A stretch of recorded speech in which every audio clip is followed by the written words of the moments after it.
Every minute, every day, news is breaking, events occur, and there are new developments. At Signature TV, we follow these stories objectively, bringing all sides without bias, explaining the complex issues, breaking down the numbers, and investigating the issues behind the news.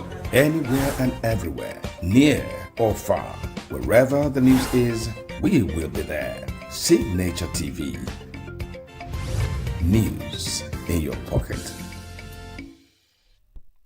Vice President Kashim Shettima has visited Maiduguri to commiserate with troops and the Borno state government following the recent deadly attack on military personnel in Beni Sheikh. The Vice President was received by the theatre commander, Major General Abdul Salam Abubakar, alongside other top government officials. During the visit, Shettima conveyed the condolences of President Bola Tinubu, stating that the nation grieves with the families of fallen soldiers.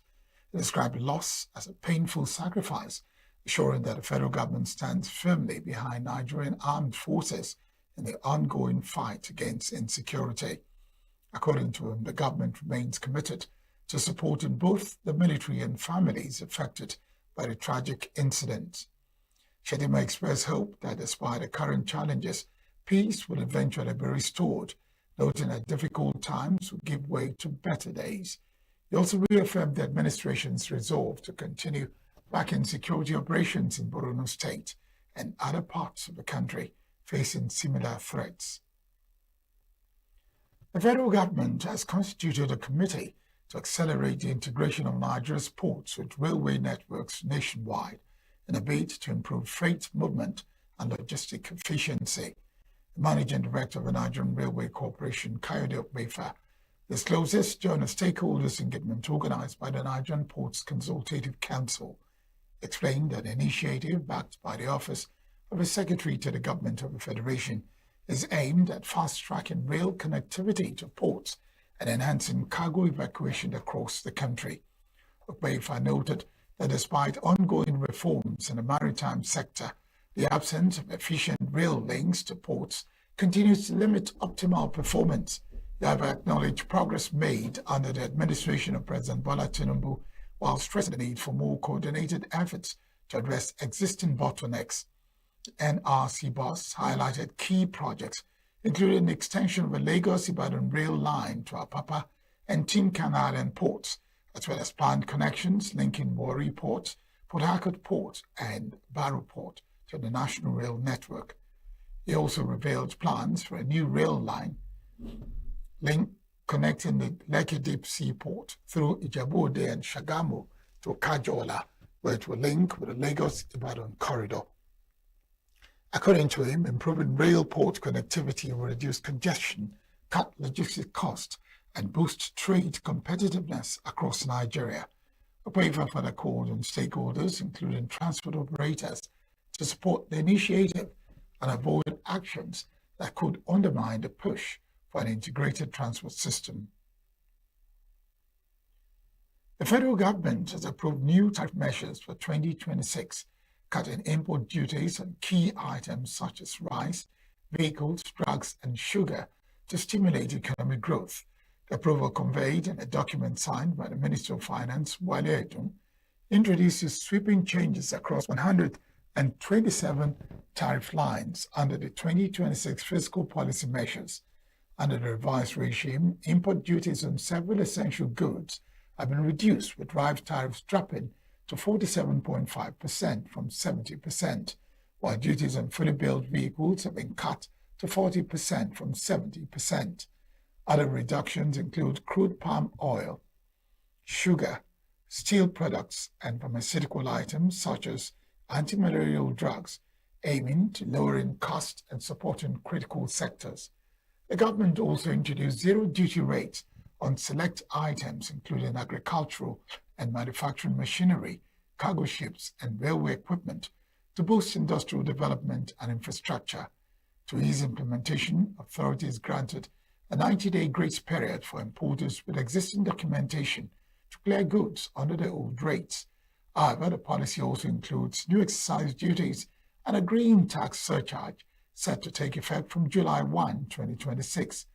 Although exemptions have been provided for electric vehicles, mass transit buses, and smaller engine vehicles, officials say the reforms are designed to balance revenue generation with economic stimulation, reduce the cost of essential imports, and support local production. Former Vice President Atiku Abubakar has criticized President Bola Tinubu over claims that Nigeria is cheaper to live in than other African countries based on fuel prices. Reacting to the president's recent remarks comparing petrol prices in Nigeria with countries like Kenya, Atiku described the comparison as misleading and a distortion of economic realities faced by Nigerians. In a statement issued by spokesperson Frank Shaibu, the former vice president argued that focusing solely on fuel prices ignores more critical indicators such as purchasing power, income levels, and overall cost of living. He maintained that despite lower petrol prices in Nigeria, the country is now more expensive to live in than Kenya when broader economic factors are considered. Atiku pointed to disparities in income, noting that Kenya's minimum wage is significantly higher than Nigeria's, with workers in Nairobi reportedly earning more than double the Nigerian minimum wage. He also highlighted differences in GDP per capita, suggesting that stronger earning power in Kenya makes living conditions comparatively more affordable. The comments come amid ongoing debate over rising living costs in Nigeria, where fuel prices currently range between 1,290 naira and 1,350 naira per litre, compared to over 1,800 per litre in Kenya. Once a pride of healthcare training in Enugu State, the College of Health Technology of G River, established in 1947, is now a shadow of its former self. Years of neglect and decaying infrastructure have left students battling harsh learning conditions, even as the institution continues to produce vital health workers for the state and beyond. Correspondent Christopher Lele, who undertook a fact-finding visit to the institution, reports. Established in 1947, the College of Health Technology, Ojo River, is charged with training middle-level healthcare professionals capable of delivering quality healthcare services and adapting to modern health challenges. The college trains students to become skilled health workers who serve in hospitals, communities, and public health sectors. Over the years, the institution has expanded both academically and administratively, introducing various programs and producing a significant number of health workers now serving across Enugu State and beyond. But despite these contributions, the college has faced several challenges, including inadequate and decaying infrastructure following decades of neglect. Observers say the present condition of the school makes it unfit for human habitation, citing dilapidated structures, broken facilities, unsanitary toilets, bushy surroundings, inadequate classrooms and laboratories, as well as poor security. I came here 4 years ago, and the condition I made this school 4 years ago, the school has been like that. This is my final year. This is my 4th year in this school, and no change has happened. We have water, obviously, but it's not rushing 24 hours. The water is rushed like once a day. There's no lights. Students now, during our reading period, the exam period, Oji River, normally they don't used to have lights. So the school don't even used to provide for all lights for reading. At least 10 o'clock they should off it, 10:30 they should off it, but we see light to read, no lights. See our nets. This is my hostel. Our hostel did not have nets. Mosquito used to finish us inside this hostel. See grass and bushes everywhere. We pay 10,000 naira every semester for sanitation fee every semester, but we contribute money by ourselves to clear all these bushes here. We contribute money by ourselves to clear all these bushes. At one of the hostels, students struggle daily with poor living conditions, raising concerns about their welfare and safety. This is our hostel, and this is the place that we used to go to toilet, because some of the hostel, this thing is not working, you understand? And sometimes there is no water to even flush the toilet, some are blocked. The students are now calling for urgent government intervention, accusing the management of prolonged neglect and failure to address critical welfare issues. We have bad management. we are going through bad management. If the government even put 1 billion naira in this our school today and give it to this our same management, it will be misused, because what we have is bad management. So please, if the government can just change the management, the school will change.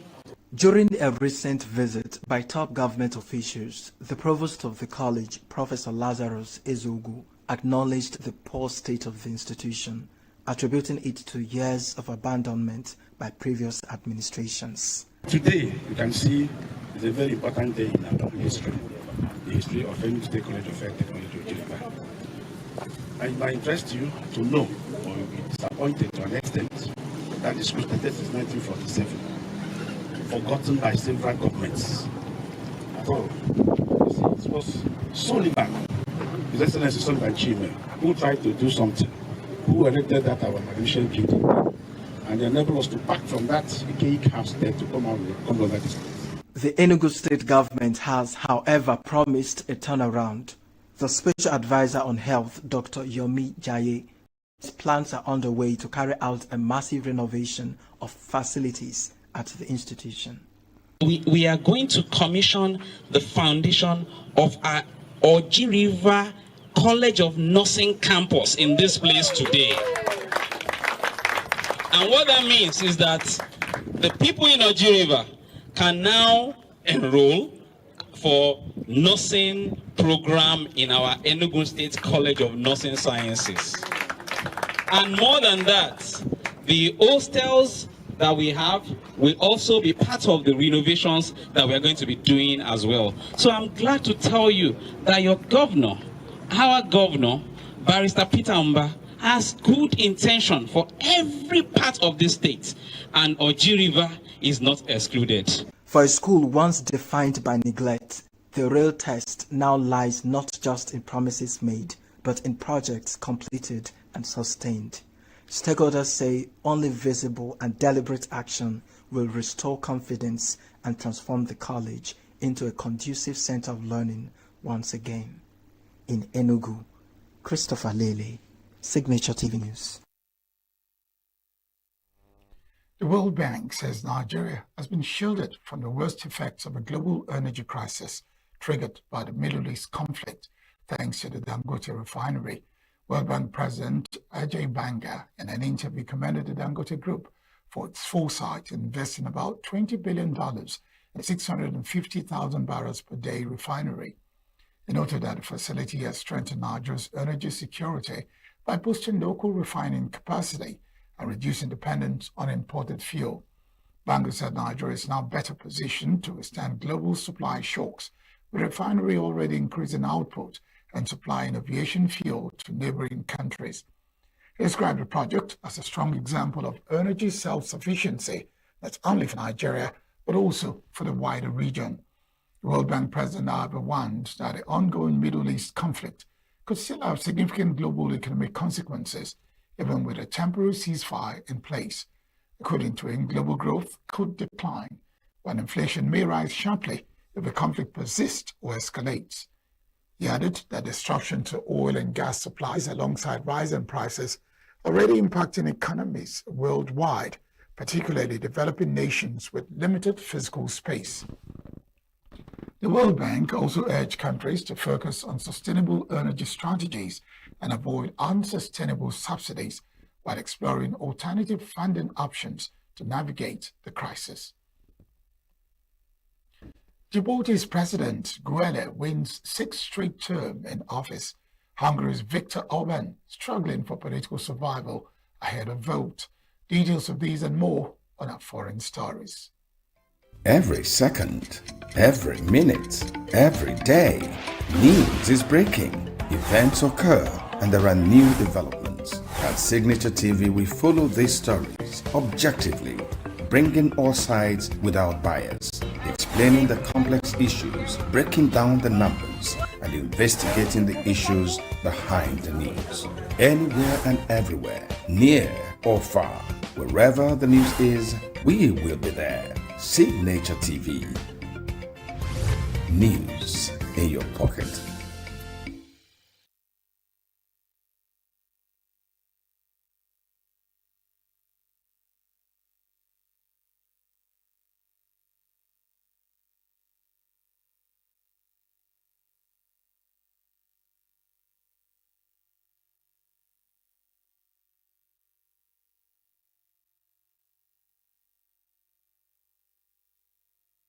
Every second, every minute, every day, news is breaking, events occur, and there are new developments. At Signature TV, we follow these stories objectively, bringing all sides without bias, explaining the complex issues, breaking down the numbers, and investigating the issues behind the news.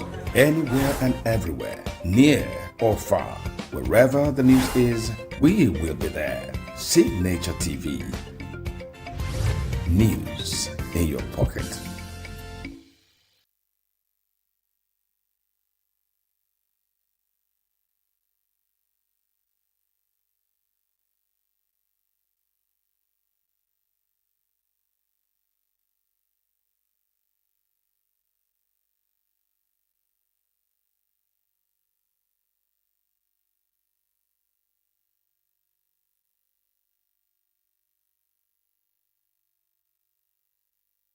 Former Democratic nominee Kamala Harris has teased the prospect she could return to the campaign trail for the 2028 presidential election following her loss to Donald Trump in the 2024 race. Harris, a former vice president, faced the possibility on Friday while on stage with the civil rights leader Al Sharpton at the National Action Network's annual convention. Sharpton, Harris's interviewer at the event, put the question to her bluntly. So, are you going to run again 28? Her presence at the Civil Rights Conference had met raucous chants of run again, but Harris avoided committing to a new run for public office, though she did hint at a 2028 bid. United States President Donald Trump has said the Strait of Hormuz will reopen fairly soon, with or without Iran's assistance, as Tehran's effective blockade of the underway continues to roil global energy supplies. Speaking to reporters on Friday in advance of peace talks between U.S. and Iranian officials in Pakistan, Trump said the U.S. would reopen up the Gulf and that other countries were ready to help out. Trump, who did not elaborate on how Washington would unblock the critical maritime choke point, also said he would not accept Iran's imposition of a de facto toll booth system in the Strait.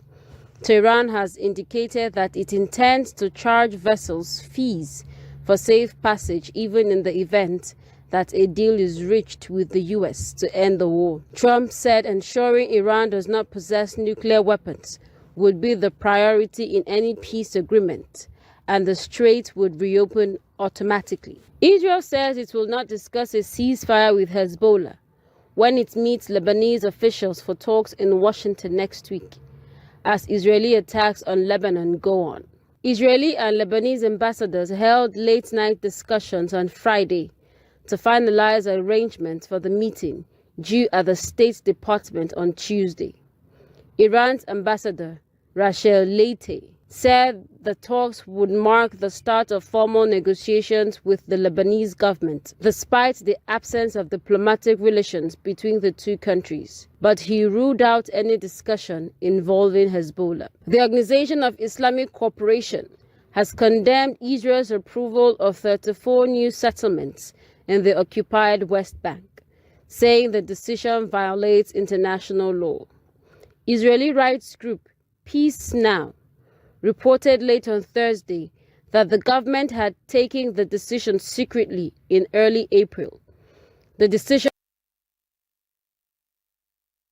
was also reported widely by Israeli media outlets.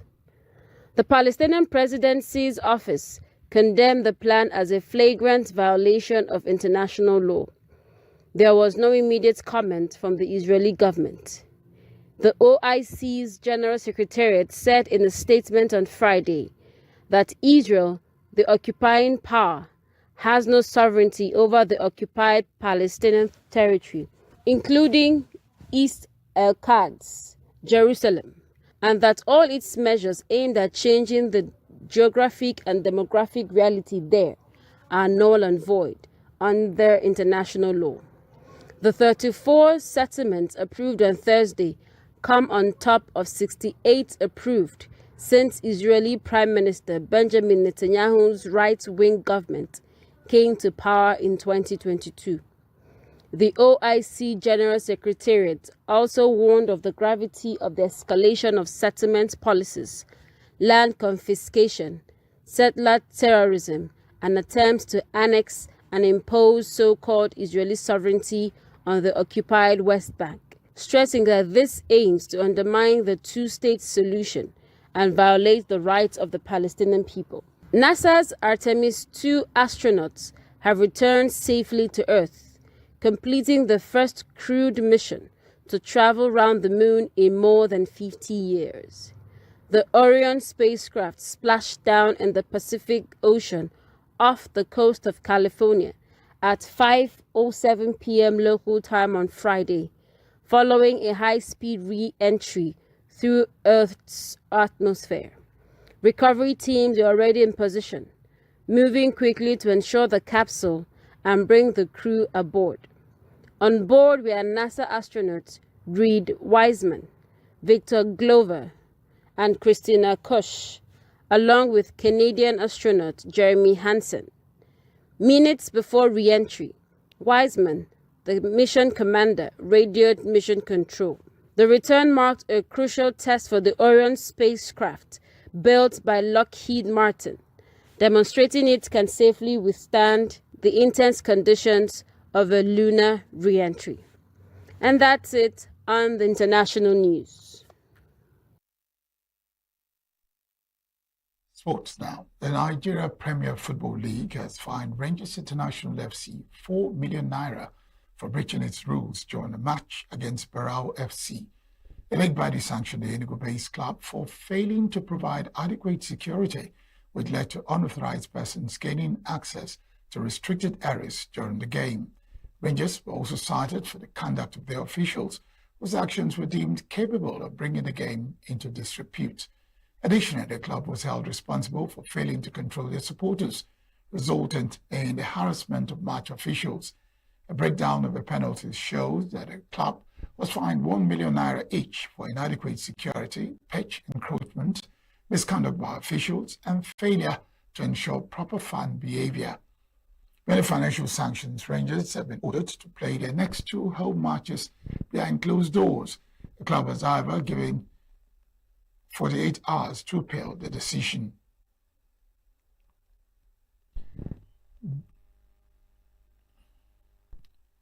Blessing Nko has completed a move to Belarusian side FC Dynamo Brest women, marking a new chapter in her career. Super Falcons forward has signed a short-term contract with the club, which will run until the end of 2026 season. 22-year-old joins Dynamo Brest after a stint with Spanish side Deportivo La Corona, where injuries limited her to just one appearance.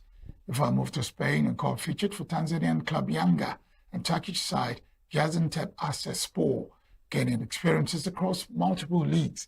The striker has also earned one cap for Nigeria's senior women's national team, the Super Falcons. A move to Belarus is expected to provide more playing time and opportunity to revive her career after recent injury setbacks.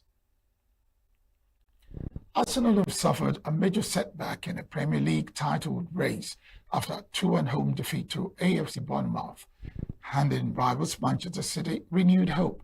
The visitors stormed the Emirates Stadium when Junior Krope opened the scoring in the 17th minute, capitalizing on a deflected ball to put Bournemouth ahead.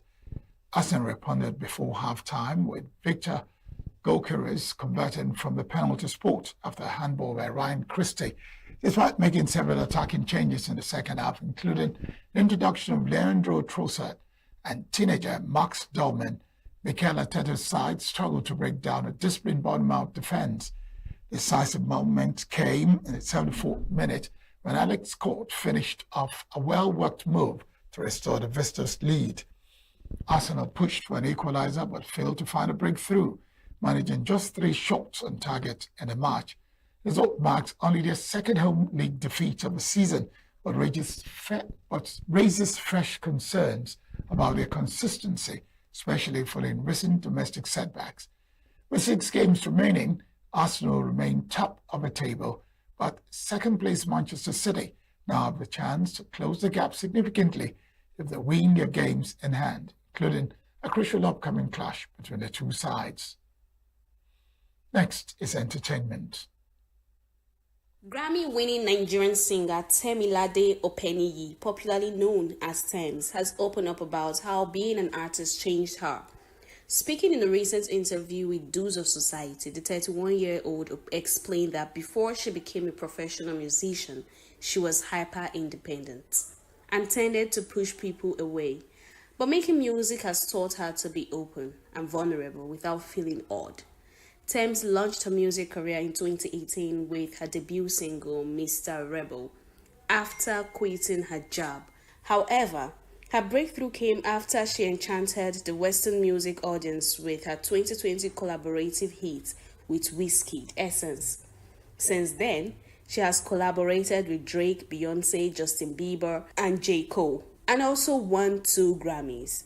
She recently set a record as the first Nigerian artist to hit over 40 million monthly streams on Spotify. Popular Nollywood actor Toby Makinde has addressed rumors of a fallout with filmmaker Funke Akindele following her absence at his December 2025 wedding. Speculations about a rift began circulating online, but in a recent interview with BBC, Toby dismissed the claims, noting that social media often creates false narratives. He clarified that their relationship remained intact, adding that as people grow and move through different phases of life, some connections may appear distant, but are not necessarily broken. Nigerian singer Crayon has opened up about his past battle with mental health and how he overcame it. Speaking during a live stream with Kata Ife, the artist revealed that he struggled with mental health issues in 2022 due to pressure from both his family and the music industry. Crayon explained that he was under intense stress at the time, trying to meet family expectations while also striving to secure a top position in the highly competitive music scene. He further disclosed that the situation led to his hospitalization, where he underwent therapy for an extended period. After recovering, he made a strong comeback with his hit song like Laba Laba and Overloading. Jim Iyke has stirred reactions online after sharing his views on financial expectations in relationships. The Nollywood star stated that if a man has to spend money every time he sees his partner, then it goes beyond a genuine relationship, describing it as prostitution. His comment has since sparked mixed reactions on social media, with some agreeing that such situations are a red flag, regardless of gender, while others disagreed with his stance. That's the entertainment news. Queeneth Nwokonta, Signature TV News. That's the news. I am Barry Kumo Ado. Thank you very much for watching.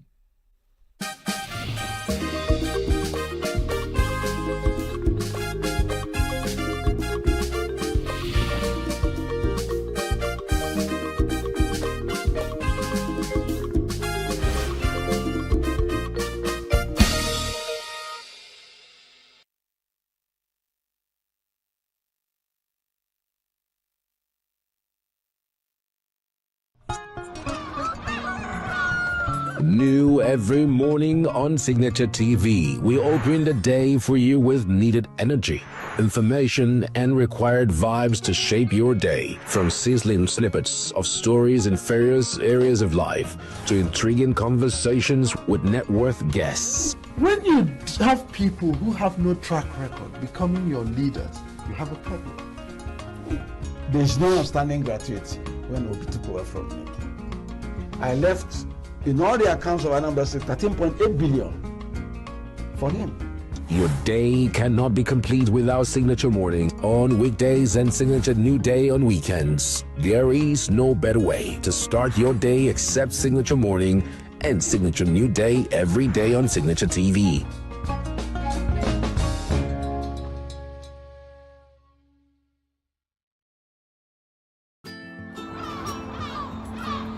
bright and early as the day breaks, as the newspaper headlines trail the stories that shape the day. We at Signature TV trail the headlines that trail the day. We interrogate the headlines. We analyze the stories that make the headlines. Why is overrated, and they even overrated themselves and went into CBT.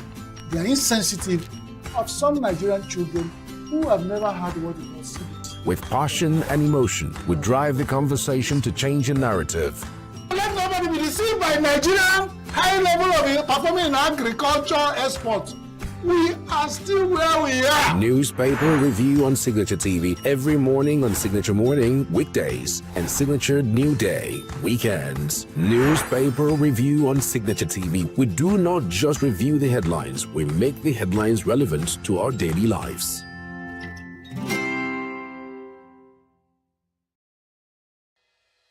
Health is more than a diagnosis. It's your lifestyle, your choices, and your future. Join us on Inside Health, your weekly deep dive into the stories, science, and solutions shaping your well-being. From expert interviews to real-life journeys of healing and hope, we cover it all. One of the complications of cancer management or treatment is they have, some of them, at one point in time, you see them having anemia. Okay, so you see them at times being transfused. But at the same time, you come in with a diet. Nutrition, mental health, innovations in medicine, fitness, and everyday wellness. Whether you're managing a condition, staying informed, or just living your best life, Inside Health is your trusted guide. I'm Chigichi Agorom, and I'll be with you every week on Inside Health, only on Signature TV.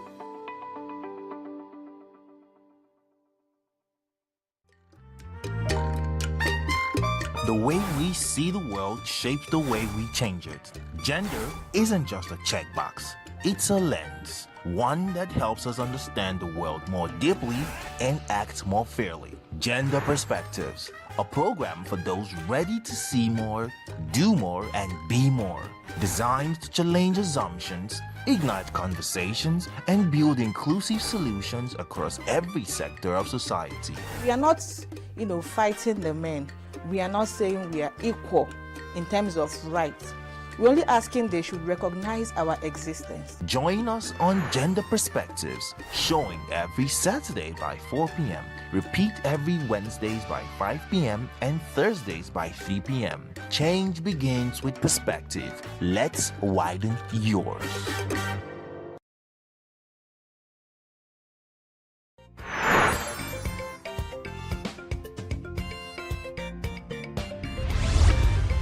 Signature TV, news in your pocket.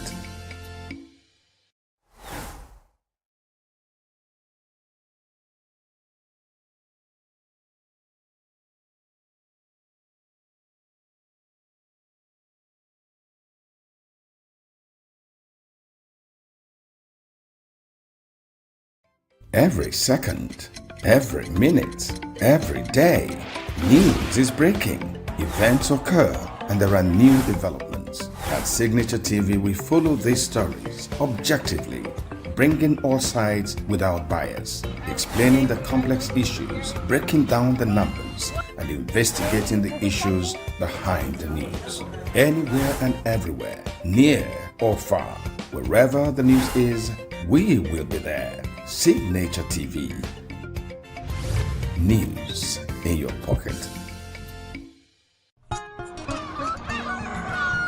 New every morning on Signature TV, we open the day for you with needed energy, information, and required vibes to shape your day. From sizzling snippets of stories in various areas of life to intriguing conversations with net worth guests. When you have people who have no track record becoming your leaders, you have a problem.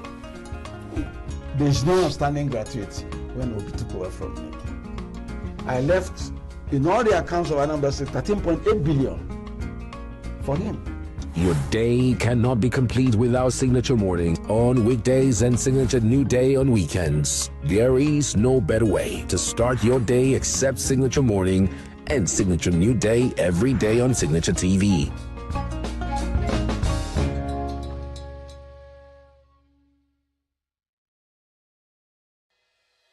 Health is more than a diagnosis. It's your lifestyle, your choices, and your future. Join us on Inside Health, your weekly deep dive into the stories, science, and solutions shaping your well-being. From expert interviews to real-life journeys of healing and hope, we cover it all. One of the complications of cancer management or treatment is they have some of them at one point in time, you see them having anemia. Okay, so you see them at times being transfused. But at the same time, you come in with a diet. Nutrition, mental health, innovations in medicine, fitness, and everyday wellness. Whether you're managing a condition, staying informed, or just living your best life, Inside Health is your trusted guide. I'm Chigichi Agorom, and I'll be with you every week on Inside Health, only on Signature TV.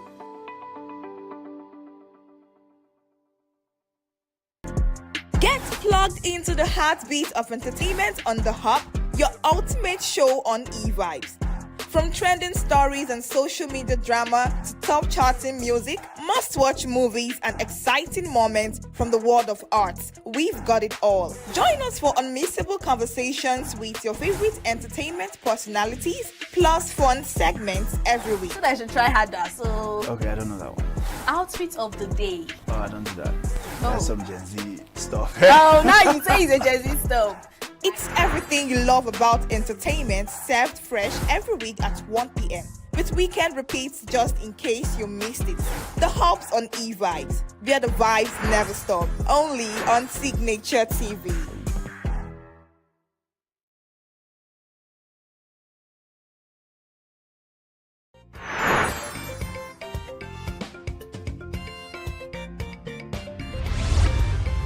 Signature TV. News in your pocket.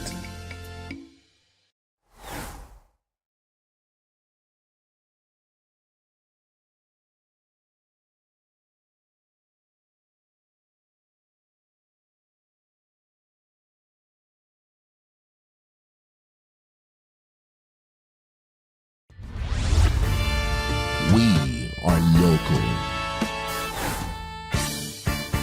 International communities observing Why the main market is in chaos. People are... We are national.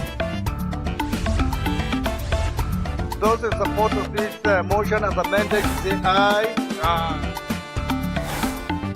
We have taken it by default. We are international. Israeli airstrikes. Donald Trump left us the worst unemployment.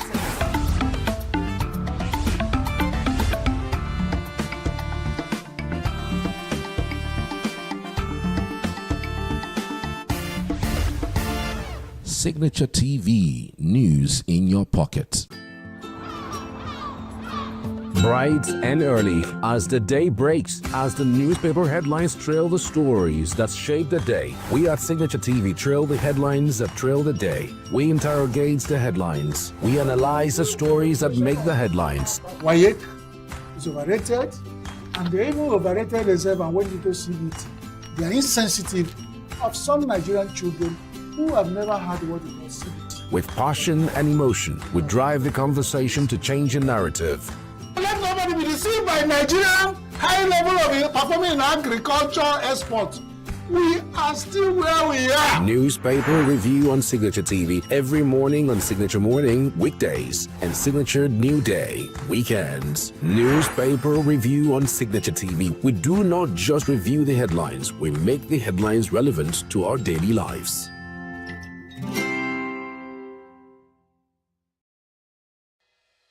Health is more than a diagnosis. It's your lifestyle, your choices, and your future. Join us on Inside Health, your weekly deep dive into the stories, science, and solutions shaping your well-being. From expert interviews to real-life journeys of healing and hope, we cover it all. One of the complications of cancer management or treatment is they have some of them at one point in time, you see them having anemia. Okay, so you see them at times being transfused. But at the same time, you come in with the diet. Nutrition, mental health, innovations in medicine, fitness, and everyday wellness. Whether you're managing a condition, staying informed, or just living your best life, Inside Health is your trusted guide. I'm Chigichi Agorum, and I'll be with you every week on Inside Health, only on Signature TV.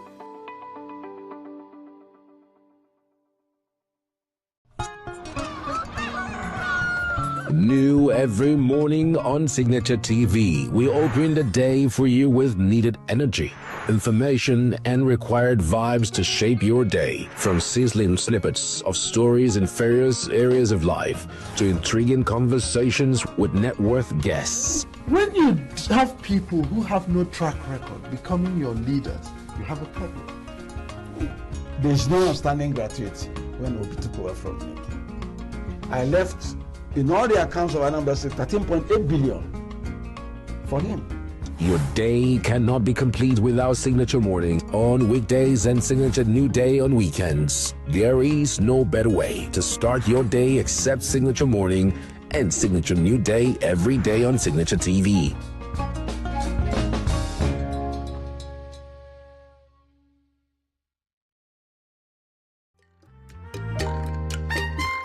The way we see the world shapes the way we change it. Gender isn't just a checkbox, it's a lens, one that helps us understand the world more deeply and act more fairly. Gender Perspectives, a program for those ready to see more, do more, and be more.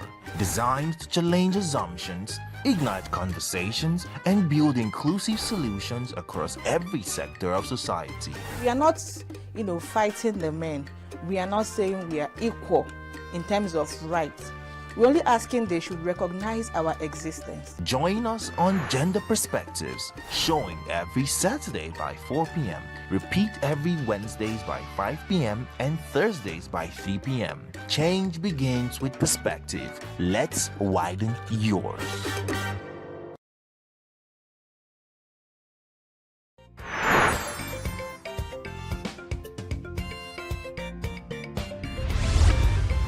Signature TV, news in your pocket.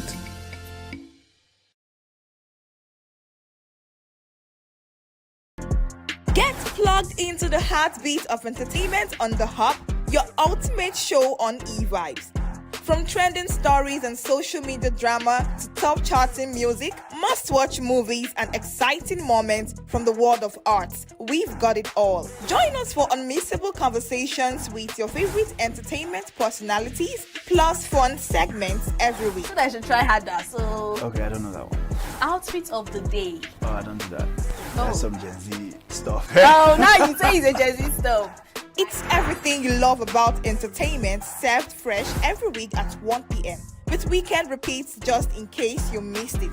The Hubs on eVibes, where the vibes never stop. Only on Signature TV.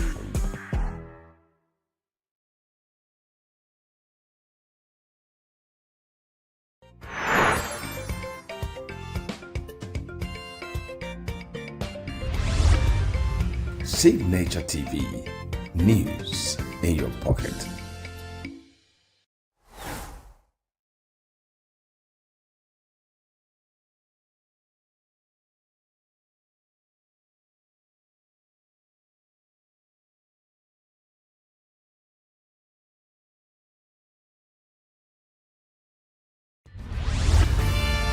We are local. International communities observing Right, the main market is in chaos. People We are national. Those in support of this motion as amended say aye. We have taken it by default. We are international.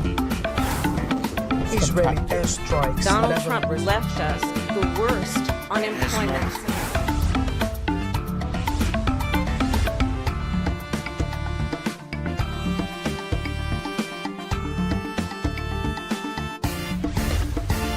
Signature TV, news in your pocket.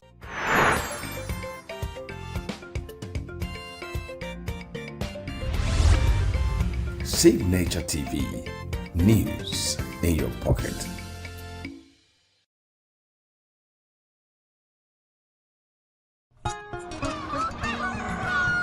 New every morning on Signature TV, we open the day for you with needed energy, information, and required vibes to shape your day. From sizzling snippets of stories in various areas of life to intriguing conversations with net worth guests. When you have people who have no track record becoming your leaders, you have a problem. There's no outstanding gratuity when Obi took over from me. I left, in all the accounts of Anambra State, 13.8 billion for him. Your day cannot be complete without Signature Morning on weekdays and Signature New Day on weekends. There is no better way to start your day except Signature Morning and Signature New Day every day on Signature TV.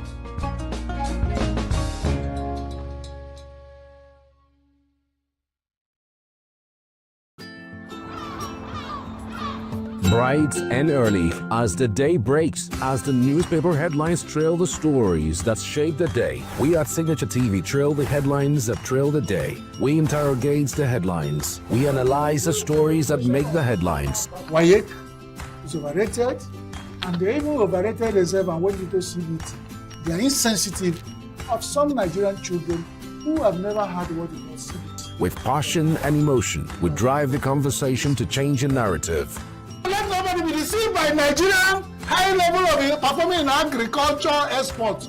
We are still where we are. Newspaper review on Signature TV every morning on Signature Morning weekdays and Signature New Day weekends. Newspaper review on Signature TV. We do not just review the headlines, we make the headlines relevant to our daily lives.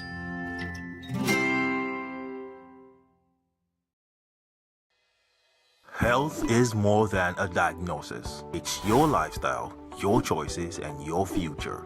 Join us on Inside Health, your weekly deep dive into the stories, science, and solutions shaping your well-being. From expert interviews to real-life journeys of healing and hope, we cover it all. One of the complications of cancer management or treatment is they have some of them, at one point in time, you see them having anemia.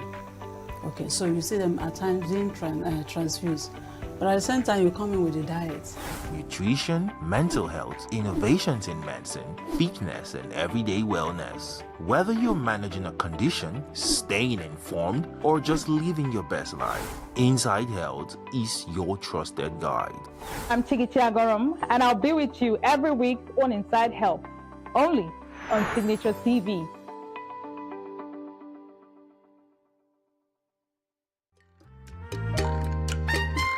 The way we see the world shapes the way we change it. Gender isn't just a checkbox, it's a lens, one that helps us understand the world more deeply and act more fairly. Gender Perspectives, a program for those ready to see more, do more, and be more.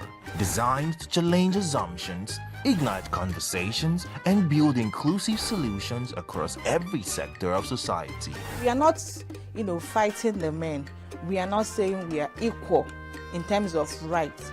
We're only asking they should recognize our existence. Join us on Gender Perspectives, showing every Saturday by 4 p.m. Repeat every Wednesdays by 5 p.m. and Thursdays by 3 p.m. Change begins with perspective. Let's widen yours.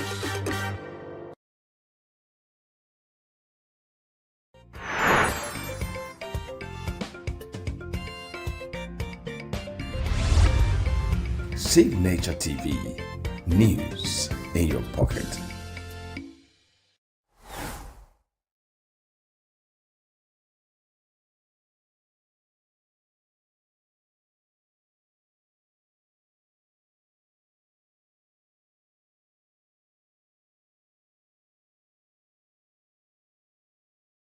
Every second, every minute, every day, news is breaking. Events occur and there are new developments. At Signature TV, we follow these stories objectively, bringing all sides without bias, explaining the complex issues, breaking down the numbers, and investigating the issues behind the news.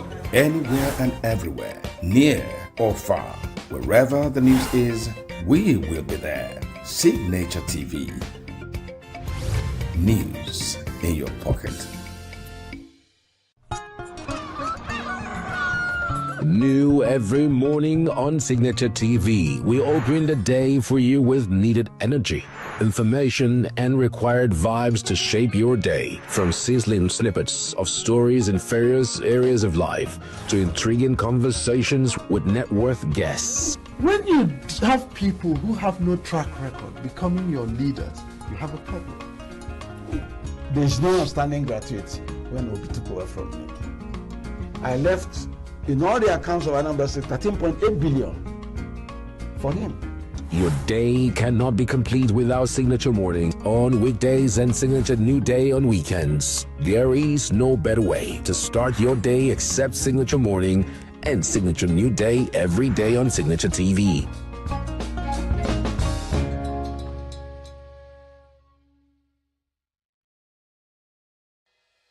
Health is more than a diagnosis. It's your lifestyle, your choices, and your future.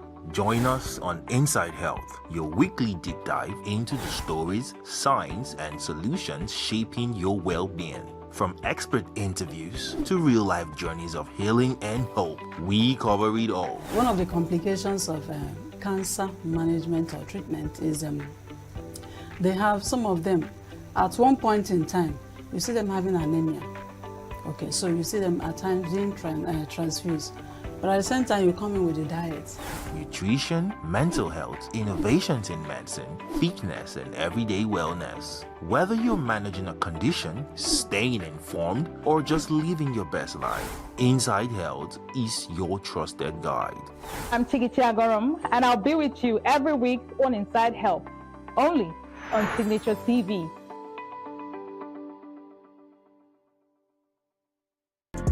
Get plugged into the heartbeat of entertainment on The Hub, your ultimate show on e-vibes. From trending stories and social media drama to top charting music, must-watch movies and exciting moments from the world of arts, we've got it all. Join us for unmissable conversations with your favorite entertainment personalities, plus fun segments every week. So I should try harder. So Okay, I don't know that one. outfit of the day. Oh, I don't do that. That's some Gen Z stuff. Oh, now you say it's a Gen Z stuff. It's everything you love about entertainment, served fresh every week at 1 p.m. with weekend repeats just in case you missed it. The Hub's on e-vibes, where the vibes never stop. Only on Signature TV.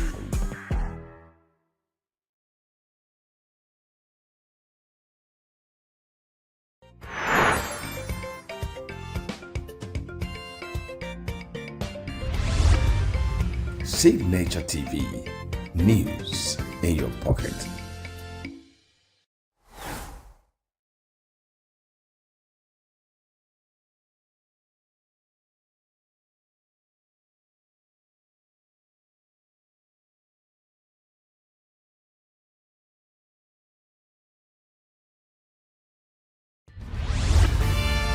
We are local. International communities observing every Just finished the Why the main market is in chaos. People are We are national. Those in support of this motion as amended, say aye. Aye. We have taken it through by default. We are international. Israeli airstrikes. Donald Trump left us the worst unemployment.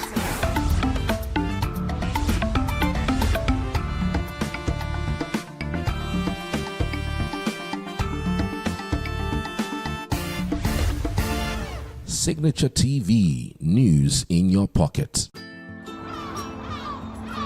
Bright and early as the day breaks, as the newspaper headlines trail the stories that shape the day. We at Signature TV trail the headlines that trail the day. We interrogate the headlines. We analyze the stories that make the headlines. WAEC is overrated, and they even overrated themselves and went into CBT. They are insensitive of some Nigerian children who have never had what is called CBT. With passion and emotion, we drive the conversation to change a narrative. Let nobody be deceived by Nigerian high level of performing in agriculture export. We are still where we are. Newspaper review on Signature TV every morning on Signature Morning, weekdays, and Signature New Day, weekends. Newspaper review on Signature TV. We do not just review the headlines, we make the headlines relevant to our daily lives.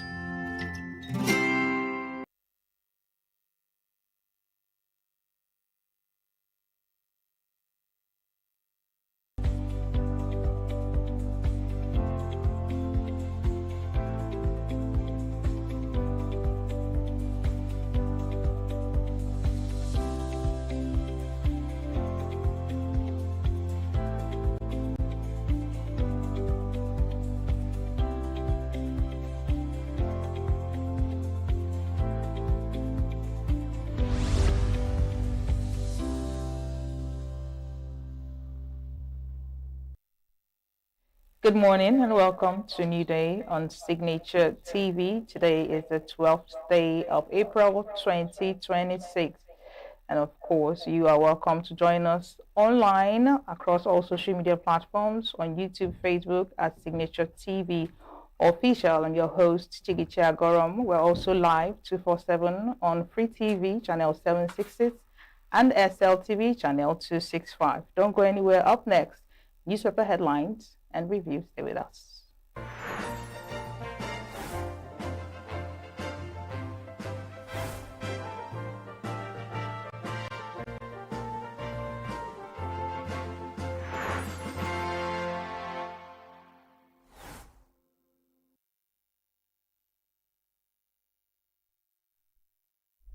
Thanks for staying with us. And if you're just joining us, don't forget this is Signature TV's New Day.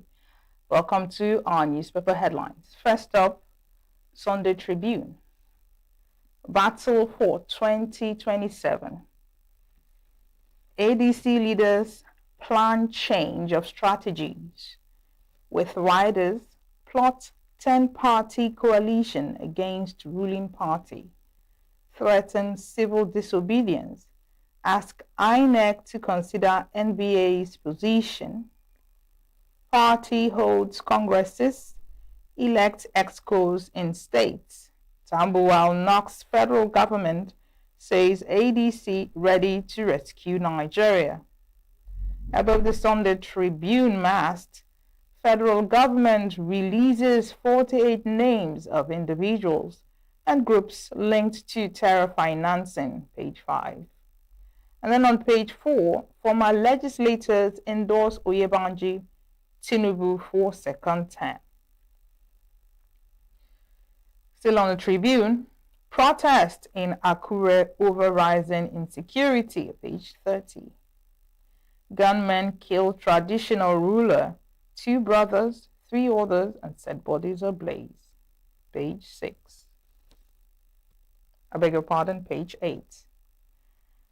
And governorship election, be ready to accept the will of Osun people on August 15. Adelike's camp tells Oyetola and Oyebamiji, page 6. And PDP crisis, after 19 weeks, police reopen Wadata Plaza and Legacy Homes, page 5. With riders, Wike backed camp celebrates, and Turaki's group waits for Supreme Court. On 2027, confusion in APC over Guba primaries, page 4. Or your consensus drive runs into a hitch as Tinubu mediates. And Nasarawa to adopt direct primaries, governors weigh options. Next up, Sunday Hope. African Development Bank assists Nigeria with $200 million loan for fiber rollout and job creation. With wider project targets 2.8 million jobs and 70% broadband by 2030. Ondo AG charges Southwest youth on innovation, governance, and future readiness. Lord Aidatiwa's Youth Empowerment Initiative. OAU secures 2026 WAUG hosting rights. On entertainment, why I love attending parties organized by younger actors coming from Madam Sajay. Tinubu in talks with countries to end insecurity, Ambassador Jimo Ibrahim says. As Ogun police arrest 3 for murder, foil attempted secret burial. And below the Sunday Hope mast, finally, federal government names terrorism financiers and releases 48 names. With Rider Ansaru, ISWAP, IPOB, Mamu Ekpa make lists. On the Middle East war, Tinubu moves to shield Nigerians from crisis effects. With Riders says rising fuel prices biting hard on citizens, tasks finance budget ministries to ease economic pressure. Over to this day.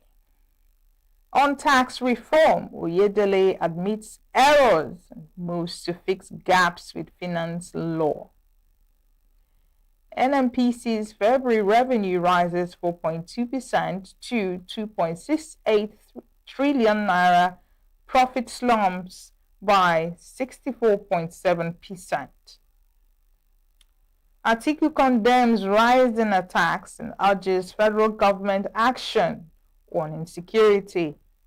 With Rider slams Tinubu's comparison of Nigeria and Kenya fuel prices.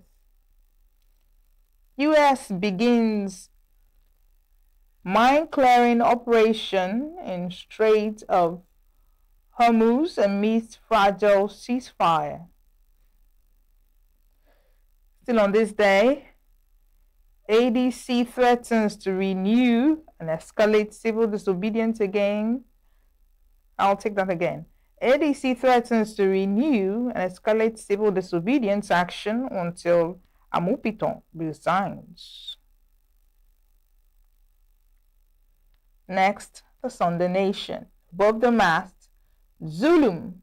Troops got intelligence 3 days before Beni Sheikh attack. On page 2. And federal government names Mamu and Saru IPOB 45 others terror financiers on page 4. Below the mast, crisis rocks ADC congresses as MAC faction insists on convention with wider parallel congresses in Kaduna, Enugu, Edo, Ondo, Ogun, consensus in Delta. Government cuts import duties on cars, rice, and others in 2026 policy, page 5. Wike Group takes over as police unseal PDP secretariat with rider Turaki faction kicks, page 5. And finally, on the Nation, Nigerians who renounce citizenship to lose passports. Next up, Sunday Sun. Above the mast, no difference between APC and ADC, coming from Senator Achono, with rider on insecurity, Tinubu doing the right things, but it seems he's being frustrated. Page 20 of the Sunday Sun. Shock, tension in Delta over local government chairman's kidnap. On page 26 with rider, Commissioner of Police visits Sapele, directs rescue operation. Still on page 25, red alert in Lagos as Lassa fever that toll climbs nationwide. On Kogi, strange death of 2 young men stirs controversy. On page 4, with rider claims, counterclaims as two families square up over murder-suicide allegations. Below the Sunday Sun mast, federal government names 48 persons, 12 entities as terrorism sponsors, page 25. On pages 18 and 19, Bode George, INEC's actions will cause collapse of democracy, says federal government efforts at tackling insecurity a huge joke. On entertainment, how to style your mind, on page 3, coming from Tewa Onasayo, author, publisher, and mindset stylist.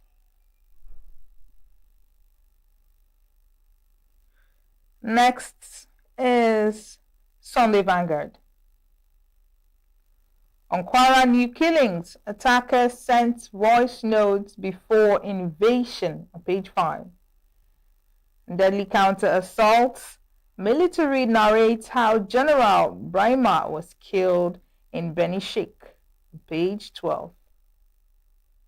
Chaos ahead of 2027 as ADC INEC rift rages, on page 13 and 14, with wider Nigeria is facing one-man rule, not one-party rule.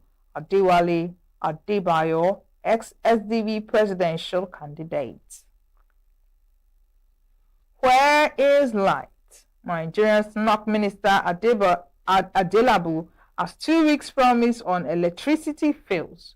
It's rather why 3.3 trillion naira won't give you power supply, according to experts, page 35 of Sunday Vanguard. On terrorism, Ansaru, ISWAP, IPOB, Mamu, EKPA make lists as federal government names 48 suspected financiers, page 6. Page 16, Army detained fired me for asking governor's children to join military. Sent to fight Boko Haram, coming from Soldier Boy, page 16. And then on page 7, INEC agrees with ADC that David Mark Arekwe were validly elected, coming from lawyer. And on entertainment, Teniola on Lagos dating pool, page 25. And finally, on Sunday Vanguard, Lagos 2027 heats up. Hamzat Ambode's supporters claim Tinubu's endorsement, on page 6. And that's the much we can take on this segment. Do stay with us, don't go nowhere, because New Day continues with very interesting content after now. Stay with us.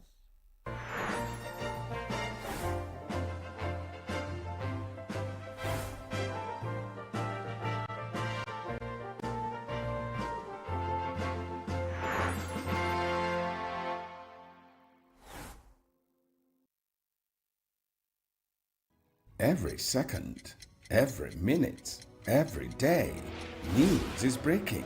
Events occur and there are new developments. At Signature TV, we follow these stories objectively, bringing all sides without bias, explaining the complex issues, breaking down the numbers, and investigating the issues behind the news.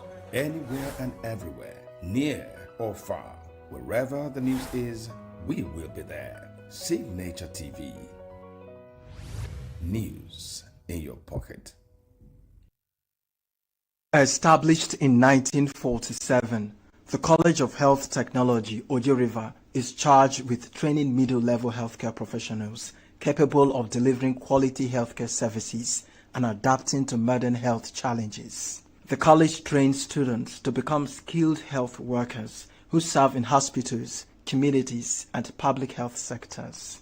Over the years, the institution has expanded both academically and administratively, introducing various programs and producing a significant number of health workers now serving across ENUGU State and beyond.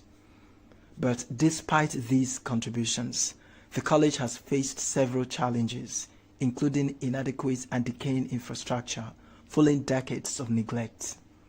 Observers say the present condition of the school makes it unfit for human habitation, citing dilapidated structures, broken facilities, unsanitary toilets, bushy surroundings, inadequate classrooms and laboratories, as well as poor security.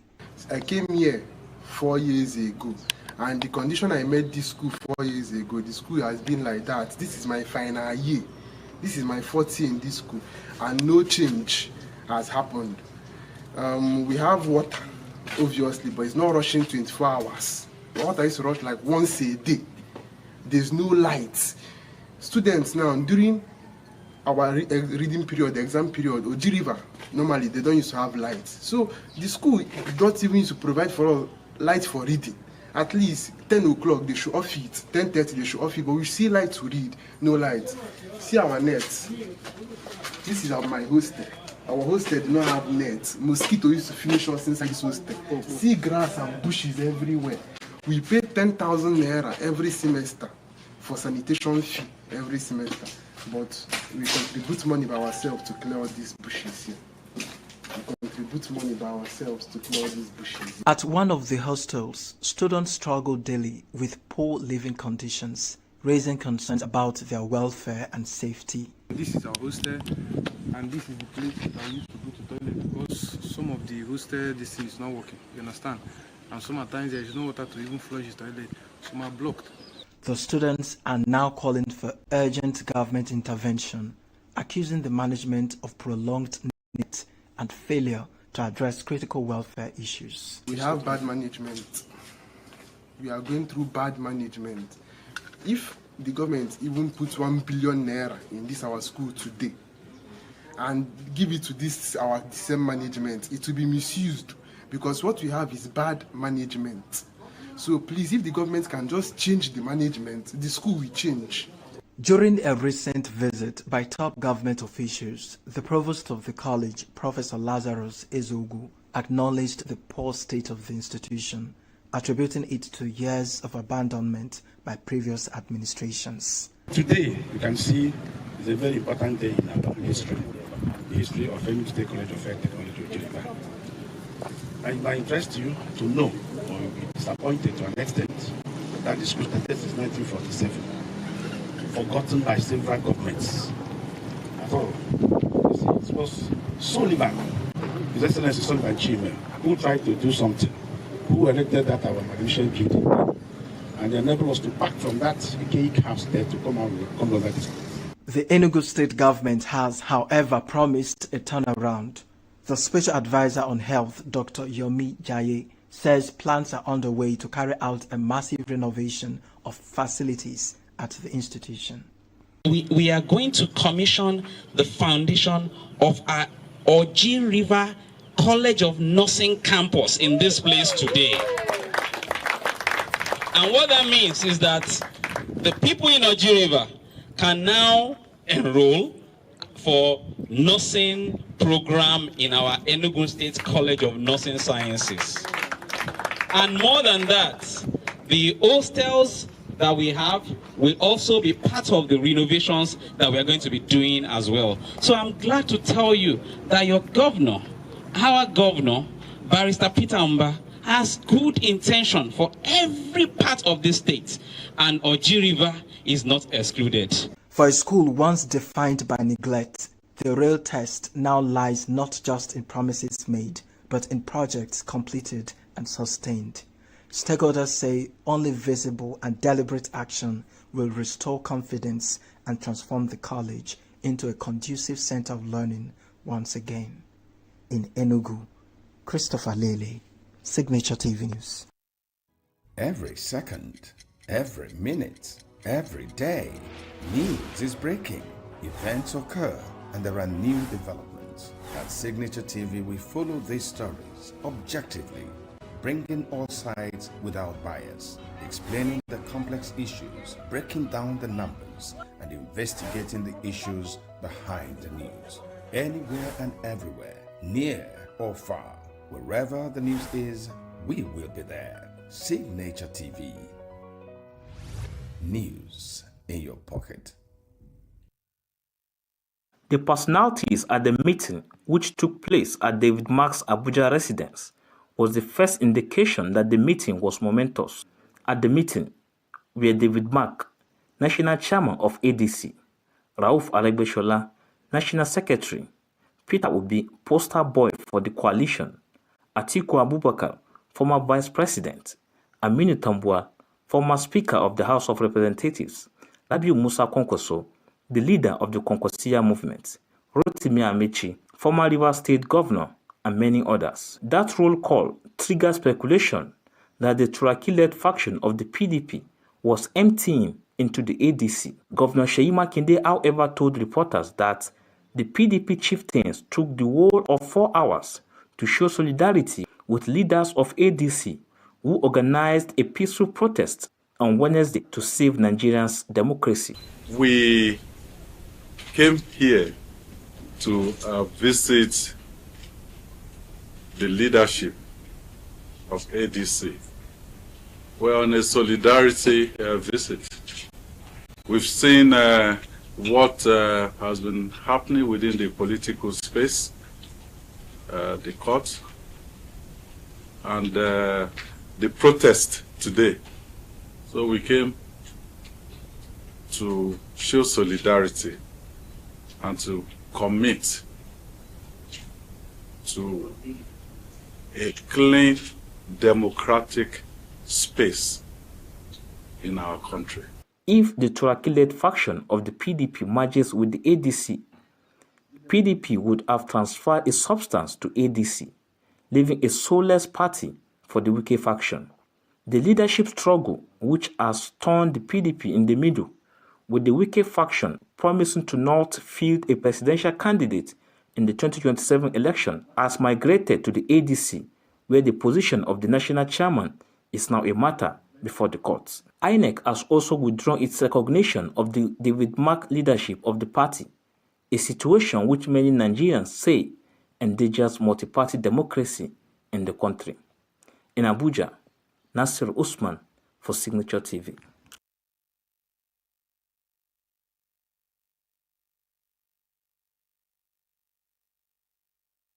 Every second, every minute, every day, news is breaking. Events occur and there are new developments. At Signature TV, we follow these stories objectively, bringing all sides without bias, explaining the complex issues, breaking down the numbers, and investigating the issues behind the news. Anywhere and everywhere, near or far, wherever the news is, we will be there. Signature TV. News in your pocket. For years, petty traders across markets in ENUGU State have been subjected to daily levies, ranging from 100 to 200 naira. Relief has, however, come the way of these traders, as the state government has put an end to the charges, which some people have described as burdensome. At a stakeholders meeting on the harmonization of market revenue collection, organized by the ENUGU State Internal Revenue Service at the Old Government Lodge, government officials declared such daily tolls illegal. Representing Governor Peter Mba, the secretary to the state government, Professor Chidebere Onya, said the directive is in line with ongoing fiscal reforms targeted at reducing multiple taxation and improving the business climate in the state. He also announced the constitution of a task force to be coordinated by the Office of the Secretary to the state government to enforce compliance across all markets. Market toll refers to tolls that are collected from traders without lock-up shops anywhere in the state. This is those that pay 200 naira daily on the market. Those people that sit by the road without shops. Most of you have talked about it. Governor has directed that in line with the new tax laws meant to support the poor, those toll revenue collections is hereby suspended with immediate effect. When the governor reads out his pronouncements, it becomes our duty to ensure that these pronouncements are adhered to. While the suspension affects only petty traders without lock-up shops, authorities clarified that traders operating from lock-up shops will continue to pay their annual dues, which range from 30,000 to 36,000 naira. Stakeholders at the meeting, including the chairman of the State's Traditional Rulers Council, Igwe Samuel Asado, and market leaders, welcomed the policy, describing it as timely and responsive to the plight of grassroots traders. Just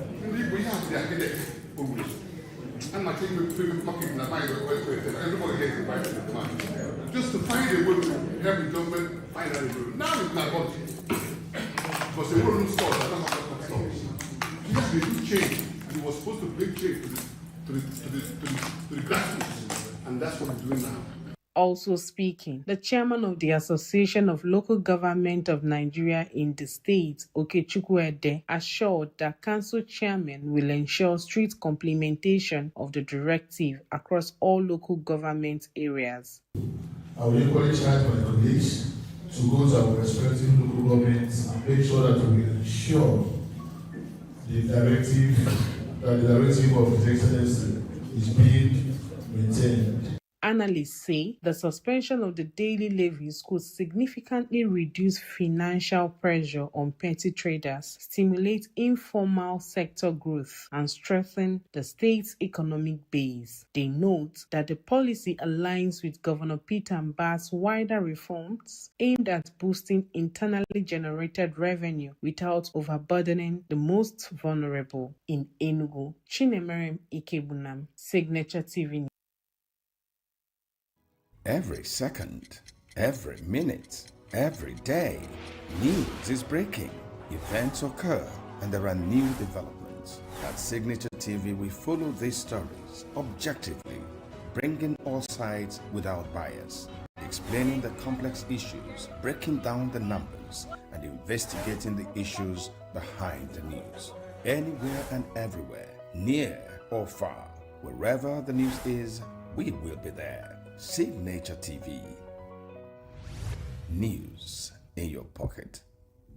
It was a convergence of faith, inspiration, and youthful energy as participants from across the world gathered under one roof for the Joshua Generation International Youth Conference with the theme, Rooted in Christ. The event, organized by the Church of Nigeria Anglican Communion, brought together young people, clergy, and thought leaders committed to shaping a value-driven generation. Addressing the gathering, Governor Peter Mbah challenged youth to rise above current realities and build strong expectations anchored on their dreams and aspirations. He commended the church for its long-standing contribution to national development, particularly in education and healthcare, noting that its value of discipline, integrity, and service remains critical in nation building. The governor stressed that being rooted in Christ provides a solid foundation for navigating life's uncertainties without losing direction. To be rooted is to have a center, to draw nourishment from something deeper than circumstance. It means that when the world shifts, and it will, you are not lost in it. Governor Mbah described Nigeria as one of the youngest nations in the world, endowed with immense human capital and national resources. He, however, cautioned that unchanneled youthful energy could breed frustration and social instability. The governor urged youth to harness their talent productively and resist the growing Japa mentality, encouraging them instead to contribute meaningfully to Nigeria's development.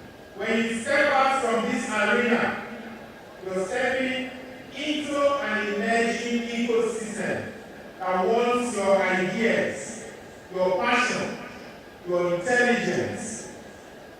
Your future is no longer confined to where you are. It is shaped by what you can do. And it challenges the belief that you must leave or Japan in order to succeed.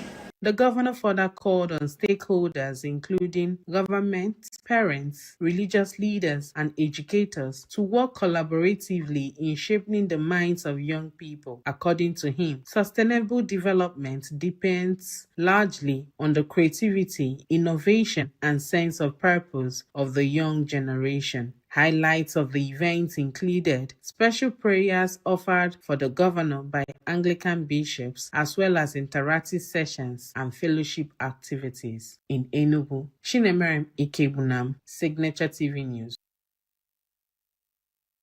Every second, every minute, every day, news is breaking, events occur, and there are new developments. At Signature TV, we follow these stories objectively, bringing all sides without bias, explaining the complex issues, breaking down the numbers, and investigating the issues behind the news. Anywhere and everywhere, near or far, wherever the news is, we will be there. Signature TV. News in your pocket. It was a moment of deep reflection, thanksgiving, and celebration as dignitaries from across the country converged on the Wesley Cathedral, Enugu, to honor a life dedicated to service, faith, and leadership. Delivering his message, the Methodist prelate, His Eminence Dr. Oliver Aliaba, commended Governor Peter Mba for what he described as a forward-thinking and technology-driven approach to security in Enugu State. He recounted his recent visit to the state's Command and Control Center, where he observed the deployment of advanced surveillance infrastructure designed to monitor activities across the state in real time and enhance rapid response to security threats. When it comes to security matters, Benue has to come and learn. How? That day he took me to a room, a house, and I was able to see the whole Enugu state in that house. The celebration also featured the unveiling of a new book authored by Archbishop Christopher Ede titled Start Well, Finish Strong: Leadership Principles for Ministers and Organizational Decision Makers. It is my honor and privilege to unveil this book that will be read for the benefit of mankind and humanity in general, and also to the glory of God. Speaking at the event, Governor Peter Mba described the book as both inspiring and insightful. Mba noted that the book reflects the Archbishop's enduring commitment to service, humility, and excellence. Your life is an epitome of the raw material of greatness. Your life symbolizes humility and service. In his remarks, Archbishop Christopher Ede expressed gratitude to God for 6 decades of impactful living, while appreciating Governor Mba and other dignitaries for their support and solidarity. He assured that his church will continue to uphold leaders at all levels in prayers, urging them to remain committed to good governance and the welfare of the people. This church loves you, and we did not mince words about it. And we stood with you, and we are standing with you. Excellency, thank you very much for coming, and we will always be praying for you. As tributes continue to pour in, the celebration not only highlighted the personal milestone of archbishops, but also reinforced the growing call for visionary leadership and people-centered governance in Nigeria. For many in attendance, the message was clear. True leadership is defined not by position, but by service, impact, and ability to inspire lasting change. In Enugu, Chinemerem Ikebunam, Signature TV News. Every second, every minute, every day, news is breaking, events occur, and there are new developments. At Signature TV, we follow these stories objectively, bringing all sides without bias, explaining the complex issues, breaking down the numbers, and investigating the issues behind the news. Anywhere and everywhere, near or far, wherever the news is, we will be there. Signature TV. News in your pocket.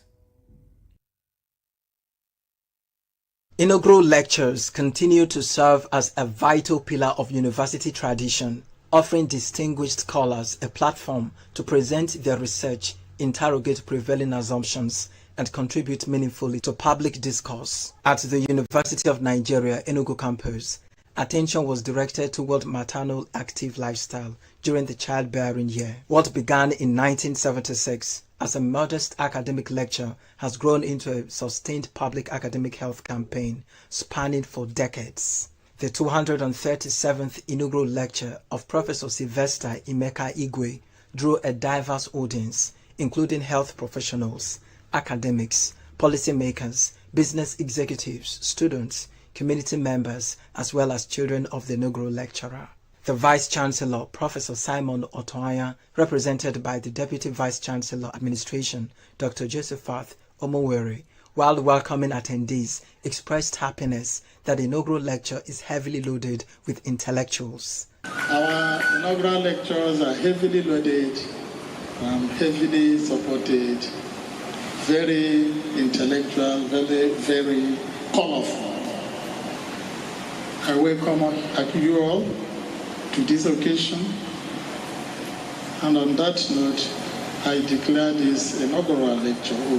Thank you very much. The inaugural lecturer, Professor Sylvester Emeka Igwe, is a sound academic whose expertise lies primarily in reproductive health, general physiotherapy, and medical rehabilitation.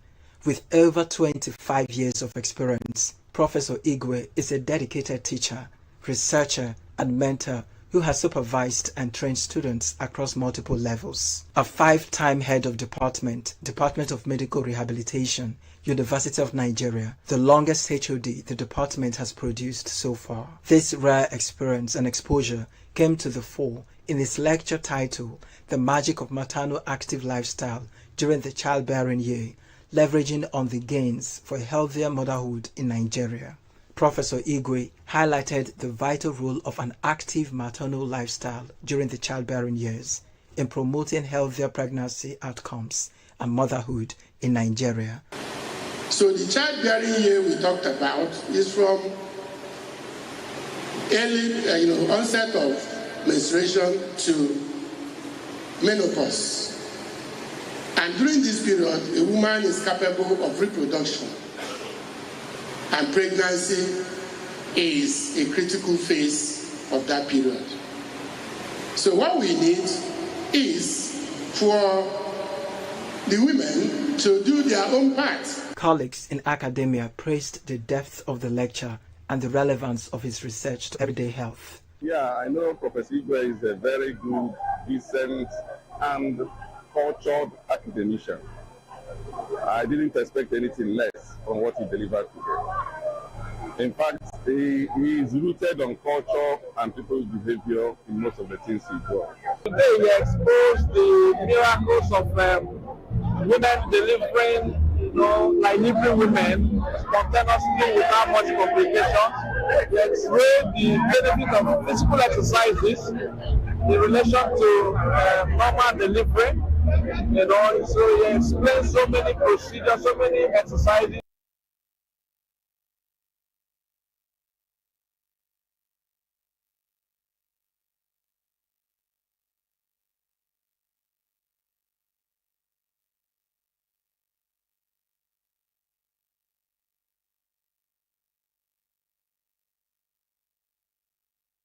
Every second, every minute, every day, news is breaking, events occur, and there are new developments. At Signature TV, we follow these stories objectively, bringing all sides without bias, explaining the complex issues, breaking down the numbers, and investigating the issues behind the news.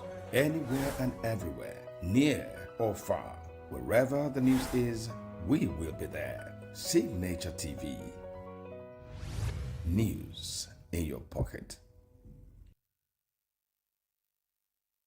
Grammy-winning Nigerian singer Temilade Openiyi, popularly known as Tems, has opened up about how being an artist changed her. Speaking in a recent interview with Dues of Society, the 31-year-old explained that before she became a professional musician, she was hyper-independent. and tended to push people away. But making music has taught her to be open and vulnerable without feeling odd. Tems launched her music career in 2018 with her debut single, Mr. Rebel, after quitting her job. However, her breakthrough came after she enchanted the Western music audience with her 2020 collaborative hit with Wizkid, Essence. Since then, she has collaborated with Drake, Beyonce, Justin Bieber, and J. Cole, and also won 2 Grammys. She recently set a record as the first Nigerian artist to hit over 40 million monthly streams on Spotify. Popular Nollywood actor Toby Makinde has addressed rumors of a fallout with filmmaker Funke Akindele following her absence at his December 2025 wedding. Speculations about a rift began circulating online, but in a recent interview with BBC, Toby dismissed the claims, noting that social media often creates false narratives. He clarified that their relationship remained intact, adding that as people grow and move through different phases of life, some connections may appear distant, but are not necessarily broken. Nigerian singer Crayon has opened up about his past battle with mental health and how he overcame it. Speaking during a live stream with Kata Ife, the artist revealed that he struggled with mental health issues in 2022 due to pressure from both his family and the music industry. Crayon explained that he was under intense stress at the time, trying to meet family expectations while also striving to secure a top position in the highly competitive music scene.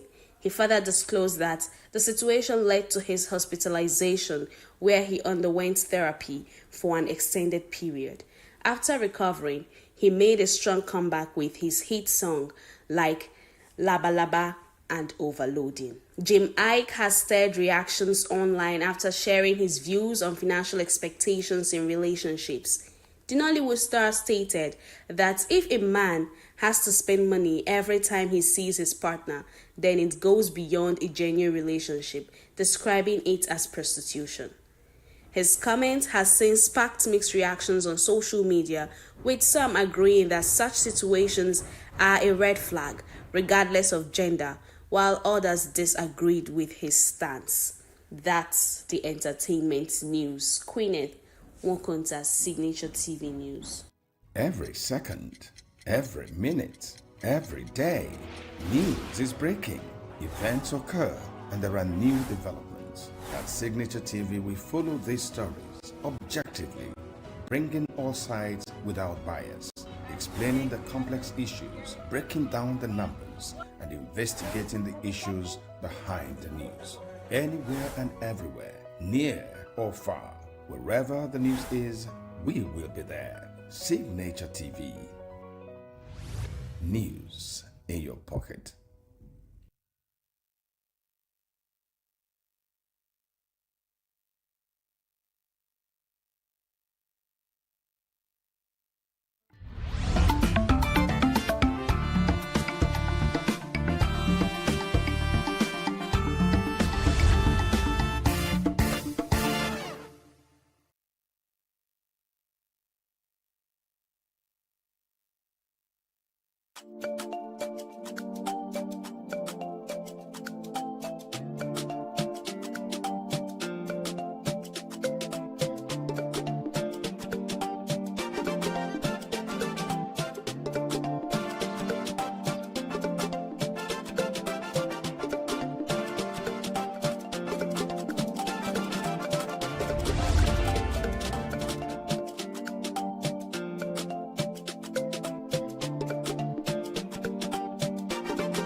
Every second, every minute, every day, news is breaking, events occur, and there are new developments. At Signature TV, we follow these stories objectively, bringing all sides without bias, explaining the complex issues, breaking down the numbers, and investigating the issues behind the news.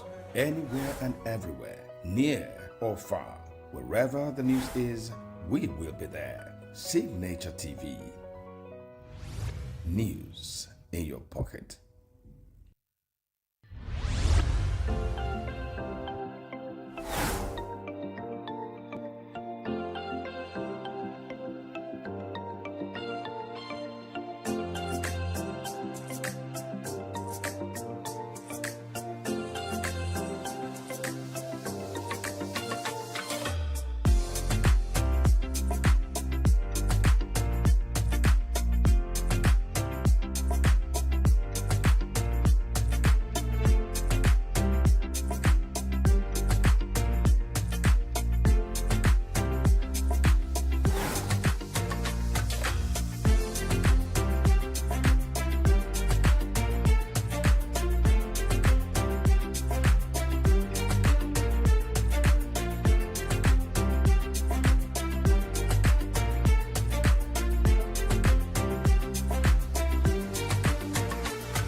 Every second, every minute, every day, news is breaking, events occur, and there are new developments. At Signature TV, we follow these stories objectively, bringing all sides without bias, explaining the complex issues, breaking down the numbers, and investigating the issues behind the news.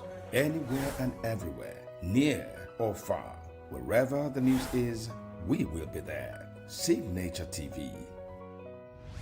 News in your pocket.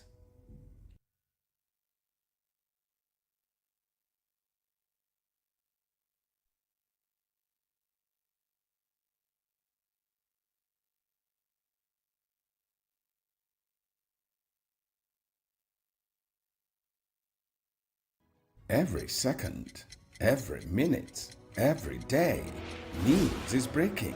Events occur and there are new developments. At Signature TV, we follow these stories objectively, bringing all sides without bias, explaining the complex issues, breaking down the numbers, and investigating the issues behind the news.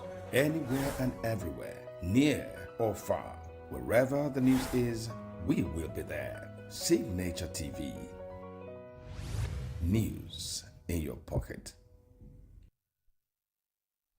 Thanks for staying with us. Our next interview is on how Nigerians are working towards rice revolution. Our guest is Reginald Nabwe Ekayangu. He joins us online.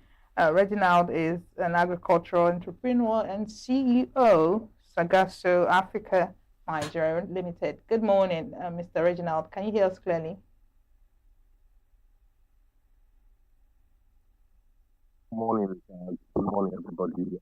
Thank you for the opportunity to be here today. I can hear you clearly. Sorry, I'm actually on the street, so I've just parked my car by the side of the road so I can attend this program today. Thank you for having me. All right, Mr. Reginald. So very quickly, what's your assessment of the Nigerian rice production sector? Do you think a lot has improved, or we have retrogressed? What is the extent of the gap between our rice production and consumption? What's your thoughts? Okay, thank you so much. First of all, like we have said over the last time I was here in Africa, I mentioned the fact that the previous government, the Buhari government, did a lot when it comes to rice production. They encouraged private sector investment and participation, and were able to provide some facilities to the average farmer that helped us achieve quite a lot. Presently, Nigeria is like at this morning I checked that I was 14 before, but now Nigeria is the 13th largest rice producer in the world. We produce about 8.something million metric tons of rice every year, while our consumption rate is about 12.something million metric tons a year. We have been able to successfully, based on the investments, like I said, the encouragement of the previous government, to have increased our capacity and supplying globally. We provide about 1% of global rice consumption, so that is the requirement from Nigeria. Now, the problem is the fact that this present government, because of the rising food inflation and the hunger in the land, didn't do what needed to have been done. I want to say that most Nigerians don't understand that rice is a very important factor when it comes to our food nutrition. And as a result of that, we are supposed to look at rice production as something that has to be fully invested into in a manner that reflects national security. Rice, from statistics, has shown that the average human consumption of the calories that about 35% of calories that the human body needs are supplied from rice. Countries like China, India is the largest producer. China comes second. They produce about 250 to 260 million metric per annum to sustain. China is producing at number 2 about 250 something million. And they are also the next importer, because what China has done is that China makes sure that they produce most of what they consume. So the import is a little, just a little. So Nigeria has gone far. Like I live in Makurdi. I operate my rice mill in Makurdi. My rice mill is about 30 tons a day, so we can do 600 bags of rice every day. But recently, based on the activities that we are furthering, the issue of the Nigerian rice revolution, which I want to talk about today, has given me an opportunity. I've been able to access another big rice mill. That one is 100 tons per day, so I can produce about 3,000 bags of rice with the Oracle Rice Mill that is owned by Otom, the former governor of Benue State. Otom invested a lot into food production. He has a network of about 20 factories that coexist within the industrial landscape in Makodi, in the industrial area. So they are self-serving. We can produce bags for the rice production. We can do quite a lot of things. There are so many things that is out there. So recently, I was able to have access to that factory. I've been trying to access it for a very long time, but it's giving access to it. And that is on that basis that we started what we call the Nigerian Rice Revolution Plan. The Nigerian Rice Revolution Plan is simple. We are trying to network the processor with the farmers. You see, the motorized mill is a very large rice mill, but one of the challenges is the availability of paddy. And that was why the government last year imported paddy, avoid paddy, which they used to flood the market, that affected the rice production and the farmers' profit for rice for that season, which also is definitely affecting the rice cultivation for this season, because a lot of farmers will not have enough financing to be able to finance the production of rice, which will eventually lead to higher rice inflation when it comes to next year. But you see, the problem is peculiar in the way, because Nigerians are always looking for cheaper, without putting into consideration the effects of those so-called cheaper production. For us to be efficient in rice production and consumption for local consumption, we must all be willing to participate in the process. The consumers need to understand that the push for the importation of rice, because a lot of times is a complaint here, which is true. We are not supposed to be having a rice shortage challenge. We should be producing, we should be net producers. Look at countries like Bangladesh, Taiwan, small countries, even Iran, that is at war. They are producing more rice than Nigeria. When Nigeria has the landmass to be able to become the lead exporter of rice.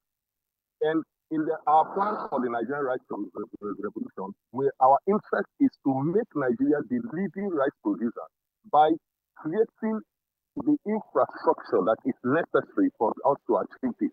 And what are the required infrastructures? Nigeria is cultivating what we are cultivating, reliance on rain. The time has passed that we should be reliant on rain when it comes to agriculture. We have a lot of padama. In Kebbi State has done very excellently in the fact that Kebbi State has 3 seasons of cultivation right now. And that's because their farmers have been able to irrigate. They have been able to irrigate their production. Now we have Niger State is there. Niger State is a large producer, has large landmass and large padama for us to be able to cultivate rice. But all that still boils down on one thing. We are always waiting for rains to be able to cultivate. But that's not where we are supposed to be. We are supposed to be in our plan for the Nigerian Rice Revolution, starting with the Oracle Rice Farm that Otom rice mill is providing for us. The Padama there, we are looking at how we are going to organize the farmers very well and then irrigate the Padama. That is over 5,000 hectares to 6,000 hectares of farmland. And that alone has capacity to do so much for us. With that, we can cultivate 3 seasons and be able to produce as much as 36 to 37,000 bags of paddy at an average of 130 kg per bag for processing. And the rice mills within this confine, this area that I'm talking about, has capacity to process those paddies within a period of 3 to 4 weeks. That means that we can introduce over 100 to 200,000 bags of 50 kg rice. If we did that, each crop season, each farming season, and that has capacity to affect the rice cost of rice and the availability of rice to Nigeria. Now, we are not only looking at Benue State, we are looking at networking the rice millers across the nation. Remember that Julius Berger went into rice production, rice milling. Remember that Dangote has factories for rice, and a lot of individuals. I think Innoson also invested into that because of the encouragement that came from the last government. But this present government, based on the fact that we are always looking at things from the perspective of fire brigade approach, for us to cultivate rice very efficiently, we need to be deliberate. We need to plan. These countries that are leading in the production of rice invested into rice production in the same way that we're investing into oil exploration. We should be able, as a country, make up our minds that this is what we want to achieve. We want to achieve for the next this season, or for between now and 2027, or between now and 2030. We want to be doing, like, let's say, 150 to 200 metric tons of rice production. That is achievable. What we need to do, let's irrigate our farmers. Let us ensure that this fire brigade approach to importation of rice is to stop. The government should not be responding because of the immediate challenges. Nigerians must be willing to pay the price. But the problem that Nigerians are having is not that Nigerians are not willing to participate with the government in the challenges that we are facing, but because the government itself is not showing the necessary steps.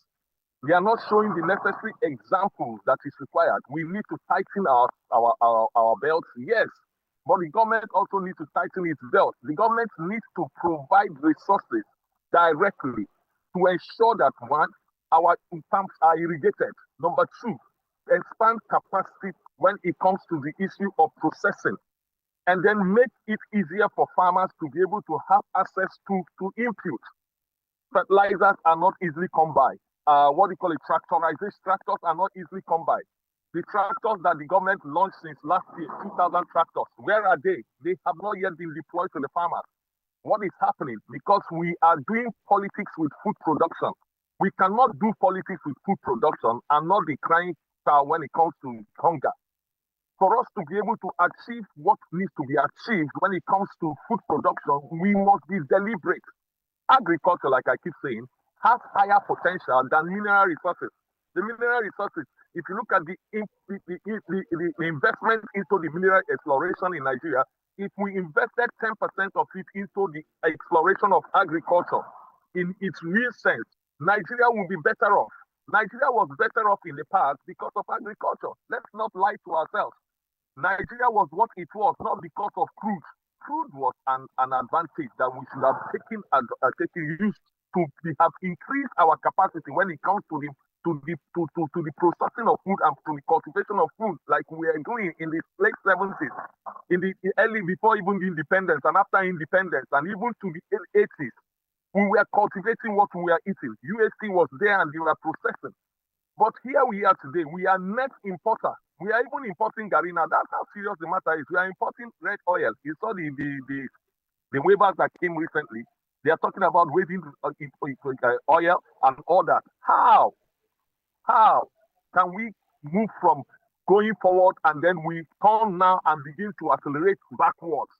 Because people who don't know what to do must be in government.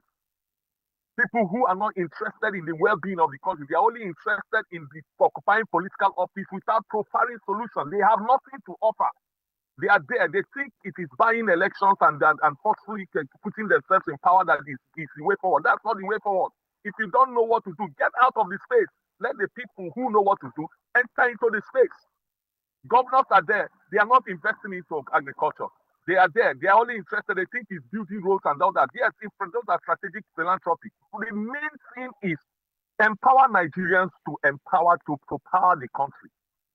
Focus on the things that are necessary to ensure that the people are not hungry. The people are hungry. It's going to be a very terrible situation in the next coming election because the people are really dissatisfied and really are sad and hungry.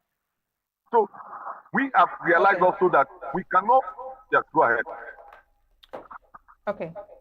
Go ahead. Okay, thank you, Mr. Reginald. You've said quite a lot, and you did mention the fact that there are so many gaps. But I want you to streamline rice production value chain, because you did mention some other smaller countries that are doing much better in terms of rice production. So you streamline Nigeria's rice production value chain and let us know where the weakest links lie and what the rice revolution strategies are to strengthen those weak links. Okay, thank you very much. First of all, remember that anything that has to do with farming starts with the land. we have the land. That's one of the things that we have. Then two, another thing is manpower. We have the manpower. Then number three, technology.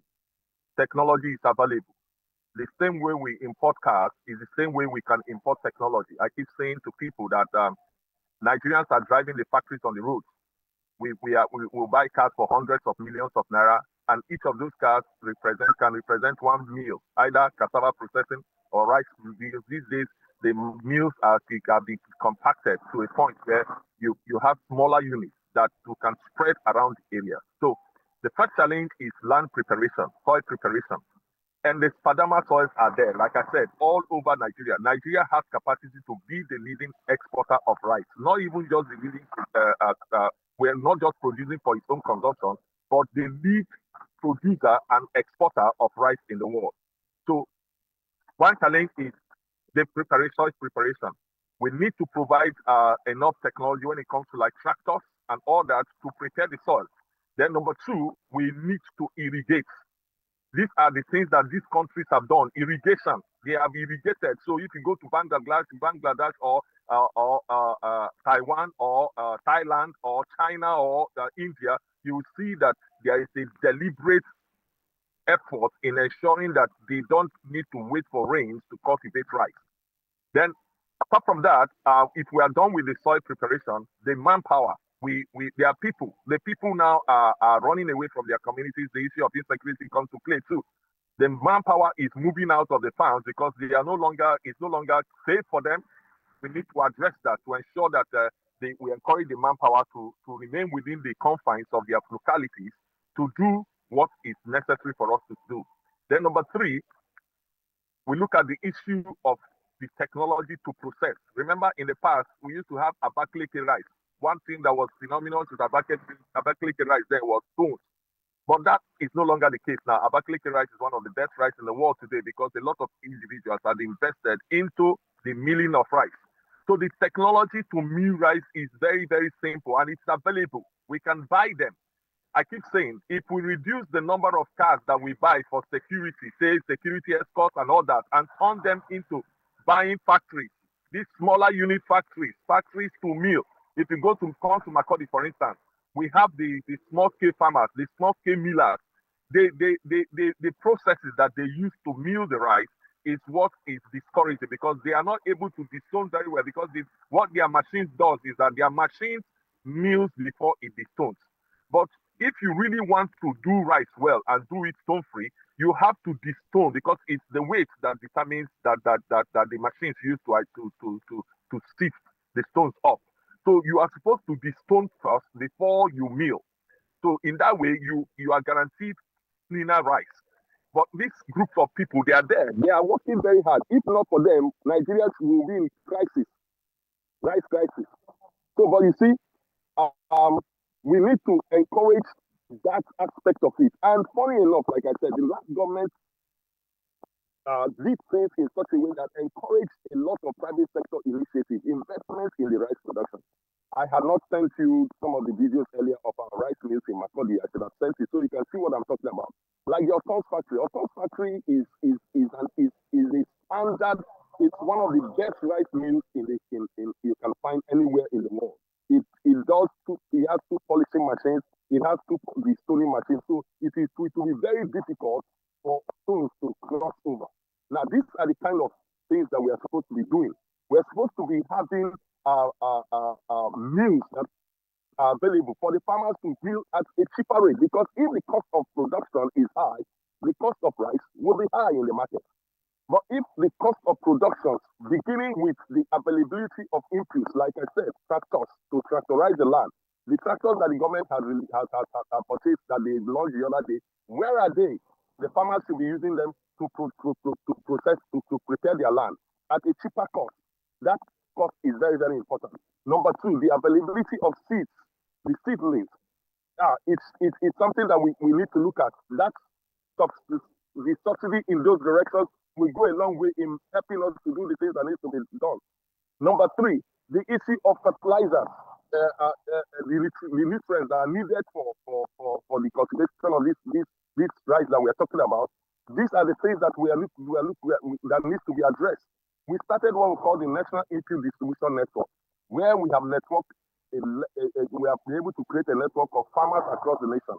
We have been able to go as far as having farmers in our network to the world level, almost over 70% of the nation. Mostly the invested places, and then the southeast is where we have not been able to align ourselves very well with the program. So what that does is that it helps us to be able to get inputs directly to the farmers, not the political farmers. The political farmers are the undoing of agriculture in Nigeria. They use agriculture as settlement for political programs and all that. That's not going to work. So we, the farmers, are trying to see how we can, irrespective of whatever the government is doing, see how we can circumvent the disadvantages that have been plaguing us. And you see, so land preparation, what we call it, manpower, the availability of input, then the issue of the technologies that are required for us to be able to do the rice business in such a way that it becomes profitable for the nation. So we become net exporter. Rice business is good business. 250-something million metric tons of rice per annum as production. India is making hundreds of billions of dollars from rice. Nigeria, how much money did we make from crude oil? And majority of them is stolen. If we did rice in that way that I'm talking about, the people will have more benefit because the cultivators, the farmers, the immediate infrastructure, which is human infrastructure that is needed to achieve what I'm talking about, will result in financial benefit for the farmers, for the people, for the masses. So we create employment and we have sources of income for our people. Remember that poverty is not the absence of money. Poverty is the absence of the opportunity to make money. So if we invested in agriculture, we would have been investing in the people that are doing the cultivation. And that makes it easier. That's why when I hear people arguing that it is cheaper to import petroleum products, I tell them that they are not reasonable. If our refineries were fully functional, the wages that are paid to the workers that work in our refinery, it has more impact than the money that we make from crude. But here we are, our refineries are not functional. We are there. We think that we want to create jobs from the states when we keep importing byproducts of what we have here locally. These are the things that we need to be addressing. So in the Nigerian rights revolution, what we have decided to do is to organize the private sector and the farming community and find a synergy and find a relationship where we can say, okay, this group of farmers can supply paddy to this particular rice mill. That group of farmers can supply rice to this particular rice mill. Okay, the rice, they are limited rice mills maybe in Niger State, but there are rice mills in Abuja, for instance. We can say Niger State supply all the rice in rice mills in Abuja. So that way we will not have the issue of the lack of raw materials, because that is one of the challenges that we're having now. And now with what has happened in the last season, this last December, where the government imported paddy, where we had a lot of paddy, what the government should have done, and the government imported paddy and subsidized the paddy. Instead of buying our paddy from the farmers that are here, at least cushion the effect so that the farmers will be able to have, because there are paddies. I can tell you, I am buying paddy. I bought paddy in December. I was buying paddy for 270 naira per kg. But right now, I'm buying paddy for 470 naira per kg, almost 200 naira increase. It's not that the paddies are not there, but the farmers could not sell their paddies because the government had imported paddy and subsidized it. So the farmers have kept their paddy. So their paddy stocked all over the country. And the next thing now you're going to see is that because of the election that is coming now, the government will go and buy foreign paddy again and import, killing the domestic market. So what that would do is that this season now, many farmers are not going to farm. Next season, the rice is going to hit because after the election, except they still continue to do the imports. And as long as you keep importing rice into Nigeria to sustain consumption, you keep killing the rice progress that were made in the last 5 to 10 years, which is not good. We should be ready to do the right thing. And the right thing is domestic production. The government, the money that they spent in importing paddy, they should have used it to buy up the paddy from the farmers. The farmers would have had enough money now to would have done even dry season farming. Many people didn't do dry season farming because there's no irrigation. So these are the infrastructure that we need to build. We need to build the infrastructure of what do you call it, irrigation across the rice farms across the nation. It has to be deliberate. It has to be precise. It is not something that we will be telling ourselves stories about. This is no longer politics. This is survival. This is business. This is progress. And to do that, these are the things that we need to do, from soil preparation to the packaging of the empowerment of the people in giving them the access to inputs to help them to ensure that they cultivate, address the issue of insecurity. The people are dying every day, and where are they? Who is going to farm if they are running out of their communities? Travel along the roads and see. I drove from Uyo the other about on Monday, and I was coming back to Abuja. You could see that the masses have moved. All those communities that are having insecurity, the women and children, you see the movements. These are the things we are trying to do, is to find a way to be able to provide these shortcomings and ensure that we get to a point where we produce rice and it becomes bad business for imports. So if you import rice to Nigeria, it will be more expensive than buying from Nigeria. All right. So from your submission, it seems as though all the links within the rice production value chain, all the links are weak. But I want you to specifically address distribution, because from your submission, it seems as though there's a gap between the farmers and government, from what they produce and what the government buys up, which informs government going to import rice. So I want you to address distribution. Why is it such a weak link? And what is the strategy to address it? Because the government needs to know that these products are in stock so that they can buy from the local farmers. So how do you see this imbalance, and what do you think can be done to balance it out? I think that the government is the same kind of government, the Nigerian government. Most people in government are there for their personal interest. Most of them are there to make their own money. They are not there to look at how they can make Nigeria better. We need to be frank to direct to ourselves. You see, that's where the problem is. It's not that the government do not know that the people are farming. The indices are there. The farms are there all over the country. But you see somebody who thinks that he has quick way to make quick money now. So it is better for him to do a deal with China or to do a deal with Thailand so that they can import rice. And then he goes ahead to do that. The logistics is not a problem. The availability of the produces are not a problem. The problem is that nobody will sell his rice at lower cost than his production cost. So when you are doing imports and subsidizing your imports while the farmers are here who have rice, and you are not buying for them, it is better you subsidize you buy from the farmers and subsidize to feed the milling companies than for you to buy from outside and subsidize and mill and then sell to Nigerians. So what the government did last time was buy paddy because it is the same foreign rice. If you go to the market now, foreign rice is 100 and something thousand naira. It's the same those foreign rice. And their milling processes are standard. So you buy the paddy, then you come and mill here, then you drop it for 40-something thousand naira. When the local rice is supposed to be selling for around 60 to 70,000 naira, which Nigeria should have bought. Nigeria should have bought rice for last year for about 60 to 70,000 naira per bag. With that way, the farmers should have had enough money to be able to cultivate this season. But the government imported rice, imported parboiled paddy, milled it and flooded the market.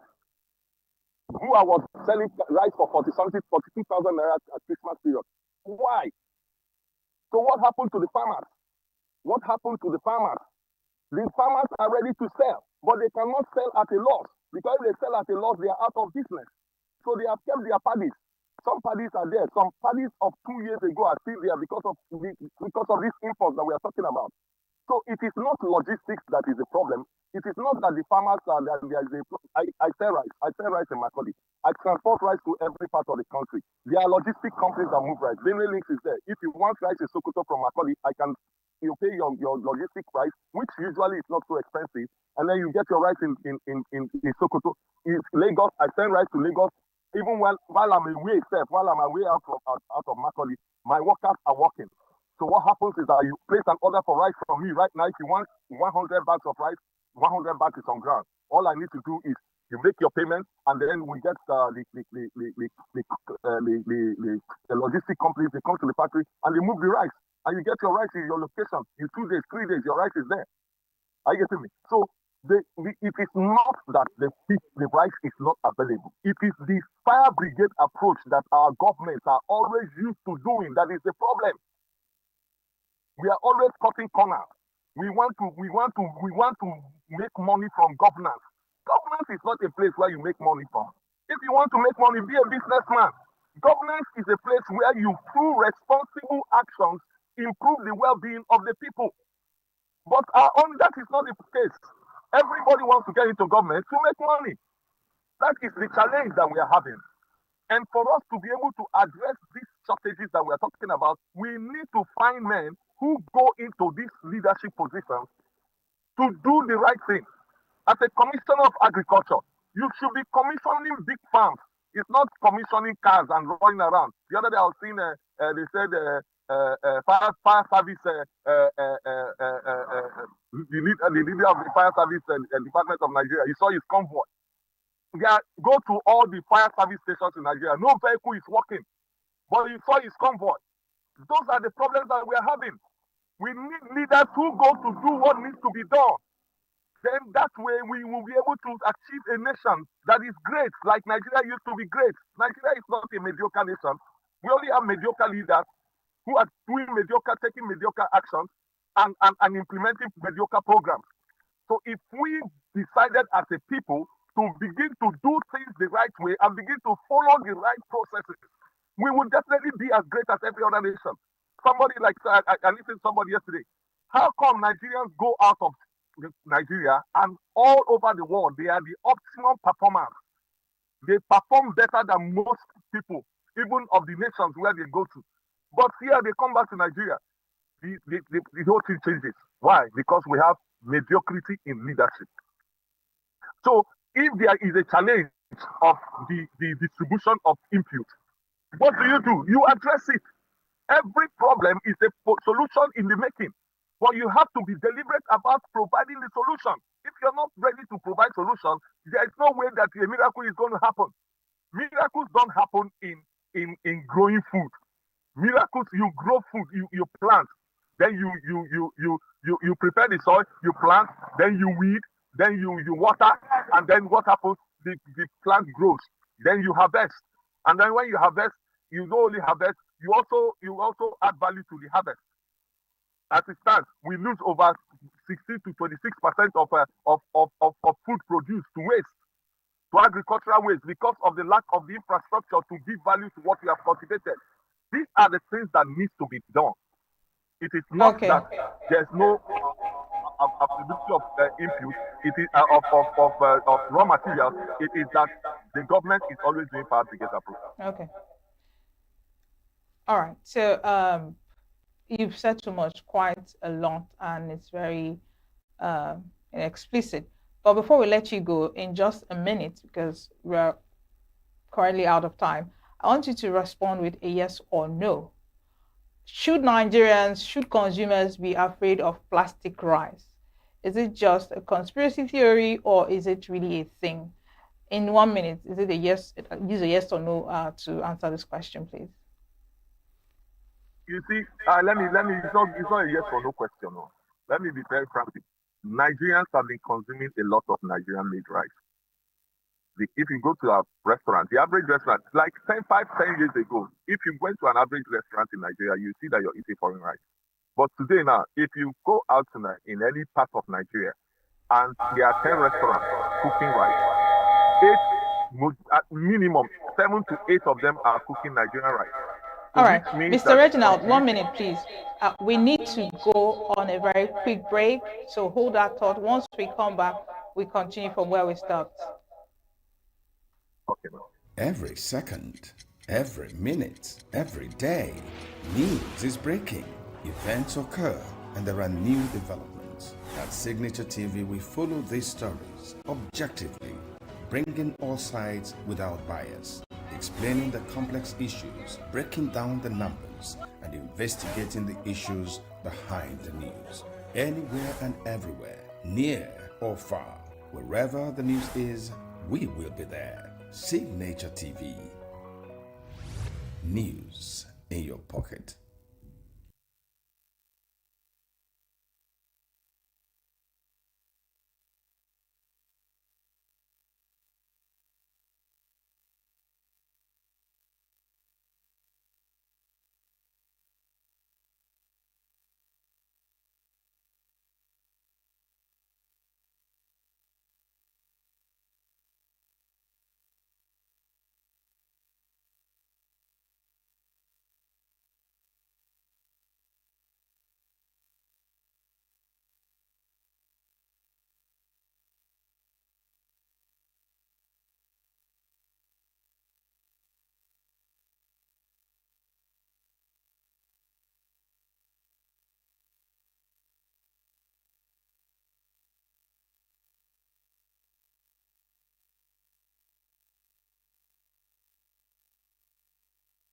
Every second, every minute, every day, news is breaking. Events occur and there are new developments. At Signature TV, we follow these stories objectively, bringing all sides without bias, explaining the complex issues, breaking down the numbers, and investigating the issues behind the news. Anywhere and everywhere, near or far, wherever the news is, we will be there. Signature TV. News in your pocket.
Every second, every minute, every day, news is breaking. Events occur and there are new developments. At Signature TV, we follow these stories objectively, bringing all sides without bias, explaining the complex issues, breaking down the numbers, and investigating the issues behind the news. Anywhere and everywhere, near or far, wherever the news is, we will be there. Signature TV. News in your pocket.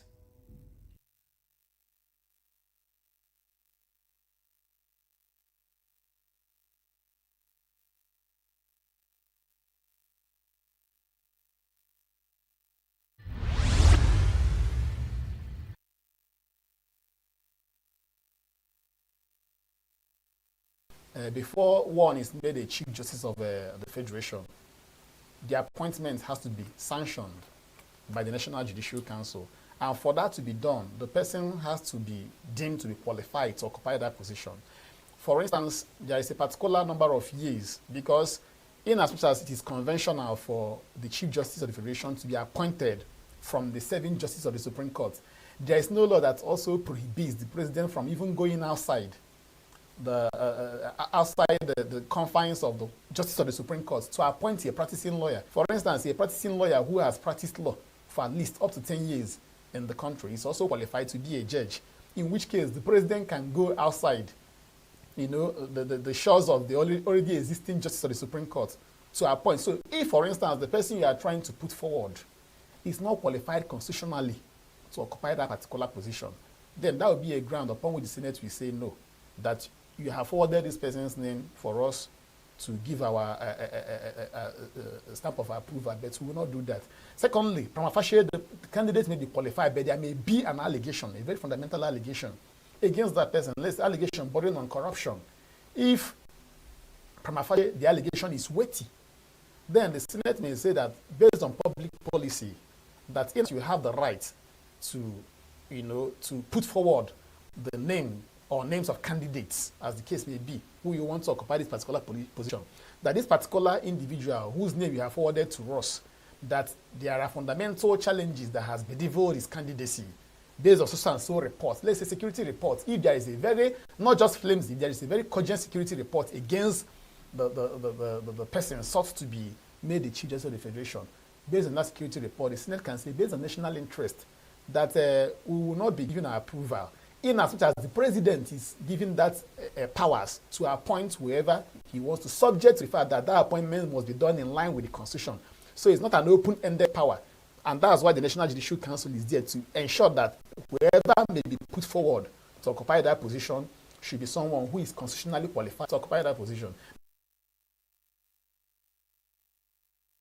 Every second, every minute, every day, news is breaking. Events occur and there are new developments. At Signature TV, we follow these stories objectively, bringing all sides without bias, explaining the complex issues, breaking down the numbers, and investigating the issues behind the news. Anywhere and everywhere, near or far, wherever the news is, we will be there. Signature TV. News in your pocket.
Every second, every minute, every day, news is breaking. Events occur and there are new developments. At Signature TV, we follow these stories objectively, bringing all sides without bias, explaining the complex issues, breaking down the numbers, and investigating the issues behind the news. Anywhere and everywhere, near or far, wherever the news is, we will be there. Signature TV. News in your pocket. The way we see the world shapes the way we change it. Gender isn't just a checkbox, it's a lens, one that helps us understand the world more deeply and act more fairly. Gender Perspectives, a program for those ready to see more, do more, and be more. Designed to challenge assumptions, ignite conversations, and build inclusive solutions across every sector of society. We are not, fighting the men. We are not saying we are equal in terms of rights. We're only asking they should recognize our existence. Join us on Gender Perspectives, showing every Saturday by 4 p.m. Repeat every Wednesdays by 5 p.m. and Thursdays by 3 p.m. Change begins with perspective. Let's widen yours. Get plugged into the heartbeat of entertainment on The Hub, your ultimate show on eVibes. From trending stories and social media drama to top charting music, must-watch movies and exciting moments from the world of arts, we've got it all. Join us for unmissable conversations with your favorite entertainment personalities, plus fun segments every week. I should try harder, so... Okay, I don't know that one. Outfit of the day. Oh, I don't do that. That's some Gen Z stuff. Oh, now you say it's a Gen Z stuff. It's everything you love about entertainment, served fresh every week at 1 p.m. with weekend repeats just in case you missed it. The Hub's on eVibes, where the vibes never stop. Only on Signature TV.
Many thanks for staying with us. Now, before we went on a short break, we were on a call with Mr. Reginald.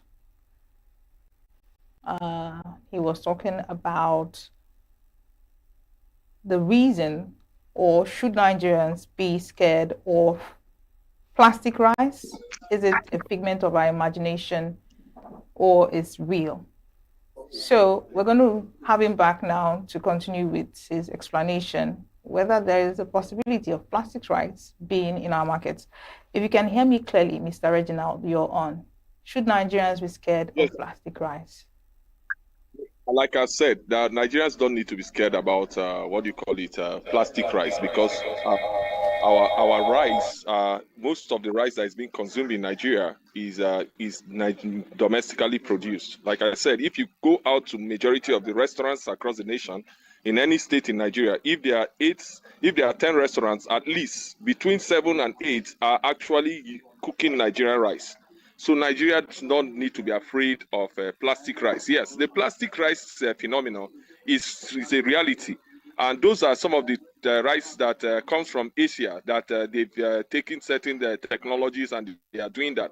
But we don't need to be afraid of that because we have enough farmland. We have enough farmland. We have enough human capital. All that is lacking is the technology that needs to be used, to be implemented to what do you call it, to get our rice production to a level where we are able to what do you call it, to achieve domestic consumption. So we Nigerians don't need to be afraid of plastic rice because we are cultivating rice. And like we said, the Nigerian Rice Revolution plan is to ensure that it becomes non-business friendly for you to import rice into Nigeria. And it is very simple for us to achieve. We are already organizing and mobilizing the private sector and the what do you call it, the farmers to be able to cultivate rice in such a way that becomes profitable both for the farmers and then and make it cheaper for us to be able to eat Nigerian rice. Like I said, I'm on the way. I'm a farmer, so it's inside the bush that I am most times. So and I'm around some of the people that are some of the young men that are working, and but Nigerians don't need to be afraid of plastic rice. We have enough domestic production to be able to augment and ensure that Nigerians eat quality rice. All that we need from Nigerians is that Nigerians has to be patient with us rice farmers and rice producers.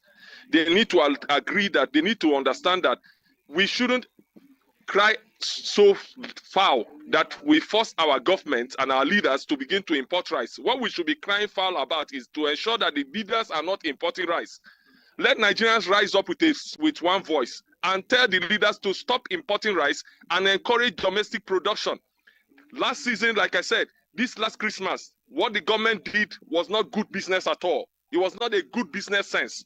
I know for political reasons, they try to do whatever they can do to ensure, because the hunger is real. But it's because of the policies that were implemented that brought hunger to the level that it is. And so for us to be able to address the thing, we need to be doing the things that needs to be done to go in the right direction. And that is, like we said, local production. And for us to produce rice adequately in Nigeria, the government has to have a policy of irrigating our fadamas. Our fadamas needs to be irrigated. If we irrigated our fadamas, we would be able to farm 3 seasons. And if we are farming 3 seasons as against the 1 season that we farm every year, you can see that we would have already achieved 30%. 300% increase in production. Because at the rate at which we are, depending on rains that we are doing today, you can see that we are able to produce about almost 9 million metric tons of rice. And we are the 13th leading rice cultivator in the world, producer in the world. But now, if we irrigated our farms, it means that we can farm 3 seasons. And if we just did farm 3 seasons based on what we are doing right now, it means that we'll be doing almost about 24 million to 30 million metric tons of rice.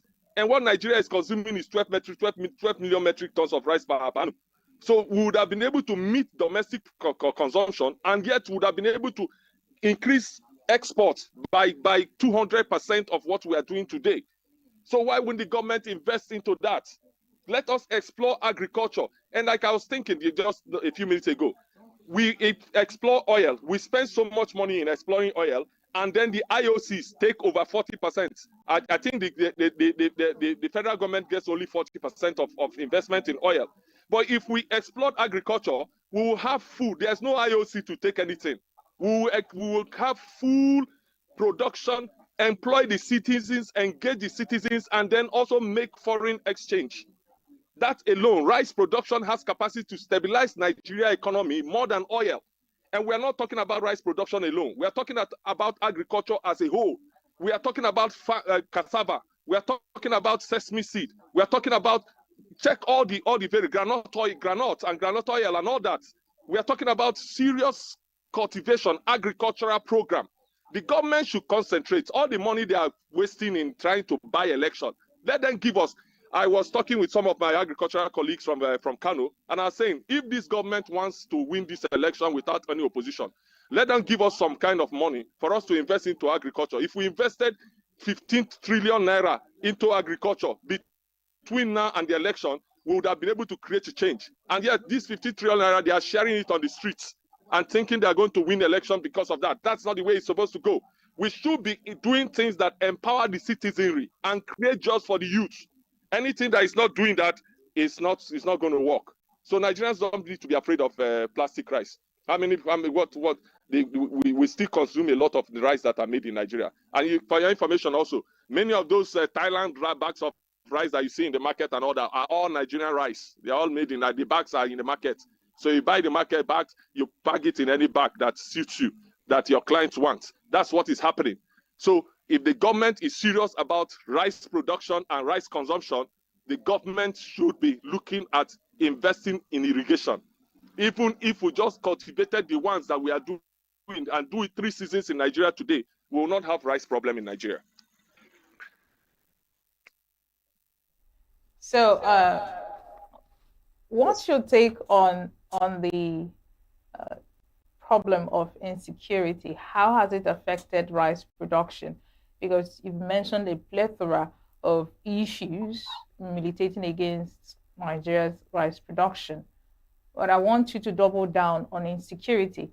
You are an agricultural entrepreneur who has his farm, his rice mill in Makurdi, so you should be in the best position to explain how the problem of insecurity and banditry scourge, how it has affected rice production.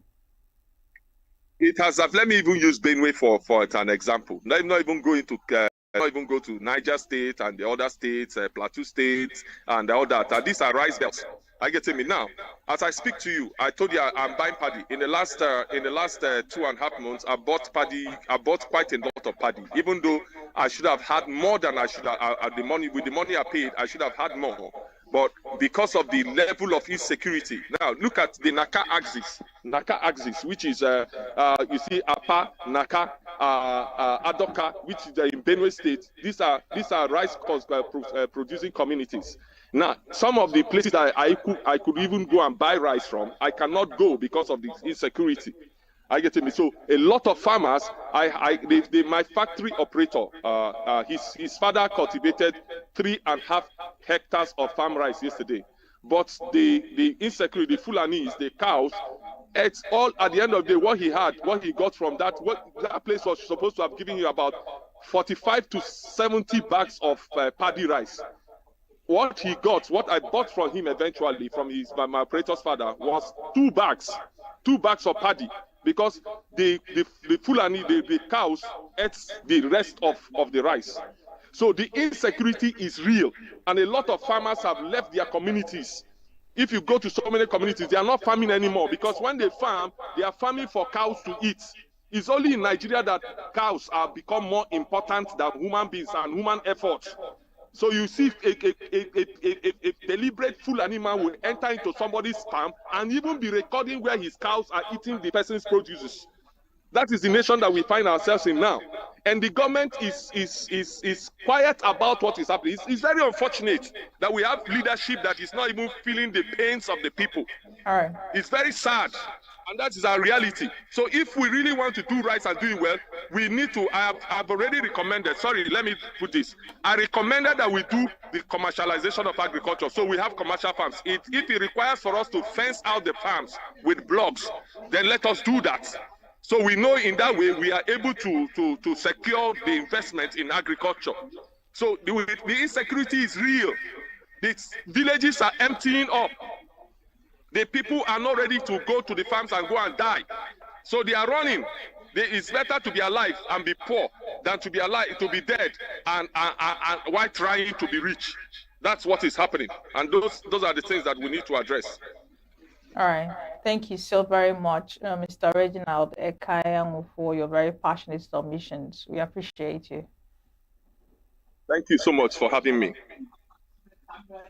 Okay, God don't go bless you anywhere. all. New Day continues with our weekend retrospect. Don't go anywhere. Stay with us. Every second, every minute, every day, news is breaking. Events occur and there are new developments. At Signature TV, we follow these stories objectively, bringing all sides without bias, explaining the complex issues, breaking down the numbers, and investigating the issues behind the news. Anywhere and everywhere, near or far, wherever the news is, we will be there. Signature TV. News in your pocket.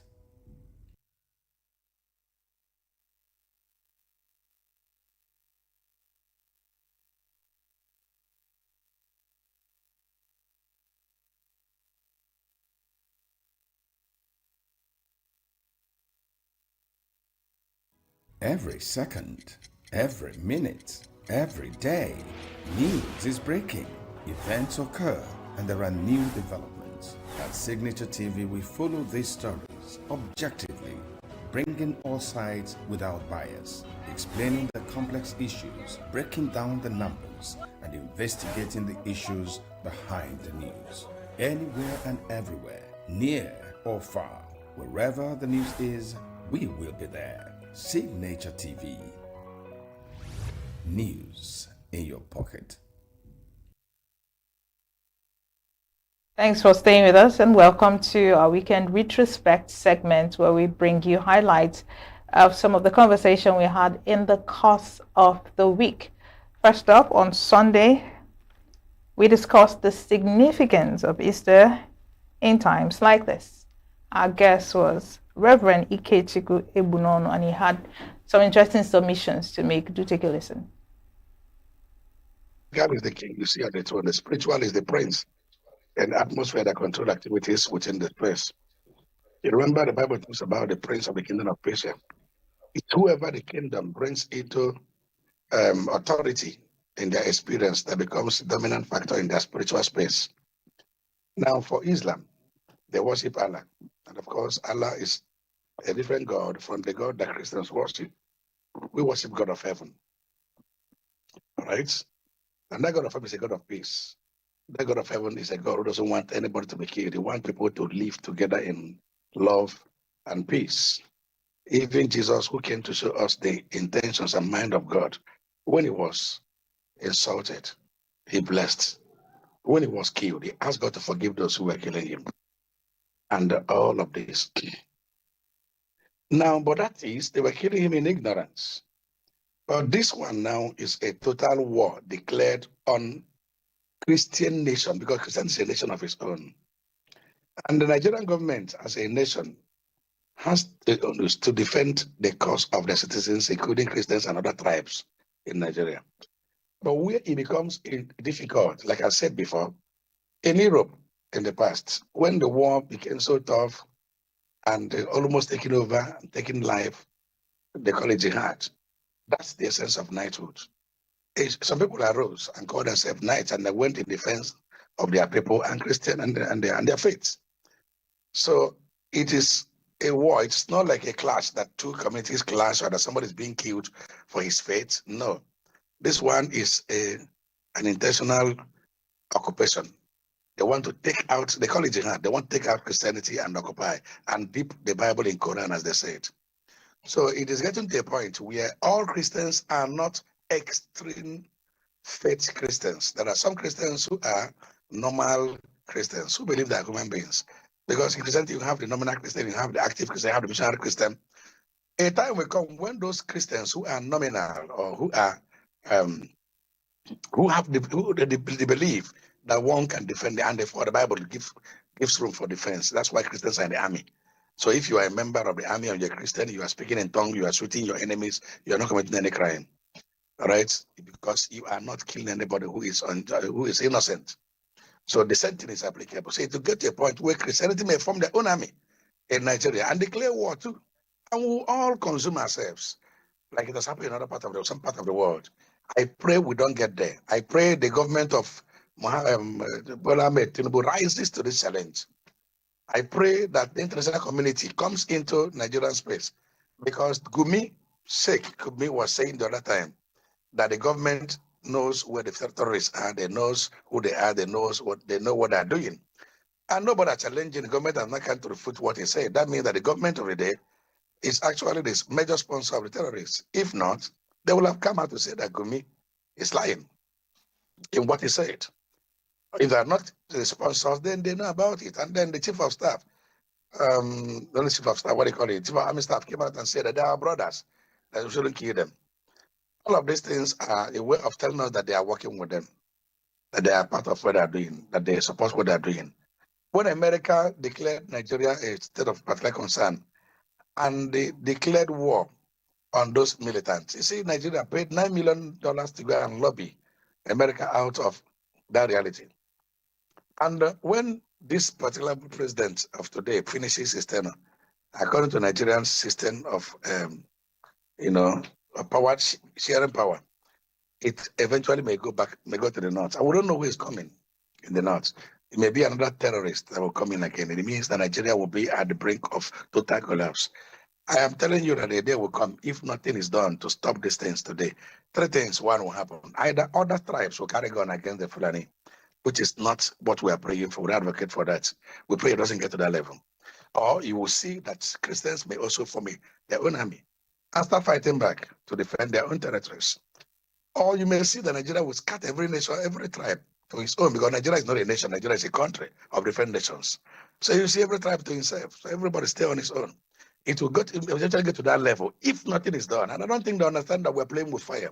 So looking at the whole thing, I think the president of the day should call his governors, the security as the architecture, and see what to do to filter Boko Haram out from the Nigerian army. And all those repentant Boko Haram should be taken out and be sent to either where they serve their punishment as killers, all right, who have killed human beings and maimed our armies and killed some people and made some women widows. Or if they want to rehabilitate them, they should send them abroad to Israel, America, where they will be totally transformed. Not 3 months talking to them, you said they have been radicalized. So you draw them into the army and give them gun. So they're now the ones aiding the terrorists to kill Nigerians. Same thing happens to police and the rest of them. The other day here, somebody, Fulani people killed somebody, and some locals caught them, handed them over. I mean, when we were about to kill them, the military men came and stopped them from killing them, and that was it. The guys were preserved. The other time, they handed them to the police. By the time they came back the following day, the PG and the rest, the police has released them. They have gone. So you can see that we are living in a nation that we don't even know where we are. Our own generation may tolerate it. A Gen Z is coming, who may not be Christians, who are extreme committed missionary Christians as such, who may understand it's our faith, but let's say we can fight to keep it.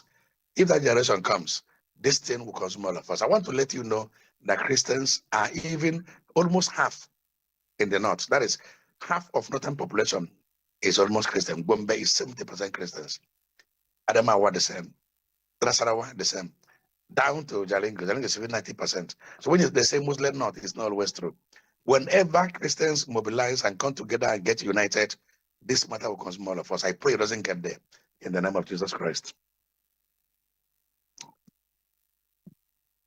All right, thank you so much, Most Reverend Dr. Ikechukwu. But before we let you go, what would be your message, your Easter message to the people in a few minutes? Every second, every minute, every day, news is breaking, events occur, and there are new developments. At Signature TV, we follow these stories objectively, bringing all sides without bias, explaining the complex issues, breaking down the numbers, and investigating the issues behind the news. Anywhere and everywhere, near or far, wherever the news is, we will be there. Signature TV. News in your pocket. And then on Monday, Emmanuel Onyeka, our guest, spoke on INEC's stance fueling opposition suppression in Nigeria. Do take a listen. To become a very formidable opposition political party in Nigeria, since a PDP that was supposed to bring a formidable force had gone drowning.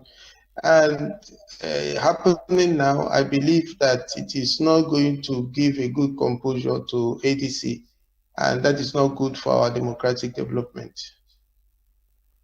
All right, but do you think that, if you can hear me, Dr. Onyeka, I can now, hear you. still on this issue, do you think that INEC could have Yes. chosen a less disruptive reaction, or a less disruptive or an alternative interpretation of, the court order, before deciding who is going to be I recognized, for maybe maintaining both factions pending the judgment? Do you think that they could have taken an alternative decision apart from the decision that has been taken already?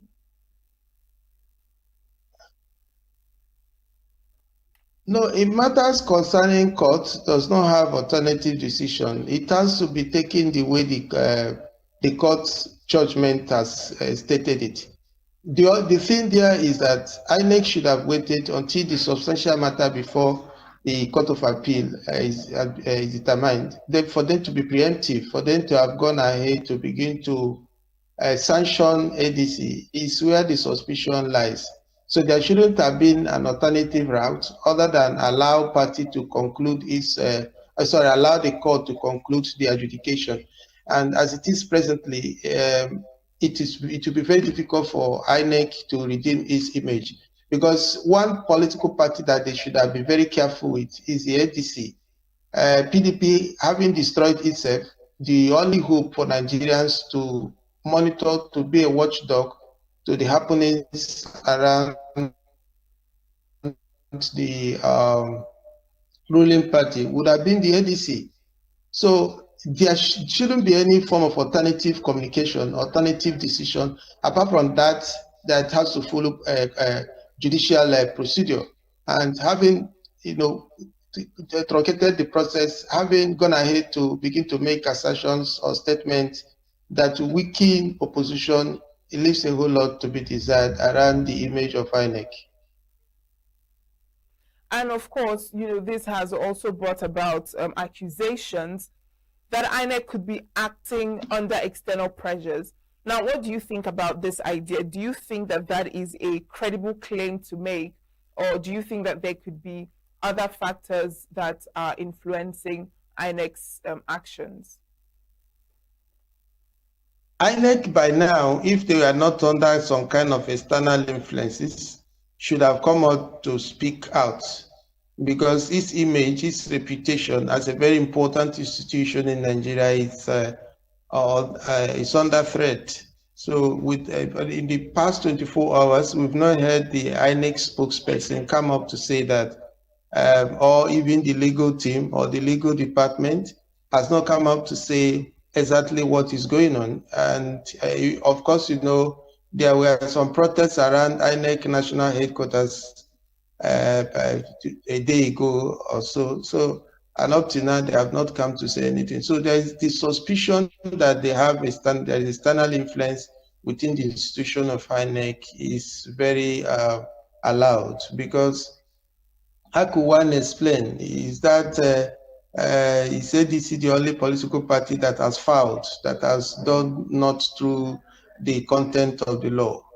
So, and other precedences, other judgments before now, I've always said that, look, all political parties, you go home and treat your matter as an internal domestic affair. So at which point, where did INEC derive his powers to begin to say that political parties cannot be, taking care of INEC? So it all indicates that INEC does not have a stand of its own by externalities. And seeing that ADC is, currently is positioning itself as a strong, coalition and opposition party, the timing of INEC's decision, do you think that it could impact on, ADC positioning itself as that strong coalition or that strong opposition party to challenge the ruling party? Do you think that it could have some form of impact or influence on their turnout?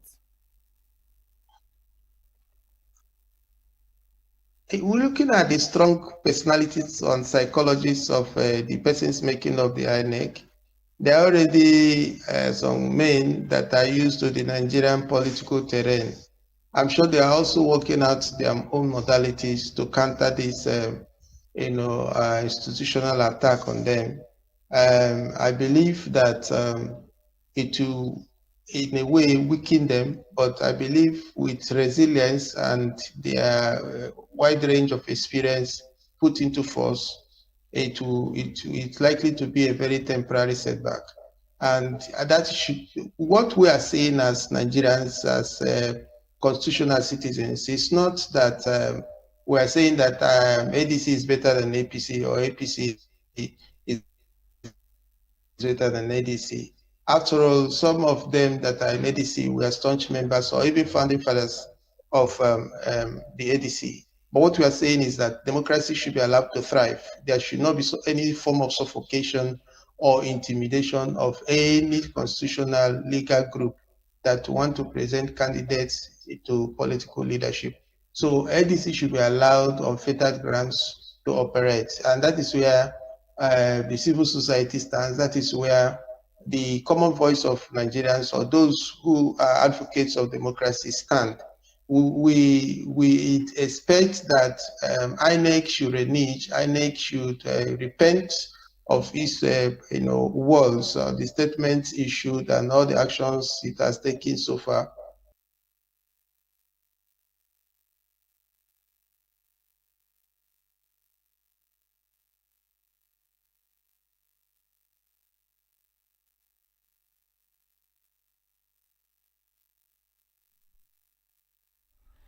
And then on Tuesday, we had an interesting conversation as usual. Did private universities lower the standard of university education in Nigeria? Our guest was Chinelu or Choma, and this is what she had to say. Glad to be here to talk about this very interesting topic. So private universities have actually grown from the 90s to date. In fact, from the data of ENUGU, you can see that private universities fill up 53% of universities in Nigeria, which has been a very rapid growth with over 160 plus private universities.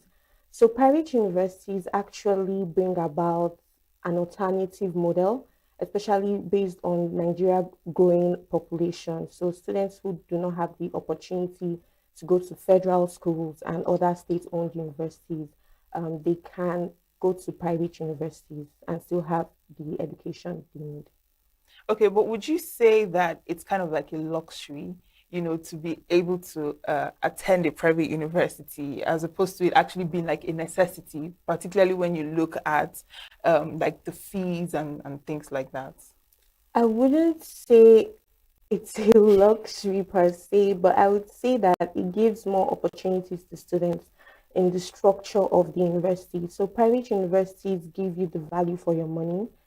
Yes, it can be expensive based on the socioeconomic standard or background of a family, but it is most cases, it is always assured that when you pay a certain fee, you enroll in a certain private university, you get the quality and the value of your money.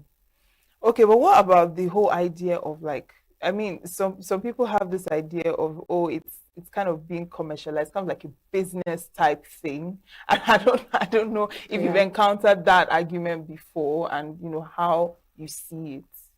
Yes, that is true. People see it as a commercialized field, but the truth is it depends on the university, and it is the job of a university to ensure that they produce employable graduates and they also uphold their standard.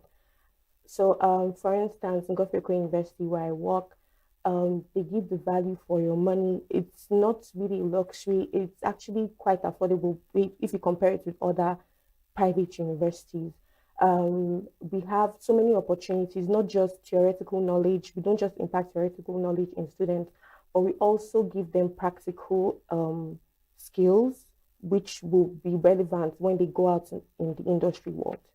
Okay, so now let's come to like the core, topic that we're having this morning. When you talk about private universities and how they have impacted the educational system. So I want to know, like, what is your perspective, like, generally speaking, how would you say that they have influenced or impacted the education system in Nigeria? Would you say that it has increased the standard, or would you say that it has kind of lowered it? I would say it has increased the standard. This is because it has about accessibility. There's also a better infrastructure, and there's also a system of monitoring whereby the staff are being monitored, and there's a structure of accountability. So the staff are being monitored based on their lecture, not only being monitored, but they also have like trainings to ensure that they align with global trends. There are also systems of bringing about digitalization to like the teaching system. So all these factors actually create like a very positive impact. Okay, but there is this whole issue around most private universities having to like reduce their cutoff marks to like admit students or to have students. So there is also this notion that, I mean, most people that go to private universities or most students in private universities are not particularly qualified enough possibly to study a particular course, but because the cutoff mark was reduced. So do you think that that could also be some negative or a not so great aspect to the admissions process in private universities? I wouldn't say it's a negative aspect, but I would say it's an aspect that creates opportunities. So it's actually bring about inclusive learning. That of course, there are students who face some problems in learning, but it gives them opportunities to actually get a degree, do a program, and also impact skills and make them good for like the work field. Okay, so let me ask you, what is even your opinion about education in Nigeria? Like how education is generally, particularly in tertiary institutions, how it is being given, both the teaching and learning process. And like I want you to, I mean, you've been a student and now you're a staff, so I'm sure you have a knowledge of both sides and how. So just give us like an overview of how that is like. I think based on my observation, as you said, in a broad sense, education in Nigeria has a lot of potential, but we have deep structural issues that affect the performance of universities, that affect the performance of even secondary schools. So it's an administrative thing, it's lack of resources, it's poor infrastructure, they don't really have support. And as someone based on my field who, by the grace of God, I've had the opportunity to also school abroad in Germany, you can see that there is a very big contrast in the education system. In Germany, public state-owned universities, they have like finances to support them. In fact, it is so good to an extent that students who graduate from maybe high school and they don't want to go to university anymore is because they don't actually want to go. It's not because they have systematic barriers that's making them not to go to university. So if we have more support in the education system in Nigeria, we can produce young Nigerian youths who will make a difference in Nigeria and the world. So what do you think?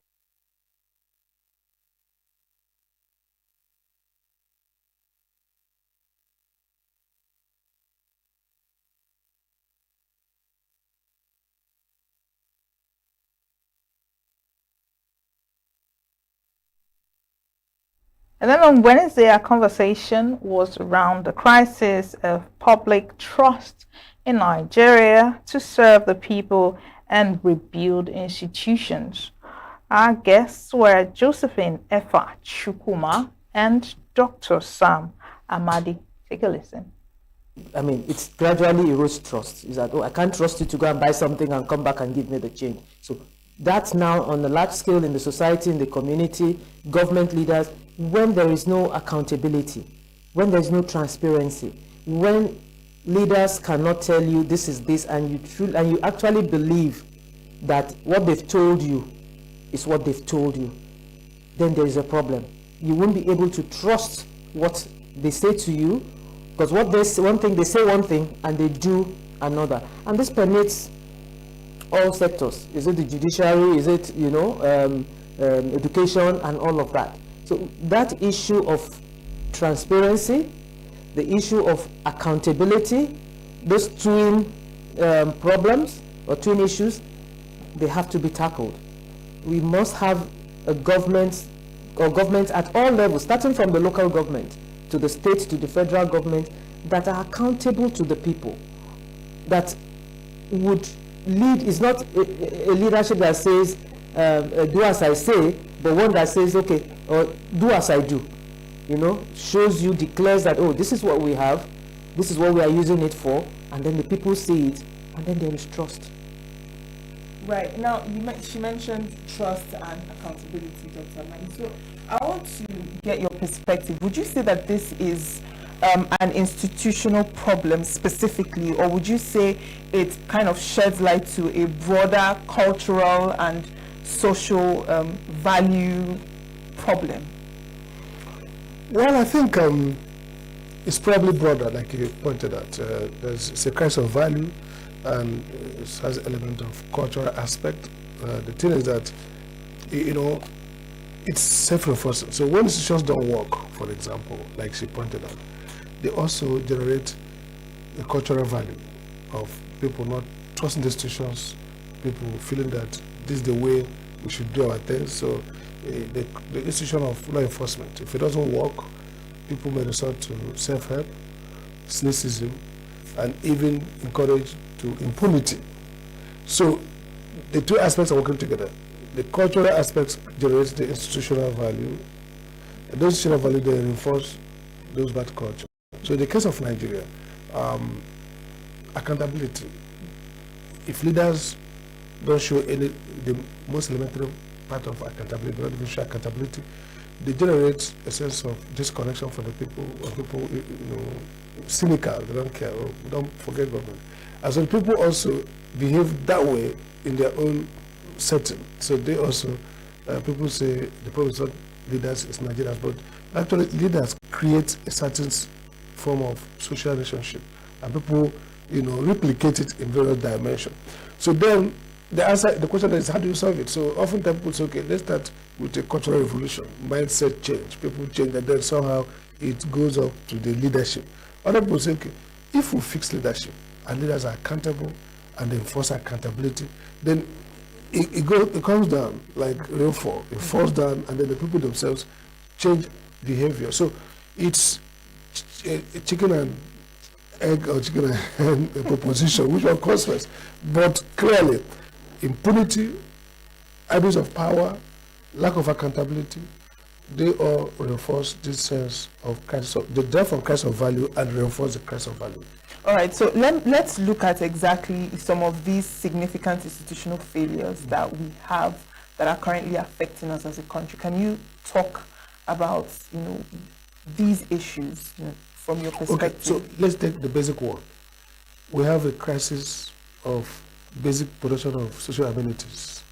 Don't we have light, road, water? Nigeria has very high multidimensional poverty, not arising from catastrophes, hurricane, or some kind of natural, force of nature, but basically the total absence of commitment to the various social provisions. So if you look at some local communities, it wouldn't take much to make the roads a little bit, more travel. It wouldn't take much to provide maybe the markets, clear the bushes, pay people, unemployed people.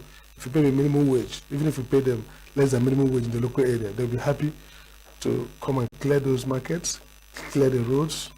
It wouldn't take much for government to put community water, not anything sophisticated, even if it's public, push by push, whatever they call it, okay? That's at the level of economic, provision of economic growth. Now, come again to the degree of impunity with security. So how many times have you seen state governments prosecute persons or make effort to catch these, criminals who make the neighborhoods unsafe and then prosecute them publicly? Again, to talk about rule of law, accountability, budgeting, all the time, maybe you see people, civil society people complain, put up petition. Do you see a robust government engagement to explain?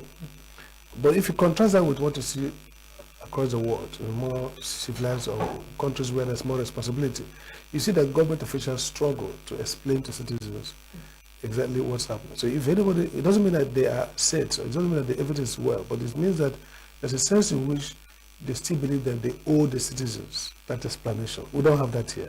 There's also a sense in which we see that the institutions, law enforcement, so you don't just come and say, okay, they go arrest a widow's son and for nothing, and it's kept there, and NGOs will say, that boy has been there for 2 months, 3 months, nobody cares. At the end of the day, maybe he dies, or at the end of the day, they release after 1 year, no compensation, no reason. So these are fundamental areas where the institutions fail. They fail to deliver their mandate. Their mandate is clear in the law, but they don't even care about the law. So everything they do openly is contrary to what the law said they should do. So this is a case of maybe interpretation. This is a case of deliberate, refusal to think about the law or think about their responsibility to citizens at large. Right. Now, he has spoken about how these institutions are not delivering on their mandate, but what about the citizens themselves? Do you think that we are doing enough as Nigerians when it comes to actually holding the government accountable? Or would you say that we're in a situation of helplessness whereby even when we do try, it doesn't work? What did you It's almost similar like that, like a situation of helplessness. I remember growing up, we always said, don't ask what your country will do for you, ask what you can do for your country. Beautiful, it shows, it's all about patriotism. But Nigerians, from all indications, honestly, Nigerians can actually give their all for Nigeria. If the signal and the message they are getting from leadership is that of transparency, that of accountability, that of loyalty, on the part of government itself. But when you make this effort in your own little way, and you see that it is yielding nothing, even starting from the level of, we are in that period, we are in that season now, of elections and all of that, and people will say, I'll go and vote, but will my votes count? Will it count? And consistently, we are seeing votes not counting, so it creates in people this essence of, we were talking again about it yesterday, fatalism, we're just tired of everything. But that's not to say the citizens don't have a role to play. We do have a role to play. But you need an inspiring leader. You need a leader that would encourage you, a leader that would make you see the light at the end of the tunnel. But when you have a leader that tells you to do this, and while you are trying to do this, he or she is doing another thing, and then you ask yourself, what am I doing here? So it's a dual thing, but leadership, like what Dr. Sam Mamadi said, we have to be able to see that we have functional systems that hold people accountable. Functional systems. It's not about individuals. In the police, for instance, you will meet strong, committed, passionate police officers, AIG, DIG, all of that. But they are just 1, 2, 3. And what's the system like? So when they leave, if for any reason now, and you know that they are moved all the time, what is left behind? Do you understand? So we need our systems to work. We need our institutions to work. Beyond one person who comes in there as a commissioner or as a minister, good, kudos, the driver, But if the driver goes in there and sees that the vehicle is about driving is carcass, really nothing there. There's so much he or she can do in that kind of a situation. So it's the devil and the deep blue sea. is the devil and the deep blue sea, and we need to intentionally make efforts. You know, our politicians, our leaders, not do as I say, not say one thing and you are doing another thing. It creates the crisis of trust. Right. So now let's bring it down to how this affects women, because I know that you've interacted and, you know, through your decades of work. Yeah. How would you say that this institutional failures also translates to women in Nigeria? How does it affect them specifically? On a daily basis, on per second basis. In the work I do, violence against women. Then on Thursday, our guest was Dr. Webster Okonkwo, and he spoke to 2027 build-up and Nigeria's political climate. This is what he had to say. Third world country, it is part of our lifestyle, political lifestyle, trying to destabilize your opponent. And I think that is what APC is trying to do. But looking at history, you will see that the process that brought about this coalition has never worked in Nigeria. Look at Social Democratic Party in 2019. You know, people came together with a movement for new political order, coming together to fortify the party. But at the end of the day, they were in court until after the election was over, because it is not always easy to come together without going through the normal process of party congresses and then electing or selecting a leadership. So I saw it when that coalition was formed that it is going to be scattered by the judiciary, because at the end of the day, we will have conflicting court orders that will destabilize the opposition. It has happened before. So that brings me to talk about this issue of ideology, because you mentioned it earlier that it's more an issue of power than ideology. So why is it that we seem to have politicians in our country who are more concerned with power than ideology? What does that say about the democratic system that we have in the country, or that we claim to be practicing? Well, it is a very simple thing.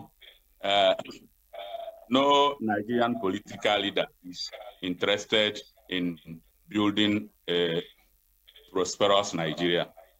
At this point in time, in our developmental stage, what every politician is looking for is what will benefit him, maybe his family, or maybe his group.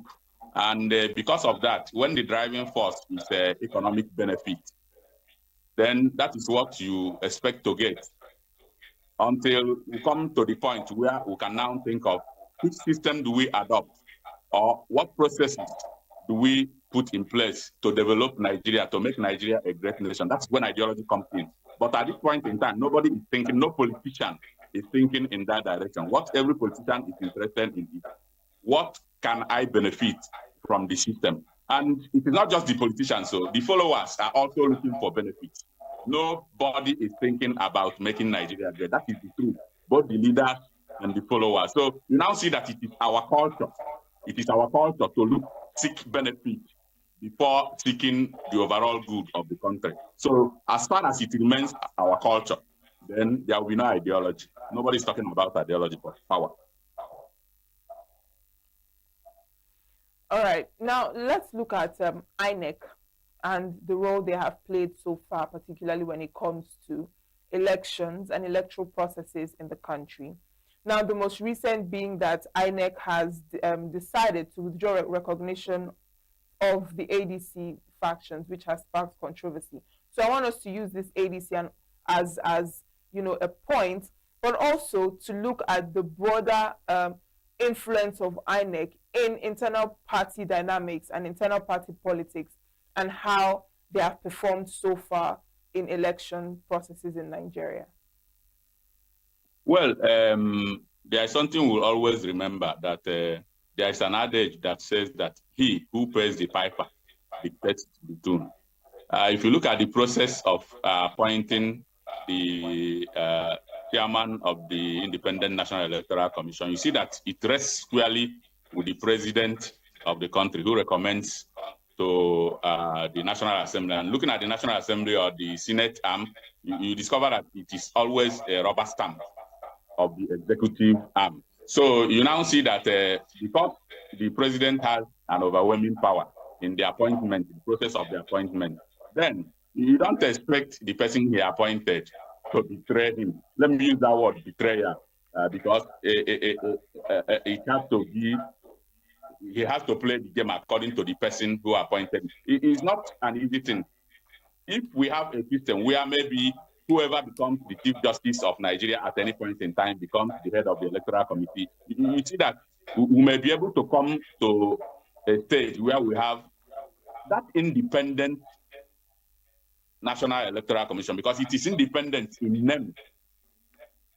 So because of that, you don't expect to get much from you don't expect much from that INEC. But all the same, Nigerians should stand up to hold INEC accountable. I think that is the stage where we are now. We are Nigerians, we have to wake up to hold INEC account. That's the only way we can change what is happening now. If we don't hold them accountable as Nigerians, then there's no way the electoral system will change. So it has been on in Nigeria. The electoral system has been such that the ruling party controls the electoral commission. It did not start today, and I don't think it will end tomorrow. So in your opinion, what would you say that it would take for INEC to be truly independent? Because from what you've said, the independence is just in the name, but when it comes to, you know, the actual what is being done, it is not independent. So what would it take then for the INEC to get to a point where it can say it is independent of external forces and can operate within its rights? I think you have to take away the power to appoint the chairman and maybe the commissioners from the executive arm of government. And then we can balance it between the judiciary and maybe the legislature. Because as long as the executive arm appoints the chairman, the commissioners, and you don't expect them to perform, you don't expect them to be independent. And you also know that the budget proposal will have to be approved by the executive arm and then sent to the National Assembly before the money is released to them. So you now discover that the whole thing is entangled. The executive has a hold over the Electoral Commission. So what we want to do, or what we can do to help the Electoral Commission to be independent, is to take away the power of appointment from the executive.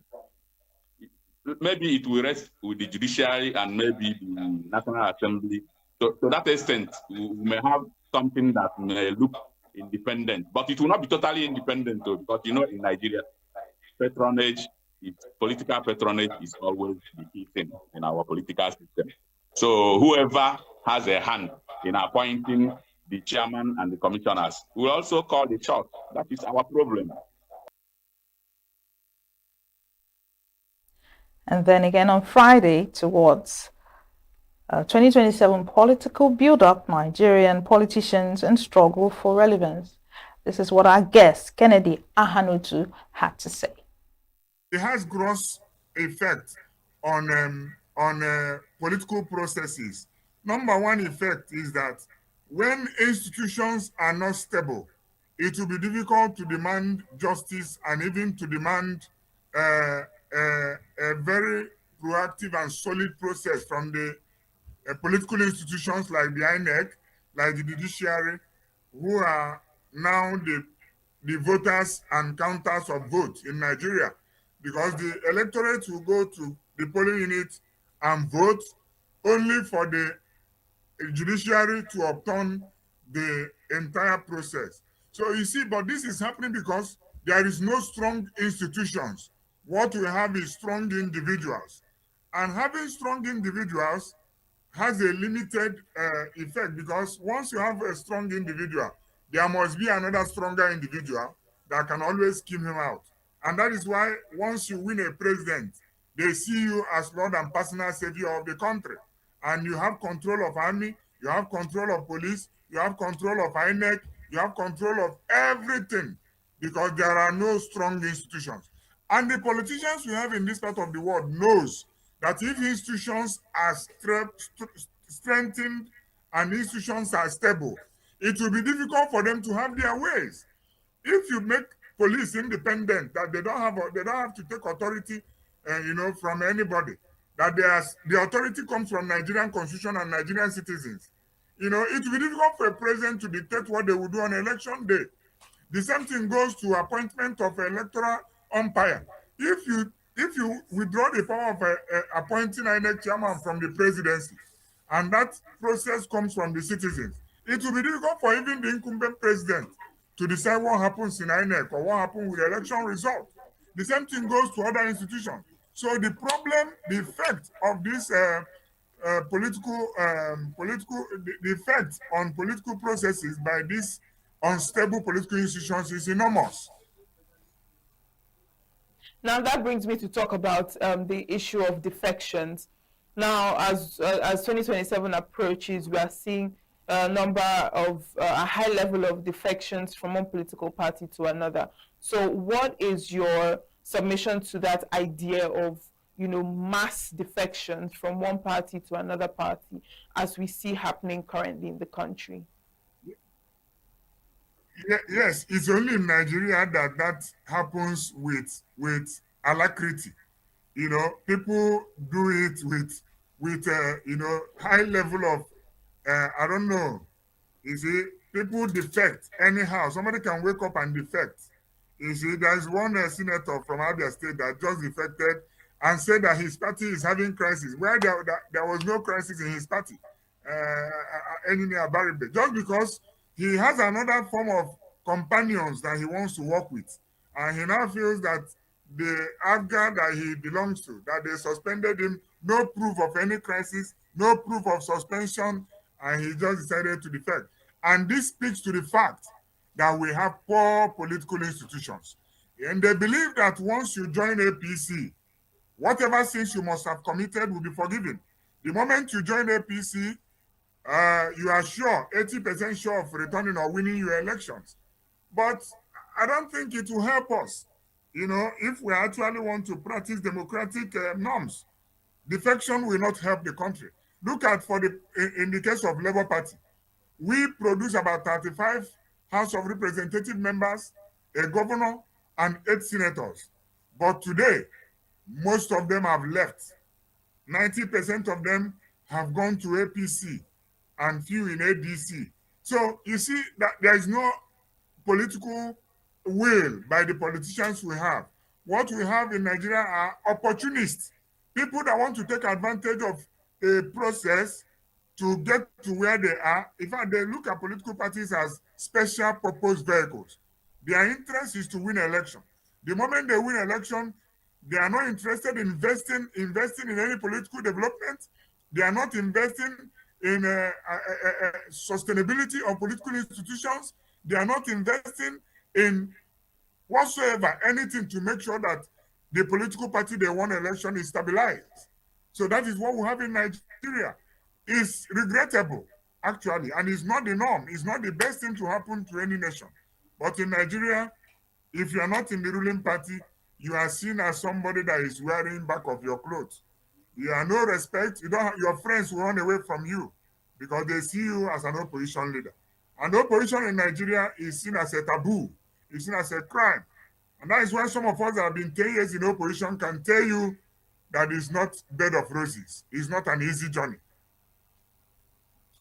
Right, now it's quite interesting because you mentioned about the Labour Party and how there have been mass defections to the APC and also to the ADC. And so that brings me to us, because I mean in 2023, Labour Party saw a huge surge, everybody was identifying with the Labour Party. But fast forward to now, hearing issues around internal disputes and leadership changes and all whatnot that have raised a lot of concerns, and also the defections that you've mentioned and people that have left the Labour Party so far. So how would you, looking at all that has happened, how would you assess the party's current stability? How is Labour Party currently faring at this point, looking at the broader political space and all the movements that are happening and all the preparations leading to 2027? In all honesty, I wouldn't deceive Nigerians to boast that Labour Party is stable currently. Given the fact that since after our 2023 participation in election, there has been litigations. some of the people that won election under the platform of Labour Party have made it a point of duty to destroy the party structure that gave them victory. And since 2023 to date, we've been in and out of court, dragging leadership. Even when the leadership of the party is known, but certain individuals felt that because they have won election and they have become governors, they should be God and personal savior of the party. But Labour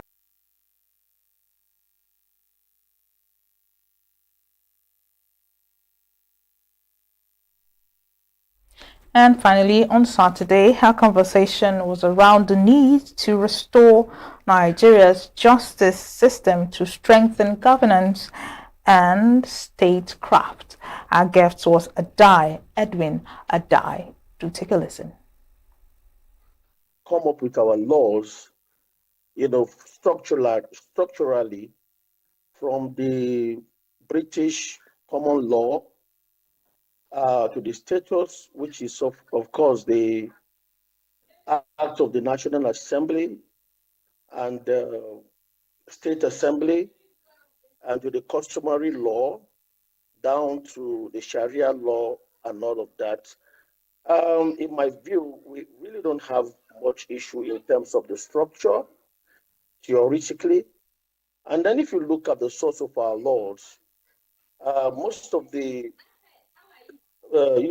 everything that was captured in respect to how the law is supposed to be framed was actually done in good faith. But I think the challenges actually arises in the implementation. And there's a lot of controversies here and there, a situation where justice or judgment is given, and then there are some other interpretations, especially the way it's being viewed in Nigeria today. Most of them don't see the law from the real context of the law. We are beginning to see our law from the backdrop of the fact that the outcome, especially when you win election or you are in a court, when you win, you said, oh, the justice system is okay. When you lose, oh, the justice system is not okay. And if we continue like that as a country, I think it's going to be a huge challenge, especially what is happening right now in our system, where we don't really look at the law from the context of what it is. We look at the law from the outcome of what the law says, which of course is not the law from the point of view. The system whereby justice most times are delayed. How can the phrase justice delayed is justice denied be practically, addressed to gain the trust of Nigerians? The issue of perception is a very, one of the major challenges we are having, in Nigeria today. In a situation where the citizenry, we don't trust the institution of, government, in terms of the outcome of whatever the institution of government will do or continue to do, especially the perception we are having today.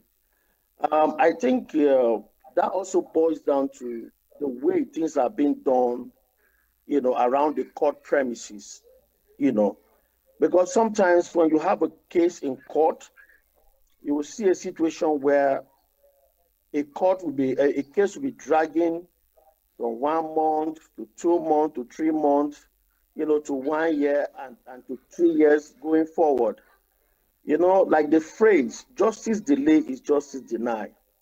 And I think that it is appropriate for the judicial system to look into it and ensure that all cases should be treated as at when due, because a situation where people are expecting their court cases to be dealt with at record time, and you see where the situation is dragging and dragging and dragging, you begin to wonder. And sometimes the outcome of, or when the pronouncement will be made, you will not be able to, maybe the event must have even elapsed. And therefore, if you look at that from that, framework or blueprint, you also understand that indeed, when justice is delayed, of course, justice is denied. Because as at the time the case was in court, perhaps maybe there is something you need to do, especially not even look at the political cases that is ongoing right now. You will see a situation where INEC have released timetable for elections and from primaries. And then we have cases that are dragging from the PDP, cases are dragging from the ADC, cases are dragging from the SDP, cases are dragging, and even from the Labour Party, cases are dragging. And if you understand all of this, you will know that there is a time frame at which all of these activities need to wrap up because of all political activities are time bound. And a situation where court cases are in court and the complainant or the litigants are waiting to see to it that those cases are resolved for them to be able to meet up with their preparation plan, you will discover that that time has gone. And in that kind of situation, you realize that indeed, when justice is delayed, of course, justice is denied because everything in this country is time bound. Everything you want to do is time bound. And I think that it will be appropriate if the judiciary would do everything humanly possible to ensuring that everything should be done at record time. There is no need dragging court cases and all of that. Because if we continue like that, it's going to whittle down the confidence of the people, of course, which the justice system is designed to serve. Now, let's look at reform within the judicial system. The question I want to ask now, and I want you to be honest with me, is can reform, meaningful reform, be done first in the Nigerian judicial system without looking at corruption? Well, you see, for me, in my opinion, the judicial reform is long overdue because the judiciary is independent theoretically, but they are not independent, in my view, practically. Because issue that borders on appointment of the judicial members still borders on, or it is still with the responsibility of the executive arm of government. And then the resources also is still, hello? I can hear you. Okay, thank you. The resources also, the judiciary or members of the bench, they are. Now, this is where we draw the curtains on today's program on New Day. I'm sure you must have gotten one or two of interest. Don't forget that we are live on social media, YouTube, Facebook at Signature TV Official. We're also live 247 on Free TV, channel 766, and SLTV, channel 265. I've been your host, Chigi Chagaram. And from all of us at Signature TV and ENUGU Studios, it's goodbye and God bless.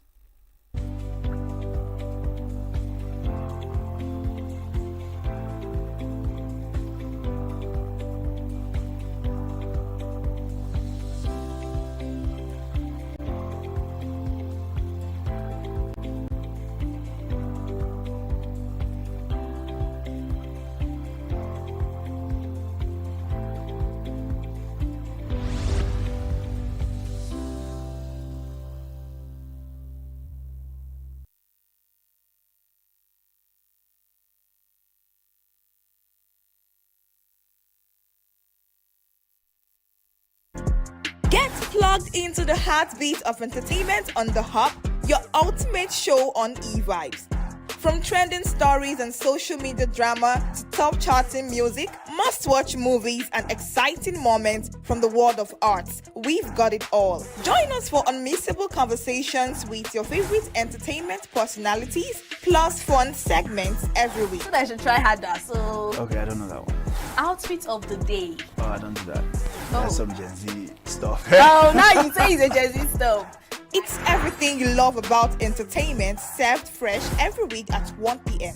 with weekend repeats just in case you missed it. The Hubs on E-Vibes, where the vibes never stop, only on Signature TV.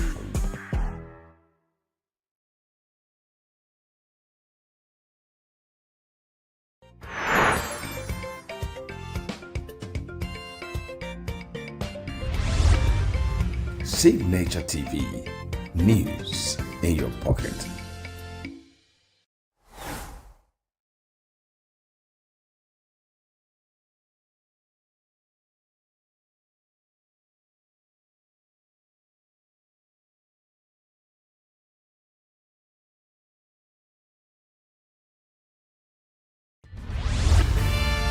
We are local.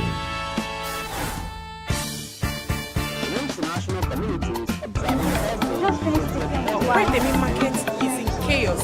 People are... We are national. Those in support of this motion as amended, say aye. Aye. We have taken the vote by default. We are international. Israeli airstrikes. Donald Trump left us the worst unemployment.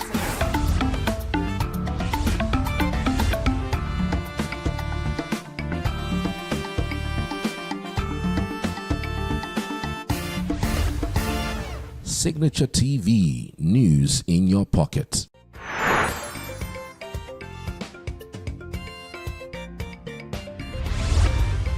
Signature TV, news in your pocket.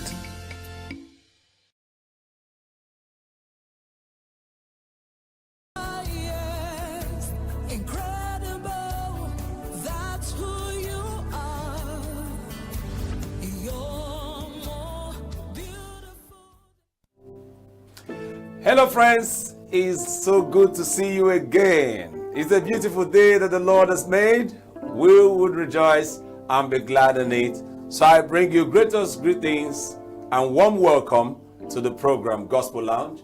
It's going to be an amazing and informative time on the show today. My name is Victor Chief Judge and the show begins now. Let's sing a song of worship and praise to God for His love, His mercies and everything that He has done for us.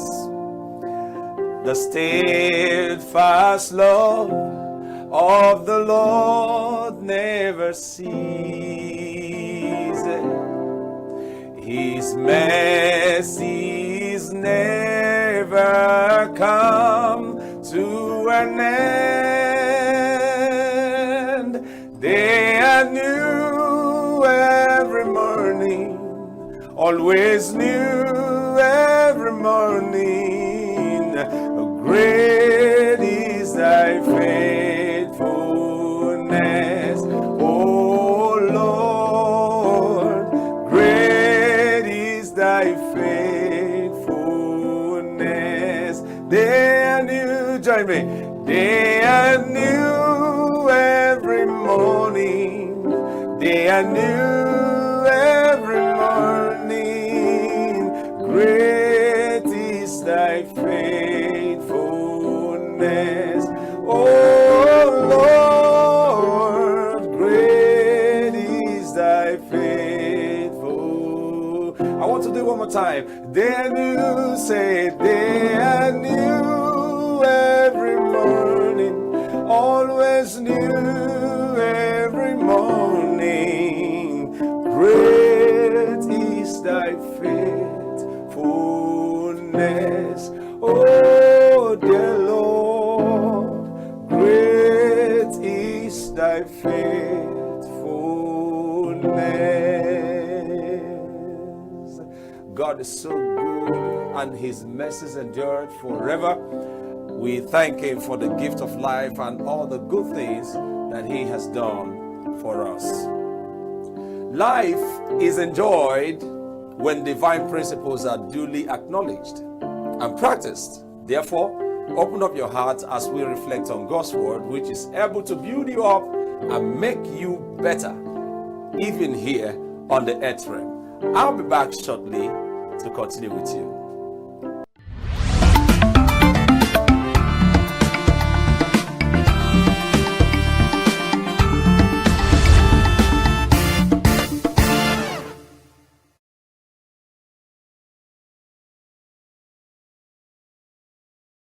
Brothers and sisters, on this 27th Sunday in Ordinary Time, I'd like to reflect with you on the theme of marriage and family life. Each and every one of us comes from a family. And so first, I ask you, cherish your family. Pray for your family. Work hard every day to be at peace with all your family members. Celebrate your family members, and work hard every day to repair, to heal whatever is broken in your family. And I tell you 5 things that I think can help your family. And these 5 characters of every family reflect the character of God. These 5 qualities that we should have in every family reflect the qualities that God has revealed to us about God the Father, the Son, and the Holy Spirit. I remember many years ago when a couple came wanting me to officiate at their wedding. The man was a rich man, and he had made a lot of money. So he told me, "Father, we have signed a prenuptial agreement." I said, "What is that?" He said, "A prenuptial agreement says that in case there is divorce or death, it stipulates how my assets and wealth will be protected." So this didn't make sense to me. And when I tried to find out further about this, I realized that this is a common thing in North America. So people entering into marriage just in case things don't go as planned. Then we sign an agreement prior to marriage that certain of the assets of either parties will not be touched. Now, this is a clear example of the difference between Christian marriage as understood and revealed to us in Scripture and any other partnership or relationship. Christian marriage is not an agreement, it is a covenant. The difference between a covenant and a contract or an agreement we find in Scripture. God makes a covenant with us. Jesus enters into a covenant of love with us. That means that the love of God cannot be revoked. It is unmerited. It is unconditional. It is faithful. It is fruitful. It is forgiving, and it is forever. Those are the characters, qualities of the Christian marriage. It is an irrevocable covenant. It is in perpetuity. That is why the gospel today says, what God has joined together, no man or woman should put asunder. What does that mean? It points to the covenantal character of Christian marriage. It is forever. Now, each and every one of us, especially those who are married, must enter into this mystery. First is that God's covenant with us is unconditional. God had no pre-creation agreement with any of us. God has no agreement with any of us, really. God loves you the way you are. God embraces you because God made you. God's love for you is faithful.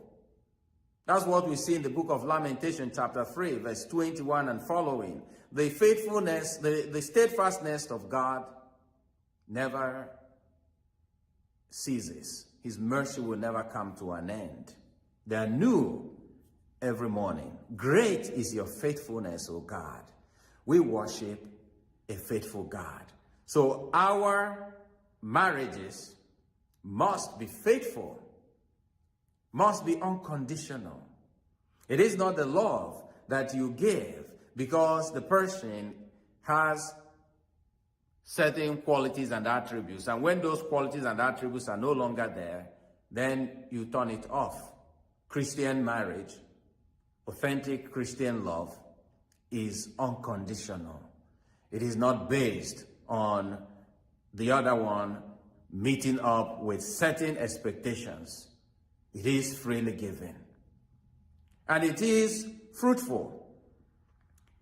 That means that the love between the husband and the wife leads to life. But in some instances where marriages do not lead to life, we can also understand it in a spiritual sense of the life of the individuals and the life of all those who, because of the love between the couple, are touched, are transformed, are supported by this love. Then Christian marriage is also forgiving. Just like God forgives each and every one of us, so also you must forgive each other. You must put up with each other. In our throwaway society, most people, I would say some people, what does not work, people don't take time to fix it. They just throw it away. And so some people walk away from the commitment they made, from the covenant that they established. So we must be like God. And marriage is forever. The union is forever. Because God's love for us is forever. So these are the qualities you find in every Christian marriage. 1, unconditional love. 2, fidelity, faithfulness. 3, fruitfulness. 4, forever love. And 5 is what we find at the heart of the Christian God. Trinitarian love. And that brings together everything in Christian marriage. What is that Trinitarian love? What is the relationship between God the Father, God the Son, God the Holy Spirit? It is a relationship of friendship, of partnership, of collaboration, of cooperation, of service, of respect, of mutuality, of solidarity, and of self-giving. Each person in the Trinity participates in the life of the other. So our families indeed are centers where this drama of the sacred takes place. Let us go, our brothers and sisters, and heal our families with unconditional love. We are made in love. We are created for love. And love will be our judge at the end of life. And for those of you who are going through divorce, separation, or those of you who have lost your partner, the ministry we have in Toronto called New Beginning taught me an important lesson. And that is, there is always a tomorrow. Let the scars you bear from loving remind you of your sacrifice. Let them become the scars of victory, not the wounds of regret. You entered marriage meaning to give it your best. But we are humans and imperfect. Sometimes things do not work. Not because we are bad people, but rather because we are limited. So do not blame yourself too much. Do not carry that guilt that comes from the devil, that tells you that you're not worthy, that you're not loving, that it's all your fault that your marriage did not work well. Take it to Jesus. He is the source of love. He is the model of love. And remember, there is always a tomorrow. Let us pray for our Christian families, and indeed all families throughout the world, that the healing grace of God can come upon each family, and that the love of God will be reflected so that every family becomes an icon of the Most Holy Trinity. Through Christ our Lord. Amen. You're welcome back from that awesome session. I believe you were greatly blessed and inspired. Please do something positive with what you have heard and be a better person. Stay blessed. Today I have a wonderful guest in the house, and we are going to be talking about something very important and critical.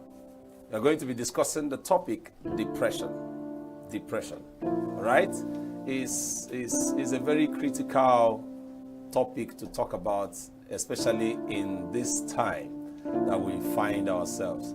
Just a simple definition to introduce this, and then I go to my guest today. Is a state of feeling sad, a low spirit, a mood disorder that is marked by varying degrees of sadness, despair, loneliness, and that is typically accompanied by inactivity, guilt, loss of concentration, social withdrawal, sleep disturbances, and sometimes to the point of suicidal tendencies. Okay, so this conversation is vast and all-encompassing, and has several forms. When you get to the medical terms, they say this is a clinical depression. The other one say major depression, and then postpartum. It has to do with women giving birth to children, something that happens to them after childbirth.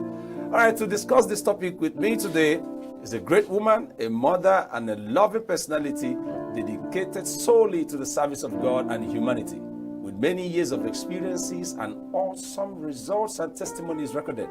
More so, she's a passionate minister of the gospel that loves building people to positive impact for their community and the nation at large.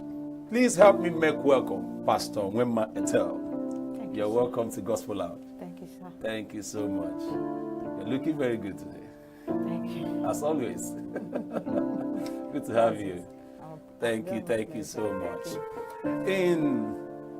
Just to be real about this, depression is real. Yes, it's real. It's real. Yeah. But from the roots, what are the causes of this depression? What are the causes envisaged? Things that can cause depression. Yeah, just like you rightly said, it's a mood disorder, and it can be genetic. Can be genetic? Yes, Okay. depression can be genetic. Maybe one's parents or siblings must have suffered from depression in the time past. Okay. But mostly is based on individual as well. All right. Then another cause of depression could be high expectations of life. When you have high expectation of the things you want to achieve, maybe there's a time frame for it, you did not achieve it, it makes one's spirit to go low. Then another cause of depression could be stressful events of life, abuse, violence, trauma, losing a loved one, betrayals, disappointment, heartbreak, sickness also can lead to depression. Depression, yes. Okay. It can. Medical conditions, medications as well, Yeah. can lead to depression. Wow. This is mighty. But let me ask this question, because I want us to create a balance. Okay. Depression is real. Yes, it's real. And caused by a lot of things that you have just rightly called out now. Yes. But does it or is it peculiar to a particular gender? No. You know, somebody No. will say the depression is mostly a women thing. You know. No, men can be depressed. Okay. Yes, but the percentage or the ratio is higher in women for Okay. some factors. Okay. Yes, there is a high range of depression among women than men, but men can be depressed. Is it because women tend to express more? Yeah, we are more emotional. Our social experiences, biological experiences, hormones as well. Okay. Can also cause it, and satisfaction. When you're not satisfied the way you were, you want to look like another person. You try to achieve it. You're not achieving it. It can as well bring somebody's spirit low. Oh my. Yes. Hi. You see that you need to be contented with what you have. Exactly. Don't try to be like another person. You are uniquely made by God. And if I will go a step further in that question, Okay. women are emotional. They, Highly their emotional. makeup and all that. But does it mean men are not emotional? Is it because we are too macho and then we don't? Men are emotional, but they tend to hide theirs. Women, we easily express ourselves. Why? Because that's our nature. We have that tender heart than men. Men hide their feelings. Probably, I don't want my wife to feel bad. I don't want my children to notice what is happening. Inside, they are dying. They are feeling it, and that one is most dangerous. It can lead to suicidal. It can make one have a suicidal thought because you are not expressing it. People are not even feeling it. When somebody comes, you're trying to be yourself. To comport yourself. Yes, you comport yourself. Why is your face like this? No, nothing. I'm fine. Oh my God. I'm fine. It's worrisome, and then you see someone is dying quietly. But I really want you to help me tell our people now. I'm going to say it in our language and explain. They say, is it true that a man doesn't cry? Is it all right to say that? It's not proper. You should. A time comes when you feel like crying, and when the time comes, let out the emotions. Let it out. It's one of the therapeutic measures of depression. Okay. Yes, crying is one of the therapeutic measures. When you bottle it up, you can't feel it again. You can even do what they say, crying in the rain. Okay. You cry it out and ease off that tension at that moment. It helps. It helps. Friends, if you're a man, try to cry small. Don't bottle up a lot of things. No. Depression is real. It's real. All right? Just go ahead and let it out. Let it out. All right? When we come back from this short break, I'll continue with the interview. We'll be right back.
welcome back.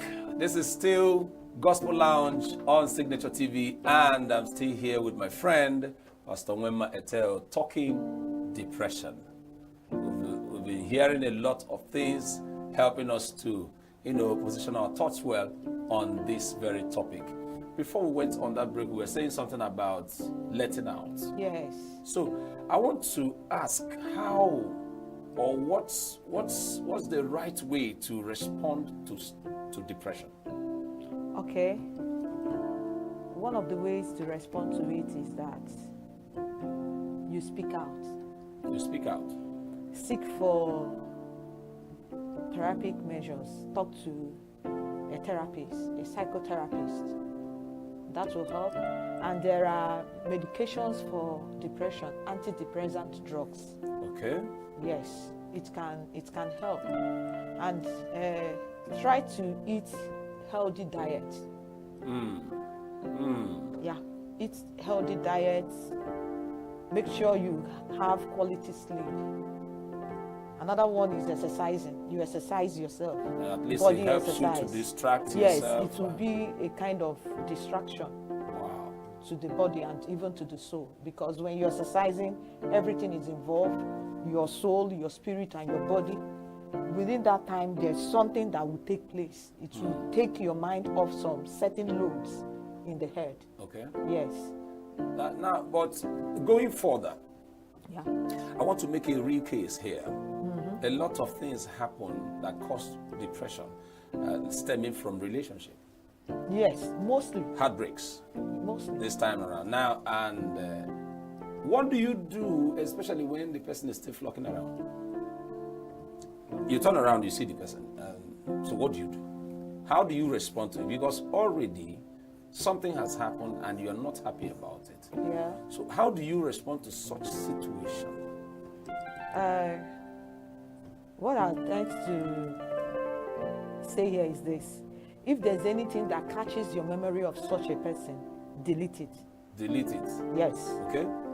Like pictures, messages, even the environment the person stays, avoid it. Okay. Until you're properly healed. So let's go completely. Avoid anything that will bring the old memories back. Yeah. Yes. Wow. Avoid what will bring these memories back, since they hurt you and keep you very, very low and cause a lot of damage to your mind. Avoid it until you heal completely. What it means is that it takes time. Yeah, depression takes time. It's not something that healing from depression actually takes time. So, how much time? There's no specific time. It depends on the individual. The ability to heal fast. Depends on the individual. It depends on the individual. Okay. Coming out of your shell. Forgetting what have happened. Knowing there's a future before you. Yeah. Then you pursue it. It will help you. Some may take 3 times. Some may linger 1 year, 2 years, depending on the person. Depending on the person. Yes. So now it's not really a matter of what has happened to you. It's the way, the approach you gave to it. Wow. The approach. Wow. Can you hear that?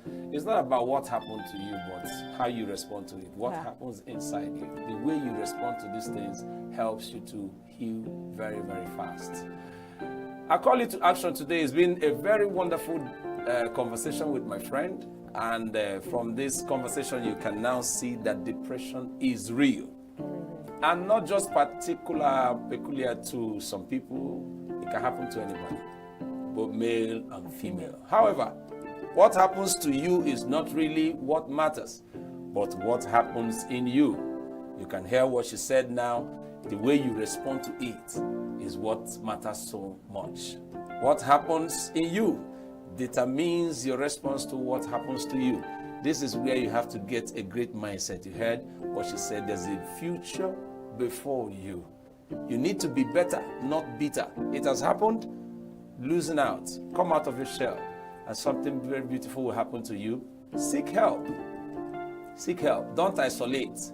When you are depressed, to avoid suicidal tendencies, don't isolate. In all things, remember, God is ever present to help you engage in prayers, and you'll be all right.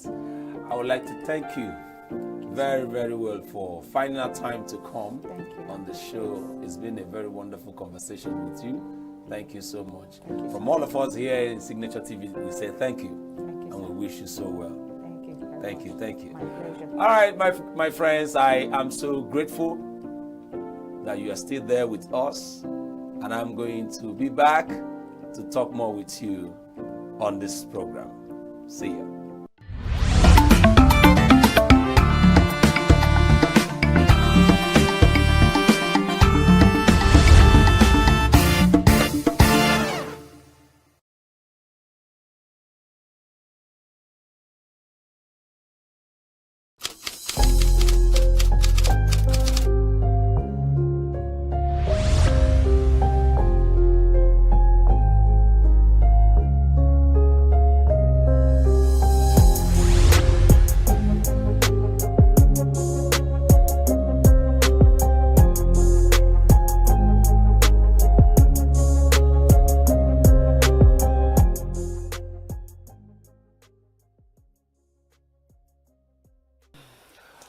You're welcome back. This is still Gospel Lounge on Signature TV. I know you have been blessed by that wonderful conversation that I had with my friend talking about depression.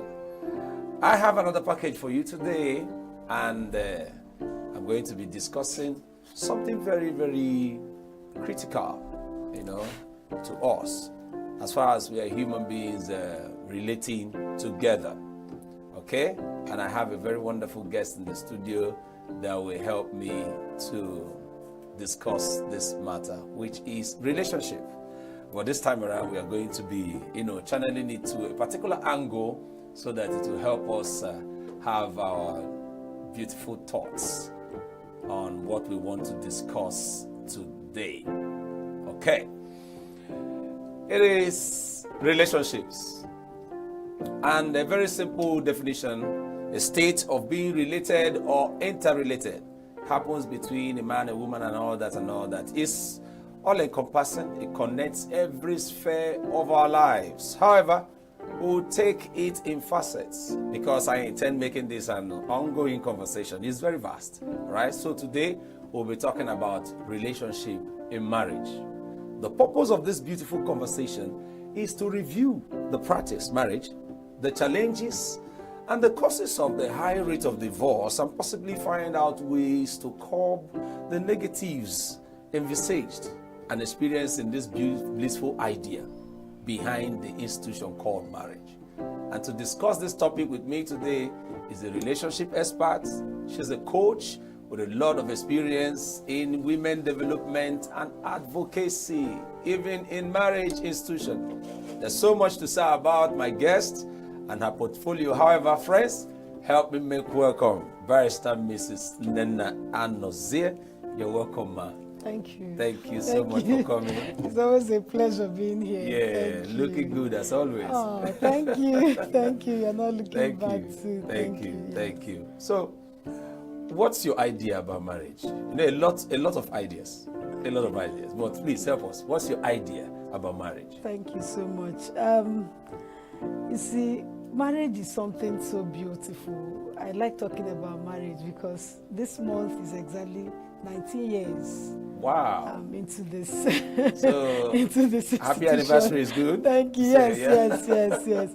So, marriage is something beautiful, honestly, because, we can't be wiser than God. God said that everything he created is beautiful and that it's not good for a man to be alone. So when God said it's not good, it's not good. So marriage is a platform that God has used to bring a man and a woman together to live, to enjoy themselves. First of all, enjoy company, enjoy children if they come, enjoy friendship. Unfortunately, this is not what we see in some of the marriages, but I can tell you, like, what I've enjoyed for this 19 years.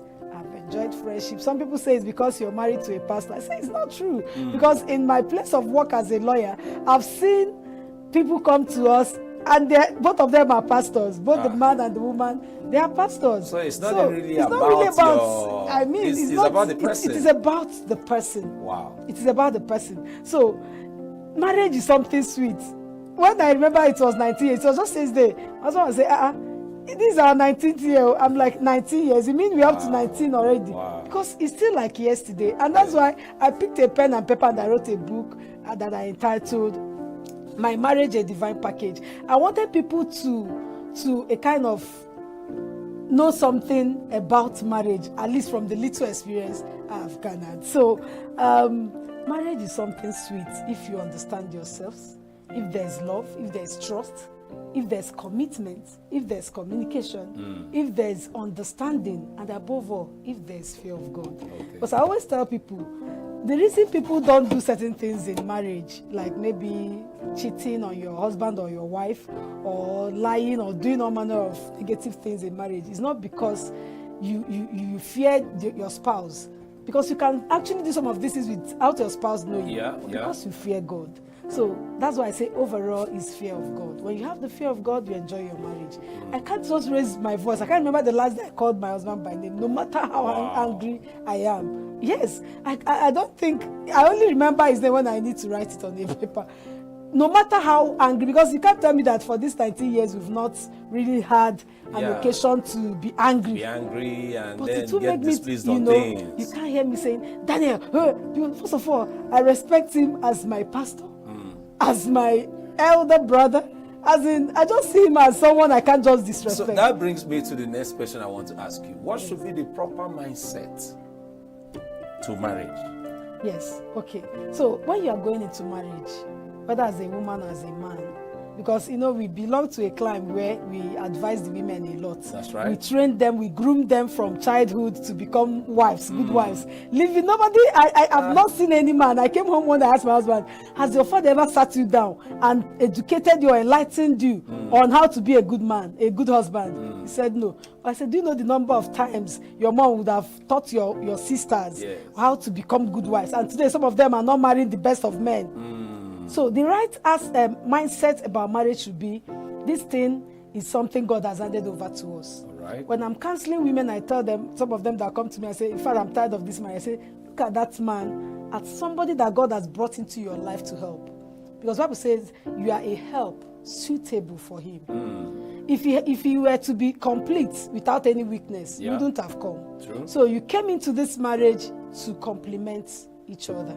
So that is the mindset to come with. You're not coming to meet a man that is already made perfect. He's also a perfect man. We're working towards perfection. The day he becomes perfect, maybe God will now call him home, And the same day, the same thing happens to you. So when you become perfect as a woman, so it's a complementary position where and not to compete. No, competition shouldn't be part of it. And even quarreling and finding of fault shouldn't be If you find fault, that is where God wants you to walk. Do you get? That's why if you read the book of Ephesians, God gave everybody, the wife, the husband, their responsibility. The Bible says, husband, love your wife as Christ loved the church and gave himself for it. Do you know what it means giving yourself for the church? That is for your wife. That means you overlook everything. Anything he says, anything he does, that's how Jesus is doing now. Has he killed us for not doing? Just give yourself, like die. This is a faint, die. Your ego will die. Yes, because as a man, you have ego naturally. True. Your ego will die. That thing you say, do you know who I am? They will go down. Because if God treats us like he should treat us, none of us can approach him. True. He's far higher than us. True. So even if you're higher than your wife as a husband, that's why I tell African men, I said, you are not, especially if you're born again, you're a child of God. Don't marry your wife like an African or a Nigerian. Marry him as a heavenly citizen. See him as a child of God like you, your sister. Before you get married, you were called sister Nena. You understand? So still see her as somebody that Christ died for, that needs to go to heaven. If this marriage is what brought us together, if this is the only soul, I will present before my maker and say, at least this wife you gave me, I'm able to nurture her till she came to you. God will welcome you. The same thing to the woman. If you can have that mindset, issue of divorce, we go. No matter what the person does, whether he beats you, she abuses you, you will say, as God as the church, God loves the church, as you submit, as you begin to remind yourself what you have come here to do, that I may help suitable for him. That for this reason, a man should leave his father and his mother and cleave to his wife. You know what it means to cleave? It means, as in, you don't even understand that any other thing exists, including your family. Yeah. You cleave to your wife. Some men leave, but they don't cleave. True. That cleaving is, you are both naked and not ashamed. Everything is bare. But I have a serious problem. A lot of beautiful things you've said now, and inside my heart, I'm like, is this really possible? Because you see, I know there are so many people looking at us right now, and they're like, this woman. You see these people now, of course. But if this should be the right mindset to marriage, I know a lot of people may not really agree with, the patterns and all that, but the rate of divorce that we have in our time now is very alarming. I was privileged to be in a program anchored as an MC, and then 2 months later, I ran into the guy in a filling station. Say, "Now, guy, how you doing?" They're so fine. I say, "How about your wife?" I say, "Bros, we know they again." It's, 2 months. 2 months. What's the problem? So I don't understand. So it's too high. And then when you get to the internet, you can Google it. You see that the percentage of divorce is too alarming. It was not so before. Yes. What are the causes of these things? Thank you so much. You see, we have a lot of causes. And one of the causes is lack of understanding. Lack of understanding. Yes, I always tell you, because do you know what I told myself? I was discussing with somebody one day. I said, "So did you catch your husband cheating on somebody?" He said, "Yes, he cheats." I said, "What did the Bible say concerning?" He said, "God said you should divorce." I said, "What? Read the Bible." But he said, "But I advise that you follow peace." What about forgiveness? The number of times somebody should offend you before you forgive. I said, even if I'm coming home now and I meet my husband on the bed with another person, I'll forgive you. Say, "Mommy, say lie." I said, "But I mean what I'm telling you. You know why I need to forgive him? I still see that this is just a weakness that is exhibited. So how do I come in to help him? I'll begin to pray for him. I will check myself. Is there anything I've done wrong that should make him look elsewhere? Yeah. Even if there's nothing I've done wrong, I'll just see him like a brother that sinned in the church, that needs forgiveness and needs to move on. It's not because he sinned against me. Do you understand? So if we have an understanding that even you, that one you call small sin, I remember in one of the churches I belonged before, they say small sin and big sin. It's because we feel that some of the things we do, they are small. Then when the person does this one is huge, therefore I should go for divorce. You forgot those times that you did some terrible things too. Lies, like, you just did some horrible things to yourself that some people didn't even know about, including your husband. And maybe you got away with it because God has not killed you. Then another thing is lack of communication. Some people are angry. You are angry, your husband did something wrong with you, and you're not ready to. Okay, let me just give an example of what happened yesterday. I was angry with my husband. He needed to come and pick his car. The light to his car wasn't good, and it was late. I said, "Please come and pick your car where you park. I don't want to drive this car. Bring my own."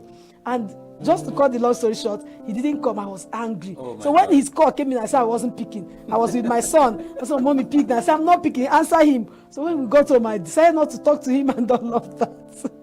So, but do you know, it happened that he was having a serious challenge, but because he didn't communicate it to me, I was already feeling bad because he was supposed to come. So do you see the gap now? Communication gap. So assuming there was that proper communication, you wouldn't have.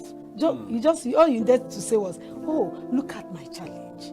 Do you get it? So when there's proper communication, because some communication, maybe the way I equally answered and say, "Oh, come now." I did not even give him room to also explain. So when you are talking about communication, it has to be properly communicated. You check the time you're making that communication. What does the person have that mind to listen to you? What time of the day is it? All of these things. Sometimes psychological stress. Understand. And it's not everybody that is emotionally intelligent. Because if you are emotionally intelligent, you should know when to ask question, when to answer. And even if you are not in the right frame of mind to answer, you can still politely, do some answering, and you won't a kind of hurts the next person. Yeah. So then we've talked about communication. We talk about even genuine love.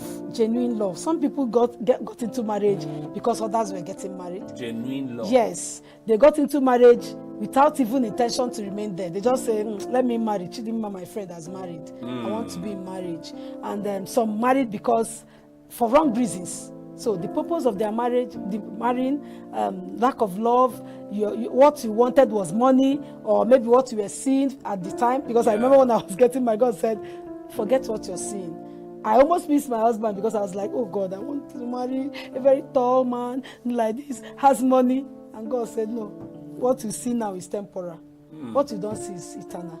So some people marry for wrong reasons, and so divorce will come when they are not seeing those things. You see a beautiful lady, that is why you want to marry. What if she becomes ugly tomorrow? Oh, she can cook very well. Oh, she has this physique I like. Anything can happen. So if you marry for wrong reasons, you can lead to divorce. If you marry without genuine love, you can lead to divorce. If you marry for just, let me just, out of sympathy. Some people, they get involved into relationship, and maybe you pregnant a girl and your family says, oh, you must marry. You must marry. You marry. One day you get tired. This is not the woman I want to marry. Yes. You begin to see your crush here and there, and it can lead to divorce. So a lot of things can lead to divorce. Maybe as we progress, I'll remember. Honestly, I'm enjoying this conversation because you are really hitting this nail on the head. And my friends, I know you are really getting a lot from what we're talking about, relationship in marriage. So far, you can understand that this has to do with a mindset. And I'm just going to go straight to this question. I've heard people say this marriage is between two persons. There's no need for a third party. Please help me. There's a story I heard. If I go into it now, I'm going to eat up my time because I want to give you time to say some things here. But truly, do we really need a third party in marriage? Okay. Like I said, Bible said, for this cause shall a man leave his father and his mother and cleave to the wife. So marriage is supposed to be between the husband and the wife. Okay. That is normal. But when you say, do we need third party? It depends on why we need the third party. Because if we continue to say, let us not bring the third party, and somebody is living in an abusive marriage, that person is dying. There's nobody to talk to, and you are saying, don't tell anybody, not even your pastor, not even your pastor's wife or your relatives, and you are dying in it. We are aware of so many people who have gone that way because they say we shouldn't bring third party. So you need to, Bible says wisdom is profitable to direct. You need to know when you apply wisdom. If you are in an abusive relationship where the other party has refused to repent, there must be somebody that person listens to, you can talk to. If it's your pastor, and that's why I say you must marry a child of God who has the fear of God. It makes a whole lot of difference. That a man is principled does not stop him from messing up sometimes. Hold it right there. Hold it. This is a case for me now. A lot of people listening to us right now may not, we are mixed, and a lot of doctrines and teachings and understandings, orientation around this. Yes. How can a man that is so principled not be so perfect per se in marriage? Yes, you see, you can be principled. What helps us in this life as Christians is just God, the Holy Spirit. It is the Holy Spirit that will make you have that fear of God, not to do certain things. But as a principled man, you may say, oh, nothing will make me cheat on my wife, for instance. Yeah. And one day, you are just in a kind of setting, and your secretary could just be your secretary. I've had a pastor that slept with the secretary, and he was the one that also came back and confessed to the wife. He said he didn't know what got over him. Do you get? So, not to talk of somebody that doesn't even have the fear of God. He's just principled. This is, I respect my home. He can fall because the power to resist temptation is not there. temptations abound, but the power to resist comes from God. And that's why I always tell people, pray for your spouses, including, before now we used to only pray, women pray for your husbands, even wives too. Yeah. Because it was since they started doing this DNA test, people are now running away and saying, so you, the man, needs to pray for your wife. Oh yeah. You understand? Pray as your wife is praying for you. So because temptations abound. So if you are in an abusive marriage, please seek help, seek counsel. There are some people. One of my small young guy like that, he got married. He was a very true child of God. Got married as a virgin, but he got married to a lady who wasn't. The lady was exposed, and the lady was expecting some kind of exposure too from him, which she wasn't getting, and so she became tired. Say, you don't know how to be romantic. You don't know. I told the guy, you can read books, study, listen to some people, go and get, but. He I don't know how he did, and that was how that marriage, ended till today. Wow. So what am I trying to say? Assuming he sought counsel on time, it was when the marriage has even gone bad, bad that he came to me, and I was like, if you had told me, I don't mind. If I can't teach you enough, my husband is there to teach you. Why were you hiding? He hid under this no third party, that he didn't know how he would be telling another party that my wife said I wasn't romantic. Wow. I said, but if you had said it, you would have gotten counsel and saved your marriage. And maybe if your wife too had spoken to somebody, the person also would have advised her on how best to teach you. Because these are the things we neglect, especially in Christian homes. You see that you are not getting the best as a wife from your husband, especially in terms of romance and all of that. You keep quiet, you be enduring. And that's why when the man now comes to touch, you say, I don't want, I am tired. And the man will begin to complain. A man has come to my husband to complain, I will never touch my wife again. Every time she will say, I'm too demanding. You have not asked your wife why, because I believe everything God created is good, including sex in marriage. All right. So if your wife is refusing you sex, go and ask why. I say, could it be that maybe she was circumcised, she's not always in the mood? Could it be that she was sick?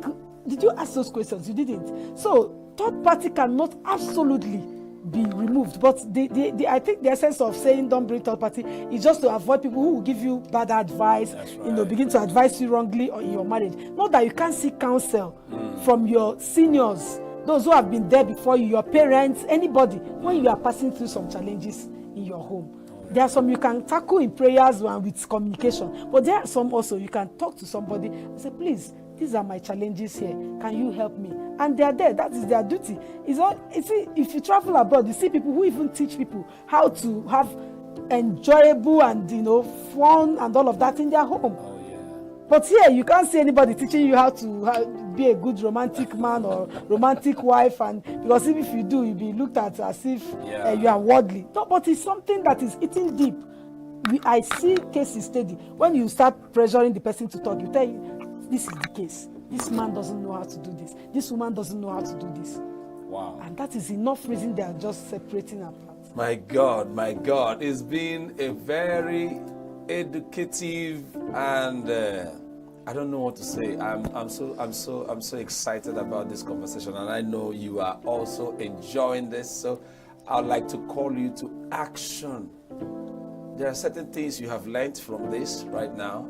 So please, I want you to do well to pay close attention to everything we have said. Marriage is God's idea, and its benefits will be enjoyed by following the rules of the institution. This union is meant to be a blessing to the partners as they would maintain their own part of responsibility to make it blissful. You heard her.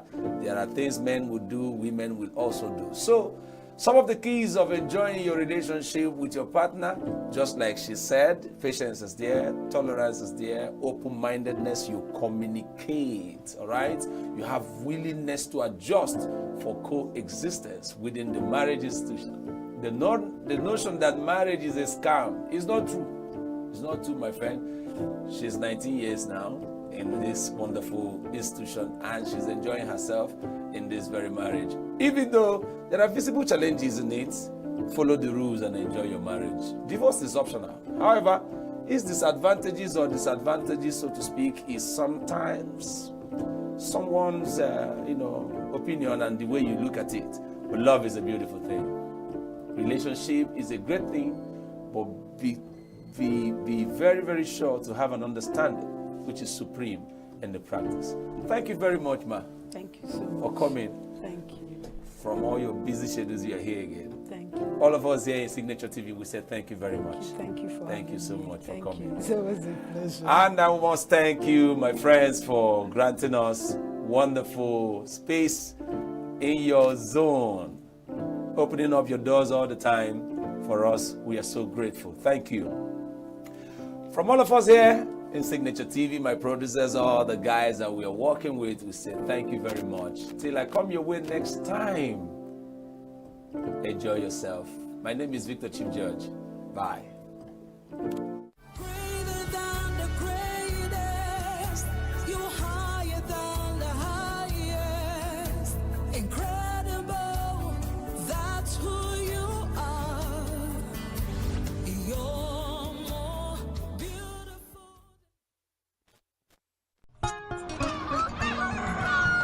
New every morning on Signature TV, we open the day for you with needed energy, information, and required vibes to shape your day. From sizzling snippets of stories in various areas of life to intriguing conversations with net worth guests. When you have people who have no track record becoming your leaders, you have a problem. There's no outstanding gratuity when Obi took over from me. I left in all the accounts of Anambra State 13.8 billion for him. Your day cannot be complete without Signature Morning on weekdays and Signature New Day on weekends. There is no better way to start your day except Signature Morning and Signature New Day every day on Signature TV.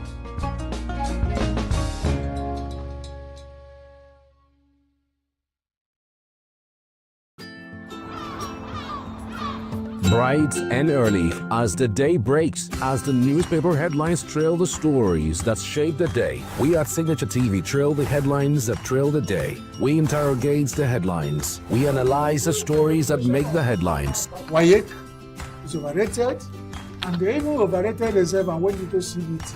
They are insensitive of some Nigerian children who have never had what they call CBT. With passion and emotion, we drive the conversation to change a narrative. Let nobody be deceived by Nigerian high level of performing in agriculture export.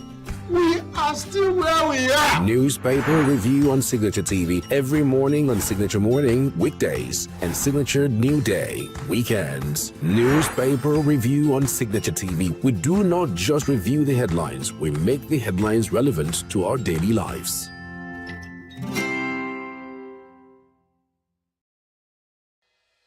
Health is more than a diagnosis. It's your lifestyle, your choices, and your future. Join us on Inside Health, your weekly deep dive into the stories, science, and solutions shaping your well-being.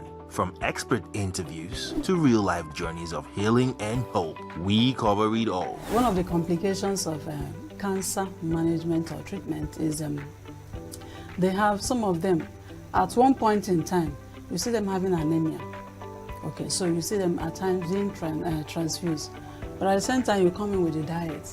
Nutrition, mental health, innovations in medicine, fitness, and everyday wellness. Whether you're managing a condition, staying informed, or just living your best life, Inside Health is your trusted guide. I'm Tigiti Agorum, and I'll be with you every week on Inside Health, only on Signature TV.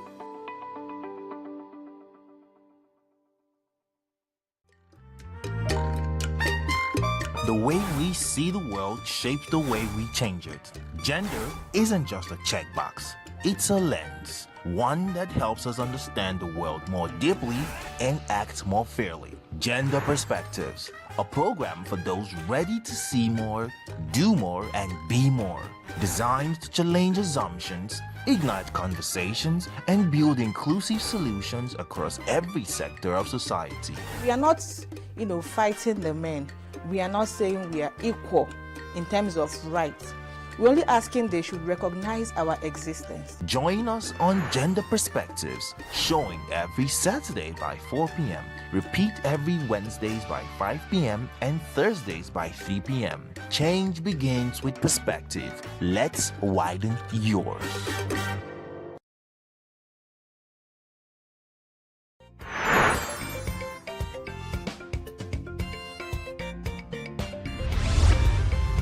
Signature TV. News in your pocket.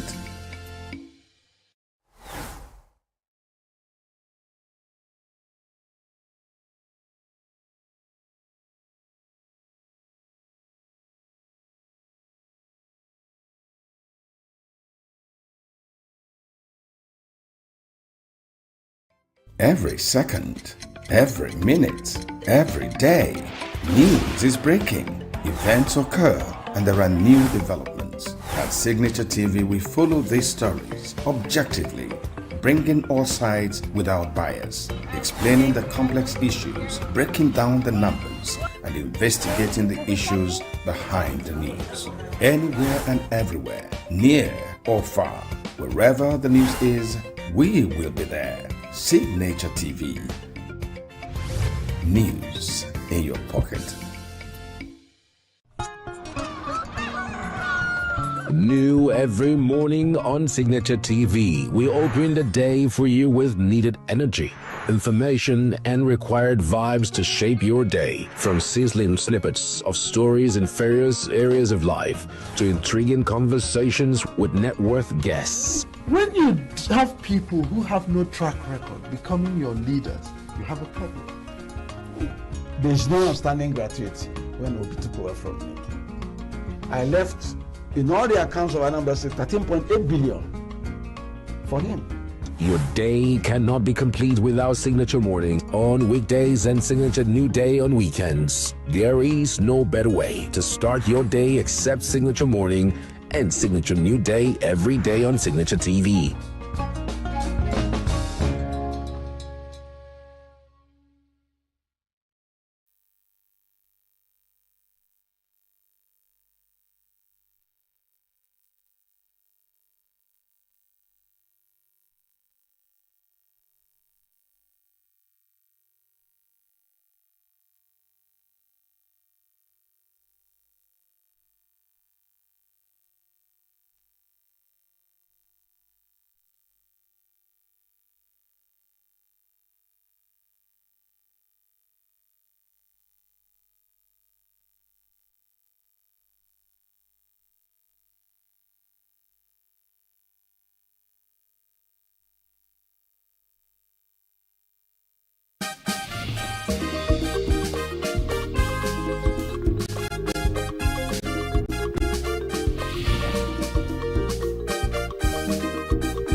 Welcome to Global News on Signature TV. I am Uchenna Chimdi Olwoha. In the headlines, 110 abducted across northern Nigeria in 3 months, Amnesty International. FG names 48 individuals, groups linked to terrorism financing. Djibouti's President Guelleh wins 6th straight term in office. And Hungary's Viktor Orban struggling for political survival ahead of vote. Details in a moment. Every second, every minute, every day, news is breaking. Events occur and there are new developments. At Signature TV, we follow these stories objectively, bringing all sides without bias, explaining the complex issues, breaking down the numbers, and investigating the issues behind the news. Anywhere and everywhere, near or far, wherever the news is, we will be there. Signature TV. News in your pocket. The Amnesty International says at least 1,100 people have been abducted in northern Nigeria from January to March 2026. In a statement posted on its X handle on Sunday, the organization noted that victims are often subjected to severe abuses, including torture, starvation, rape, and forced involvement in violent acts. It stated that apart from killing people, gunmen are now in a rampage of abductions, largely for lucrative ransom, with some victims often subjected to severe abuses, including torture, starvation, rape, and forced involvement in violent acts. Director of Amnesty International Nigeria, Issa Sanusi, warned that the wave of abductions is forcing families into extreme hardship, with some selling all they have or resorting to community fundraising to pay ransom. According to him, the fear of abduction is disrupting education, with many children forced out of school, while underage girls are pushed into early marriage to avoid being targeted. Sanusi noted that the failure by the authorities to promote and ensure the security and safety of the population constitutes a serious breach of their human rights obligations, including under the Nigerian Constitution and the African Charter on Human and People's Rights, to which Nigeria is a state party. The call by Amnesty International comes amid ongoing concerns about banditry and insurgency in the Northwest and Northeast. The federal government has published a list of 48 individuals and groups allegedly linked to terrorism financing in Nigeria.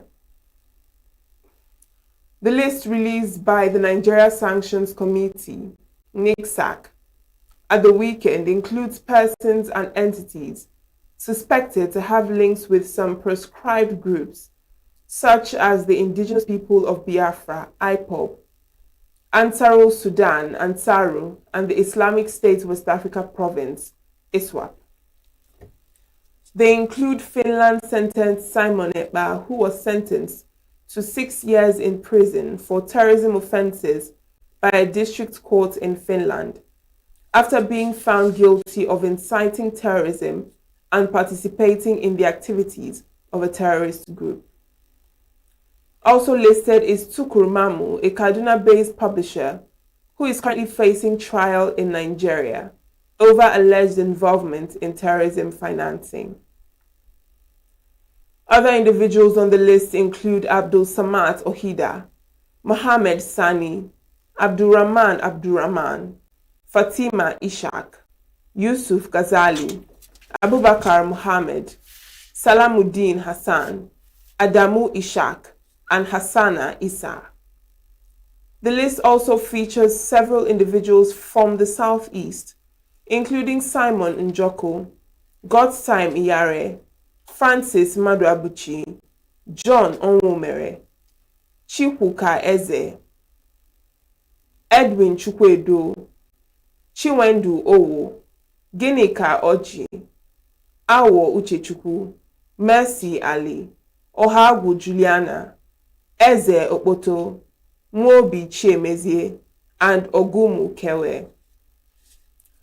The development comes amid heightened scrutiny of financial networks supporting armed groups and separatist movements, as authorities intensify efforts to disrupt funding channels linked to insecurity across the country.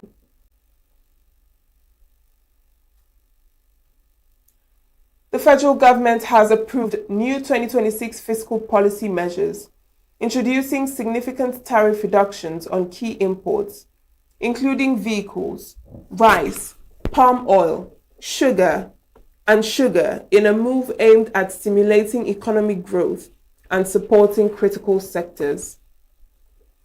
In a circular signed by the Minister of Finance and Coordinating Minister of the Economy, Wale Edu, the government announced that the new policy framework replaces the 2023 fiscal guidelines.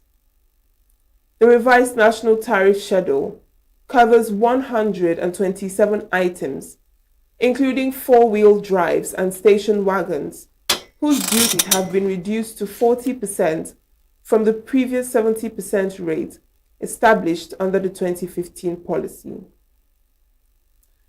The policy also introduced reductions on essential food imports, with bulk rice tariffs dropping to 47.5% from 70%, while broken rice is now set at 30%.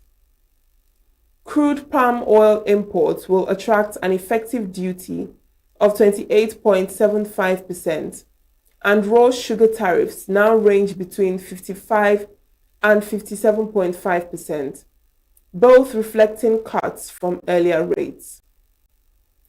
Additionally, tariffs on refined salt have been adjusted to 55%, while industrial and construction materials, such as ceramic tiles and steel products, now attract lower duties. Steel items including zinc-coated sheets and rods are largely pegged at 35%, while cold-rolled steel with low carbon content is set at 15%, aimed at encouraging industrial growth with zero import duties were approved for agricultural and industrial machinery, cargo ships, railway locomotives, and breathing equipment.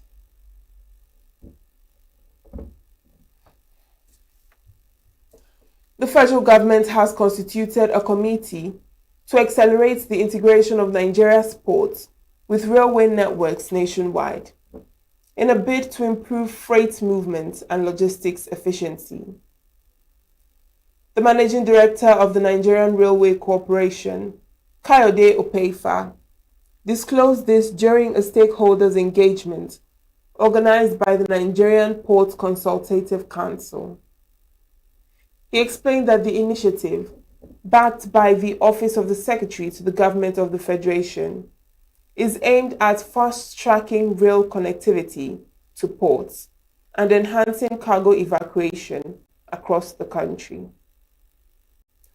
Opeifa noted that despite ongoing reforms in the maritime sector, the absence of efficient rail links to ports continues to limit optimal performance. He, however, acknowledged progress made under the administration of President Bola Tinubu, while stressing the need for more coordinated efforts to address existing bottlenecks. The NRC boss highlighted key projects, including the extension of the Lagos-Ibadan rail line to Apapa and Tin Can Island ports, as well as planned connections linking Warri Port, Port Harcourt Port, and Barrow Port to the national rail network.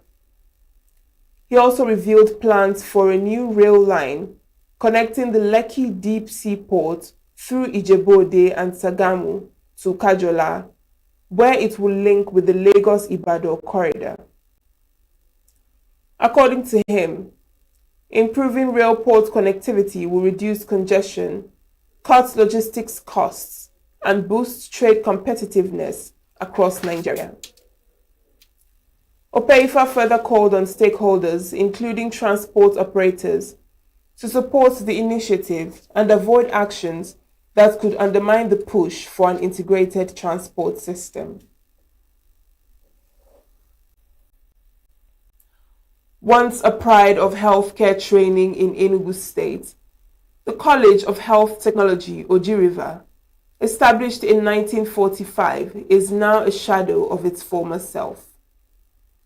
Years of neglect and decaying infrastructure have left students battling harsh learning conditions, even as the institution continues to produce vital health workers for the state and beyond. Correspondent Christopher Lele, who undertook a fact-finding visit to the institution, reports.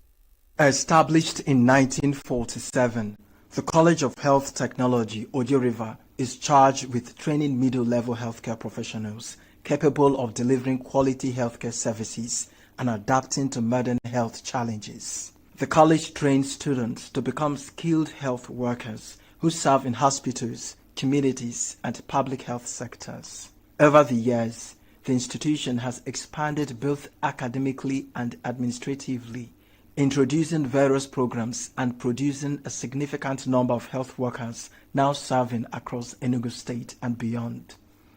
But despite these conditions, the college has faced several challenges, including inadequate and decaying infrastructure following decades of neglect.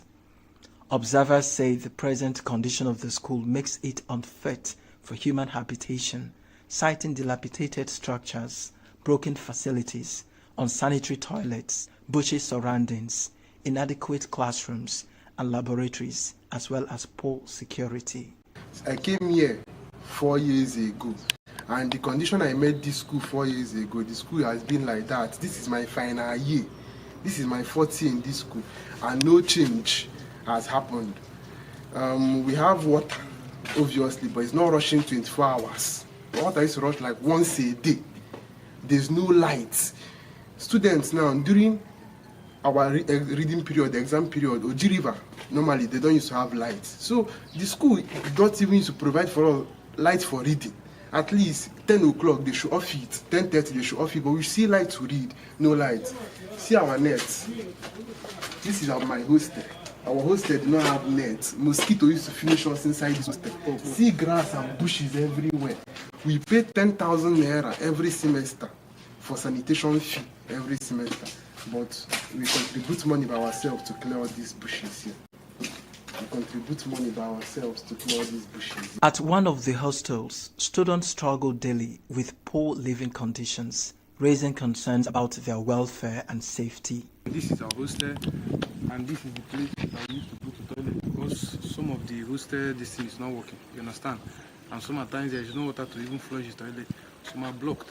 The students are now calling for urgent government intervention, accusing the management of prolonged neglect and failure to address critical welfare issues. We have bad management. We are going through bad management. If the government even puts 1 billion naira in this our school today and give it to this our same management, it will be misused because what we have is bad management. So please, if the government can just change the management, the school will change. During a recent visit by top government officials, the provost of the college, Professor Lazarus ENUGU, acknowledged the poor state of the institution, attributing it to years of abandonment by previous administrations. Today, you can see it's a very important day in our history, the history of ENUGU State College of Health Technology, Ojiriba. I might interest you to know, or you'll be disappointed to an extent, that this school started since 1947, forgotten by several governments. At all.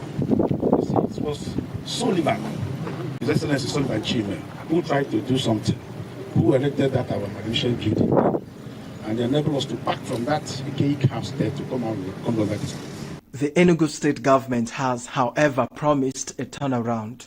The Special Advisor on Health, Dr. Yomi Jaye, says plans are underway to carry out a massive renovation of facilities at the institution. We are going to commission the foundation of our Oji River College of Nursing campus in this place today. And what that means is that the people in Oji River can now enroll for nursing program in our Enugu State College of Nursing Sciences. And more than that, the hostels that we have will also be part of the renovations that we are going to be doing as well. So I'm glad to tell you that your governor, our governor, Barrister Peter Mba, has good intention for every part of the state, and Oji River is not excluded. For a school once defined by neglect, the real test now lies not just in promises made, but in projects completed and sustained. Stakeholders say only visible and deliberate action will restore confidence and transform the college into a conducive center of learning once again. In Enugu, Christopher Lele, Signature TV News. The World Bank says Nigeria has been shielded from the worst effects of the global energy crisis triggered by the Middle East conflict, thanks to the Dangote refinery. World Bank President A.J. Banga, in an interview, commended the Dangote Group for its foresight in investing about $20 billion in the 650,000 barrels per day refinery. He noted that the facility has strengthened Nigeria's energy security by boosting local refining capacity and reducing dependence on imported fuel. Banga said Nigeria is now better positioned to withstand global supply shocks, with the refinery already increasing outputs and supplying aviation fuel to neighboring countries. He described the project as a strong example of energy self-sufficiency, not only for Nigeria, but also for the wider region.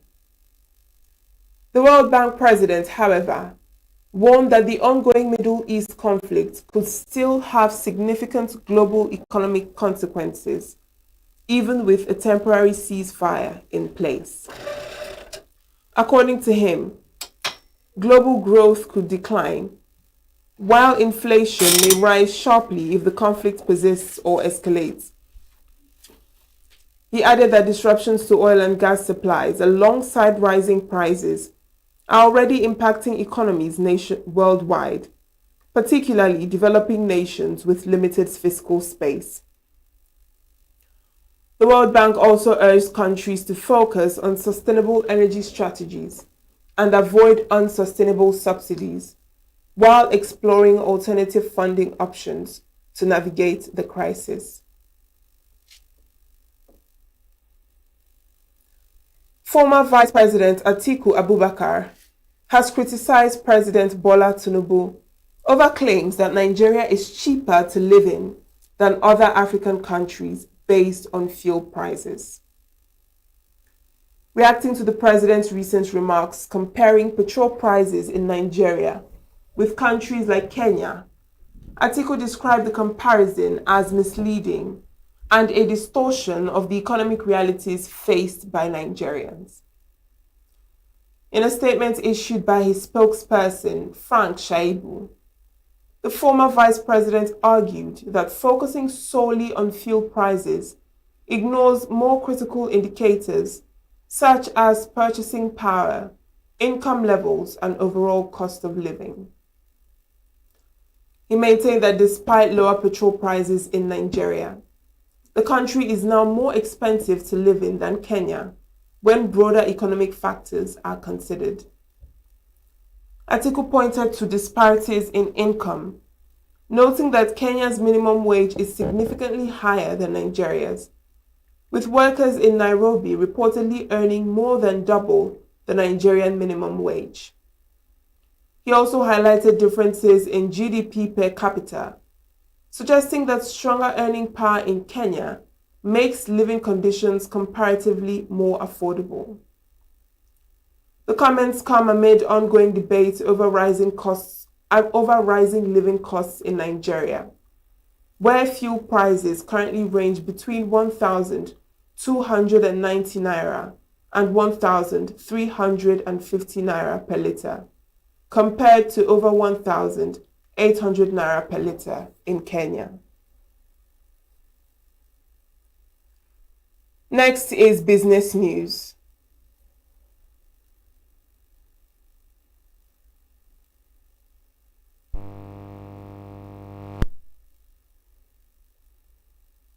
Every second, every minute, every day, news is breaking, events occur, and there are new developments. At Signature TV, we follow these stories objectively, bringing all sides without bias, explaining the complex issues, breaking down the numbers, and investigating the issues behind the news. Anywhere and everywhere, near or far, wherever the news is, we will be there. Signature TV. News in your pocket. Djibouti's longtime president Ismail Omar Guelleh has landed a landslide victory in the country's latest elections, ushering in his sixth consecutive term in the Horn of Africa country. Guelleh secured 97.81% of the votes cast on Friday, according to official results published by Djibouti's state-run news agency. His sole opponent, Mohamed Farah Samatar, earned just 2.19% of votes.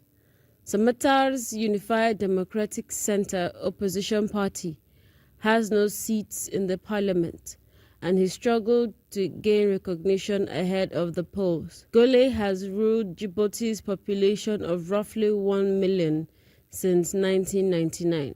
For the first time in 16 years, Viktor Orban's rule over Hungary is looking shaky. In Sunday's closely contested parliamentary election, around 8 million voters in the population of almost 10 million are ready to choose between stability or change. It's clear there is a large appetite for someone new, looking at the crowds of supporters that Peter Magyar, Orban's center-right pro-European Union contender, has been attracted. The latest polls show his teaser party comfortably ahead of Orban's Fidesz, with a large chance of winning a majority in the parliament. A visit by the U.S. Vice President J.D. Vance to Budapest this week, along with an endorsement by President Donald Trump, did not turn the tide in Orban's favor.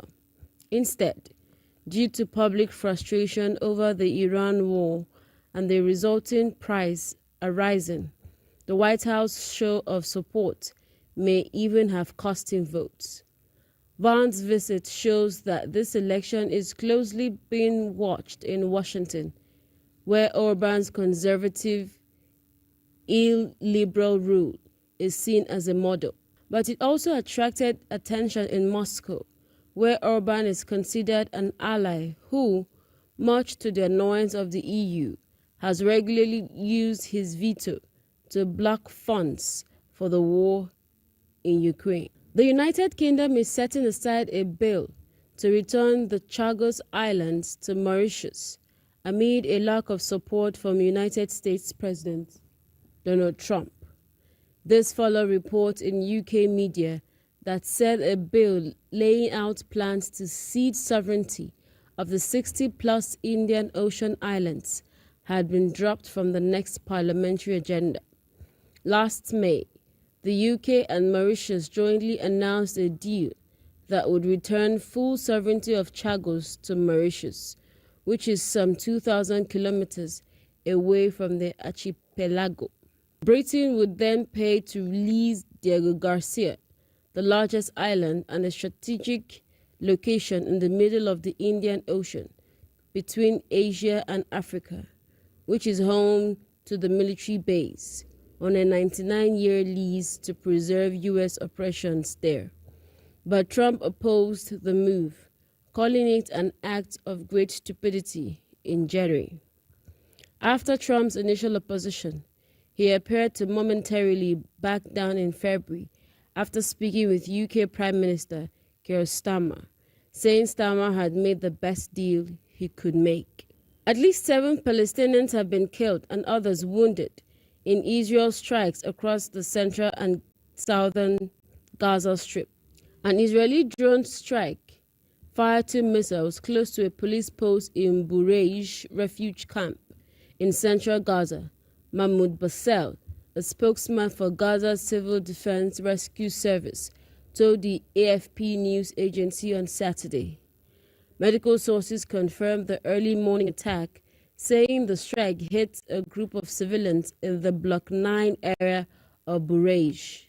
Several people were killed and seriously wounded, they said. Ambulance crews faced difficult conditions as they worked to transport the bodies and those injured to nearby hospitals. The Al-Aqsa hospital in central Gaza said it had received 6 bodies and 7 wounded people, including 4 in critical condition.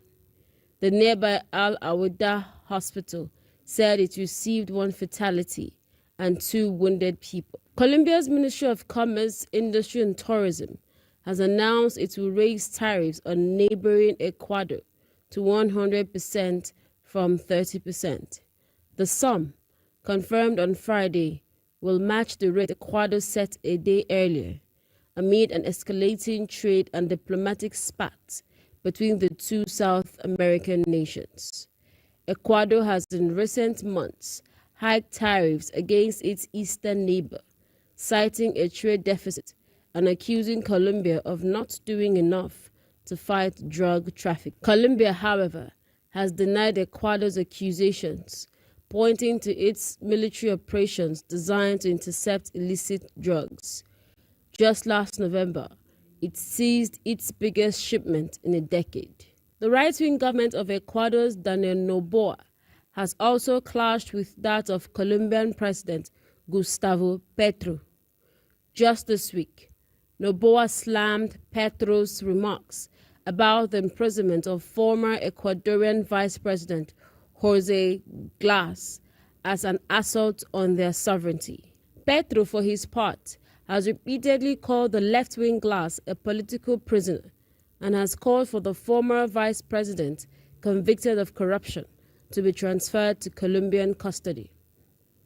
Last month, Petro also accused Noboa of bombing near the Colombian border without coordinating with his government. Charred bodies were reportedly recovered from the scene. Colombian Trade Minister Diana Morales on Friday explained that her country was forced to increase its tariffs in response to Ecuador's decision to spike its tariff to 100% on Thursday. And that's it on the foreign news.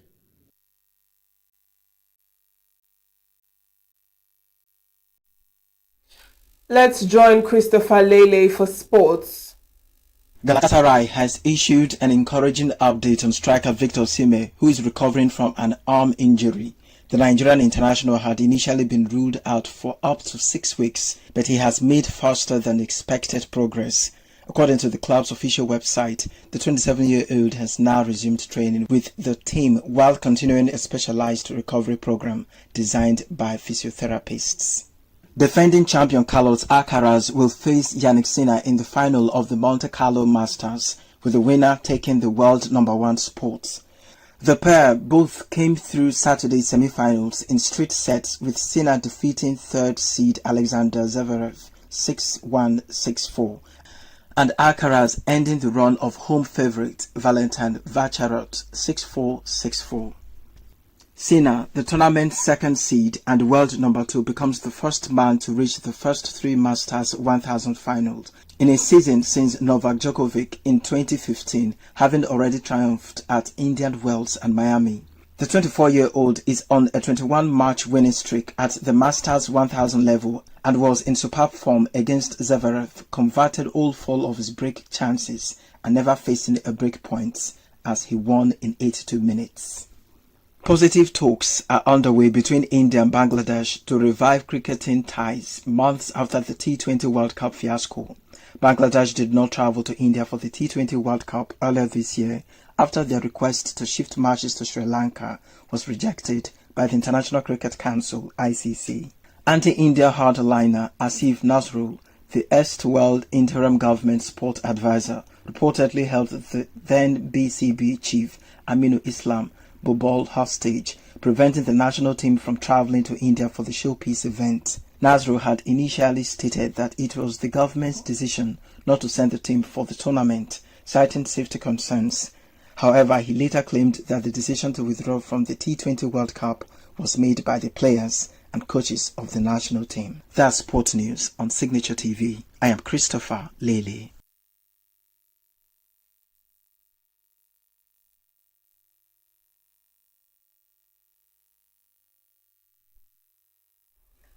Queen F. Mokonta takes us through the latest from the world of entertainment. Grammy-winning Nigerian singer Temilade Openiyi, popularly known as Tems, has opened up about how being an artist changed her. Speaking in a recent interview with Dues of Society, the 31-year-old explained that before she became a professional musician, she was hyper-independent and tended to push people away. But making music has taught her to be open and vulnerable without feeling odd. Tems launched her music career in 2018 with her debut single, Mr. Rebel, after quitting her job. However, her breakthrough came after she enchanted the Western music audience with her 2020 collaborative hit with Wizkid, Essence. Since then, she has collaborated with Drake, Beyonce, Justin Bieber, and J. Cole, and also won 2 Grammys. She recently set a record as the first Nigerian artist to hit over 40 million monthly streams on Spotify. Popular Nollywood actor Toby Makinde has addressed rumors of a fallout with filmmaker Funke Akindele following her absence at his December 2025 wedding. Speculations about a rift began circulating online, but in a recent interview with BBC, Toby dismissed the claims, noting that social media often creates false narratives. He clarified that their relationship remained intact, adding that as people grow and move through different phases of life, some connections may appear distant, but are not necessarily broken. Nigerian singer Crayon has opened up about his past battle with mental health and how he overcame it. Speaking during a live stream with Kata Ife, the artist revealed that he struggled with mental health issues in 2022 due to pressure from both his family and the music industry. Crayon explained that he was under intense stress at the time, trying to meet family expectations while also striving to secure a top position in the highly competitive music scene. He further disclosed that the situation led to his hospitalization, where he underwent therapy for an extended period. After recovering, he made a strong comeback with his hit song like Laba Laba and Overloading. Jim Ike has stirred reactions online after sharing his views on financial expectations in relationships. The Nollywood star stated that if a man has to spend money every time he sees his partner, then it goes beyond a genuine relationship, describing it as prostitution. His comment has since sparked mixed reactions on social media, with some agreeing that such situations are a red flag, regardless of gender, while others disagreed with his stance. That's the entertainment news. Queeneth Wokonta's Signature TV News. That's the size of our package. I am Uchenna Chimdi Oluoha. Thanks for watching.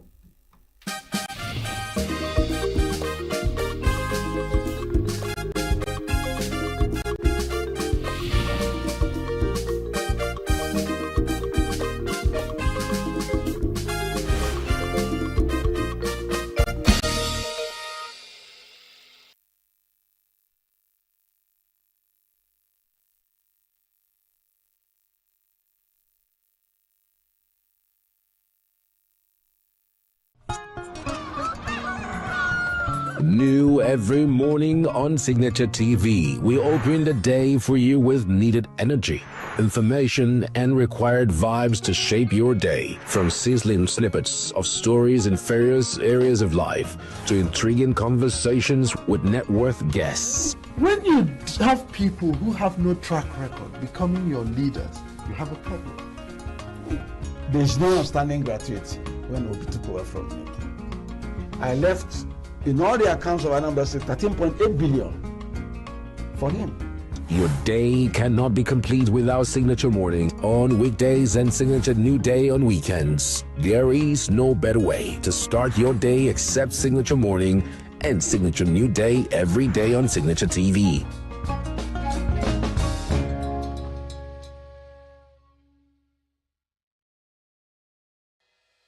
Health is more than a diagnosis. It's your lifestyle, your choices, and your future. Join us on Inside Health, your weekly deep dive into the stories, science, and solutions shaping your well-being. From expert interviews to real-life journeys of healing and hope, we cover it all. One of the complications of cancer management or treatment is they have some of them, at one point in time, you see them having anemia. Okay, so you see them at times being transfused. But at the same time, you come in with a diet. Nutrition, mental health, innovations in medicine, fitness, and everyday wellness. Whether you're managing a condition, staying informed, or just living your best life, Inside Health is your trusted guide. I'm Tigiti Agorum, and I'll be with you every week on Inside Health, only on Signature TV.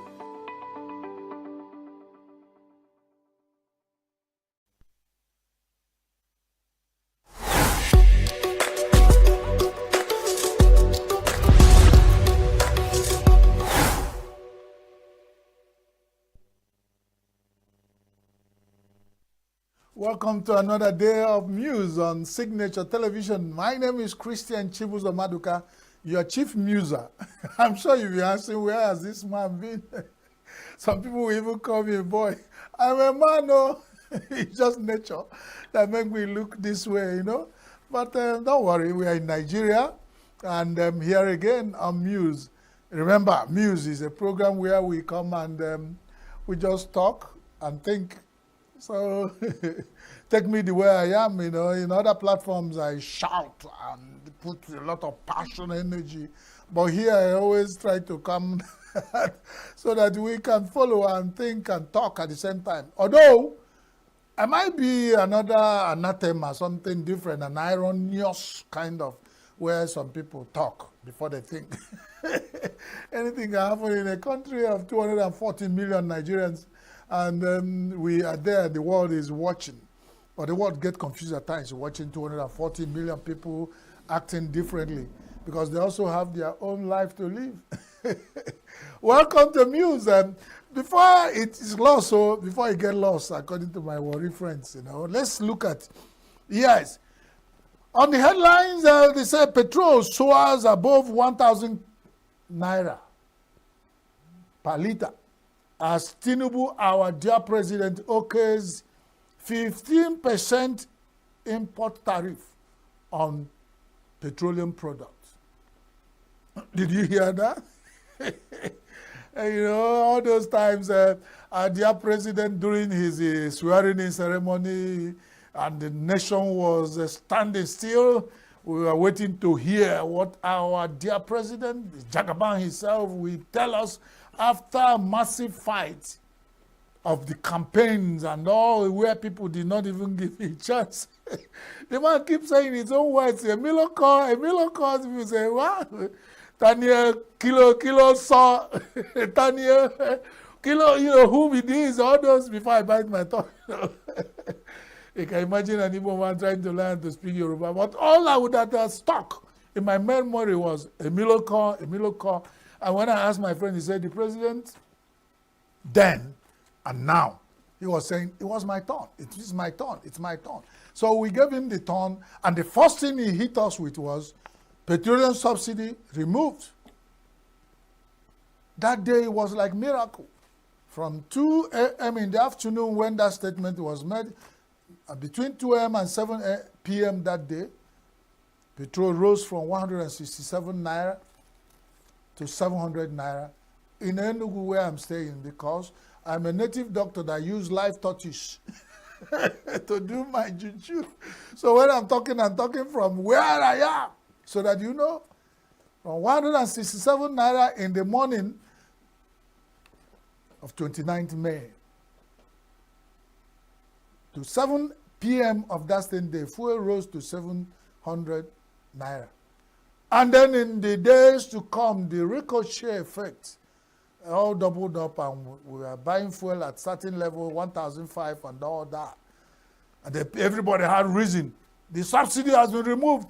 Even people who had the old stock, all the holding tanks in Lagos that have billions and millions of petrol in them, all of them sold from 167 to 700. That gain was not enough. Let's look at it.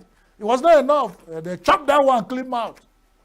And then over time, they start talking, Ip man talk, Ip woman talk, Nupenga talk, Nupengi talk, and oh! NNPCL talk, Dangote talk, everything. They were fighting, push and pull. We are buying at 1,500 naira, depending. Some people were buying 1,008. After much pull, and then we thought that we have come back to it. The same president came back in his wisdom and said, I am removing or putting 15% import tax on everything petrol. When we were thinking that fuel will come down to 885 naira in Lagos, 995 in Abuja, we all came back to the same circle. That now fuel on the average, ex-Lagos, 1,000 naira, Abuja, 1,030 naira. Then talk about my village. It's not in the plan. I mean, where does a man come from? Even the president's village was not in the plan. No, we were budgeting within Abuja and Lagos. That's the one they told us. So every other thing you can sell in anything you can buy and sell. Anywhere you buy from, sell whatever you can. And that's Nigeria for you. If you ask me, who do I ask? But now we have settled back, you know, and that has made the little time the president tells us we make a step forward, one step forward, 12 or 30 back. Now we have made a step forward, and there's the price of food, the price of agbado, you know, ewa, and fufu, lafu, all of them, amala, we are coming down. Now what we hear? Fuel has settled back 1,000 naira in Abuja, in Lagos, and then 1,030 naira. And that means all those achievements, all the gains we have made in the price of food coming down has been dissolved back into fuel. Nigeria, when are we going to come out of this? One step forward, two steps backward, and then. But ask me who bears the blunt. Is it our members of National Assembly who are in Abuja and they earn 29 million naira a month? And all the people in political positions who the RMSC or AF or whatever they call themselves has made up arrangement to increase what their salary is. Are they the ones that are suffering? No. The people that are suffering are those ones who Nigeria is still battling to put the standard wage of Nigerian workers 17 naira. And some people who are wretched of the earth, the artisans who depend on daily pay, people who ride keke and Okada, who taxi drivers and all the transporters who work daily. The masons, all those ones who work daily to earn a living, when they earn little, they just put it back. Transport, housing, everything is corrected. Don't think about tariff of telephone. That one is another hook on the throat of Nigerians. So what am I saying? It's not, we are just saying the news. One petrol soars above 1,000 naira per liter as president okays 15% import tariff on all petroleum products. That's it. So we move forward. We move. Nigeria will move. So the next item we have on the news today says party registration. INEC disqualifies 6 groups, political groups. No, those ones are not, no, they didn't qualify. But we were waiting for INEC to tell us the ones that are qualified and when they are going to get certificate of return. It is a certificate of return. Certificate of registration, yes. That they are now political party in Nigeria, they are delaying. But every other thing they have worked out, has worked, but name party registration is still not there, it's neither here nor there. We are still delaying that. How long will it take? If one politician has managed to push his way through the pools, whether by hook or crook, don't ask. No, before my mouth, you go here say, Father, wear kaftan. Our trousers under the kaftan. No. But somebody, before you know it, the INEC will give them certificate of return. But when for over how many years and months and days of parties that are submitted for registration, INEC has not. And then just when they think people will get agitated, they will say 6 has been disqualified. And then before you breathe again, they come back and say, so how many has not been disqualified? They're just dropping information, giving you tablets of information coming from INEC. And yes, that is INEC for you. They are doing well, and the results are there. You can see it from all ramifications. 6 political parties, political groups have been disqualified. But how many that have been qualified? That one is reserved information, meant to come later. And we have people, the unit, public relation information unit of INEC, that's supposed to be dealing real time with information with the people. I am not saying anything I'm not saying. You know, in Nigeria, the worst you can do is to teach people their job or think to teach or assuming or alleged to teach the people. If you want to try that with Nigeria, please. Are you teaching me my job? You know, if you try that now, you Sabio. So we are waiting for the 6 or more political parties who are qualified, because we have heard of the disqualified. Because you either qualify or disqualify or modify or testify, all those files. INEC, we are waiting. Because the sooner, the better. After all the parties are perfected, their defections.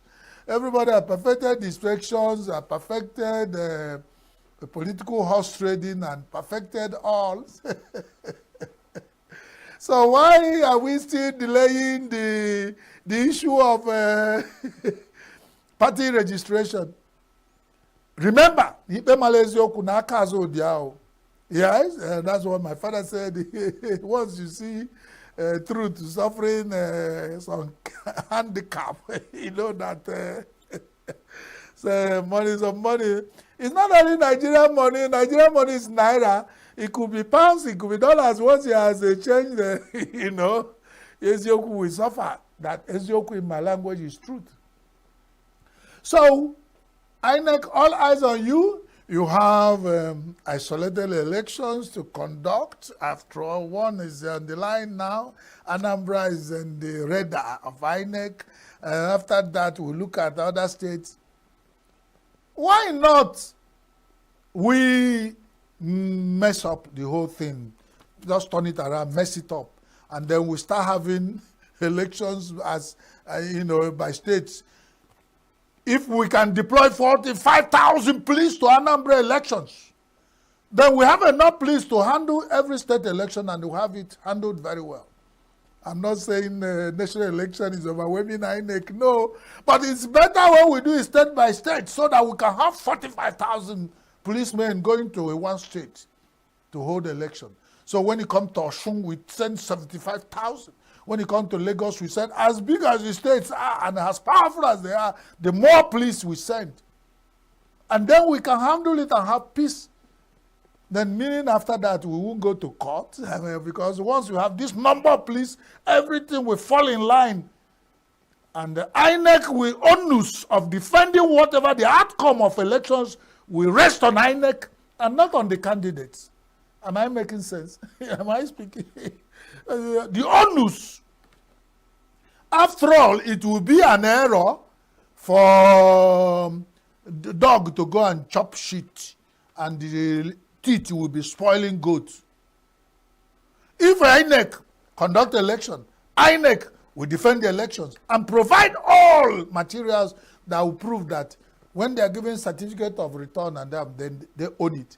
And then by character, experience, and qualifications, the INEC can put their stamp on anybody they declare the winner of any election. Let's stop running around the bush. INEC, you have a lot of job to do, whether you are independent or whether you are not, or whether you are sub-independent. I know independent is your name. Good luck, INEC. I'm not jealous. You're everybody on his own. No? So the next thing we are talking about is over 30 states rely on federal allocation to survive. Over 30 states in Nigeria out of 36 states and one in Abuja depend on federal allocation to survive as a state. So meaning that the viability of most states in Nigeria, it's questionable. Without federal allocation, bye-bye to 30 states in Nigeria. How does that sound? And now, National Assembly has also made a quick move to approve that 6 more states will be created. We are not creating states in Nigeria because we thought that these states are viable. State creation in Nigeria is like cola nut. When you pass it around, everybody pick his own. When you did not give one person his own pot of cola nut, then there is marginalization. Even when 30 states, their viability is questionable, 6 more must be created. And then you have more mouths depending on federal allocation. Federal allocation, the national cake to survive. Not gonna they watch them. Nakwe check Nigeria. Nakwe check Nigeria. If you had asked me, because everybody become now watching, I would have said give 1 more state to Southeast Nigeria when it become equity of 6 states per region, and they have the same number of senators at the senatorial chambers, on the average, and then when you go to Federal House of Reps, they have a equal number coming from every region. Then we have a federation of equity and equality. Then when their votes are coming, no man will be, will be oppressed, constitutionally oppressed, structurally oppressed. In every way you see it, nobody will be oppressed because every vote will them. So if every region mess up their own, that it will be what we are talking about, national cake and of equity. Instead of creating states. In more states you create now, if you create more states, some regions will still be less than others. Is that equity? Is that equality? Has that made us to be peaceful as a nation, and a nation that we love to call our own Nigeria? Nigeria we healthy. So let's go. Yeah. If more states are being created, and 30 already out of 36 are not looking too viable to survive on their own, what is the reason for more states? Nigeria want to compete with America, where we have 50 states, and they call themselves United States of America. Now, do we have United States of Nigeria?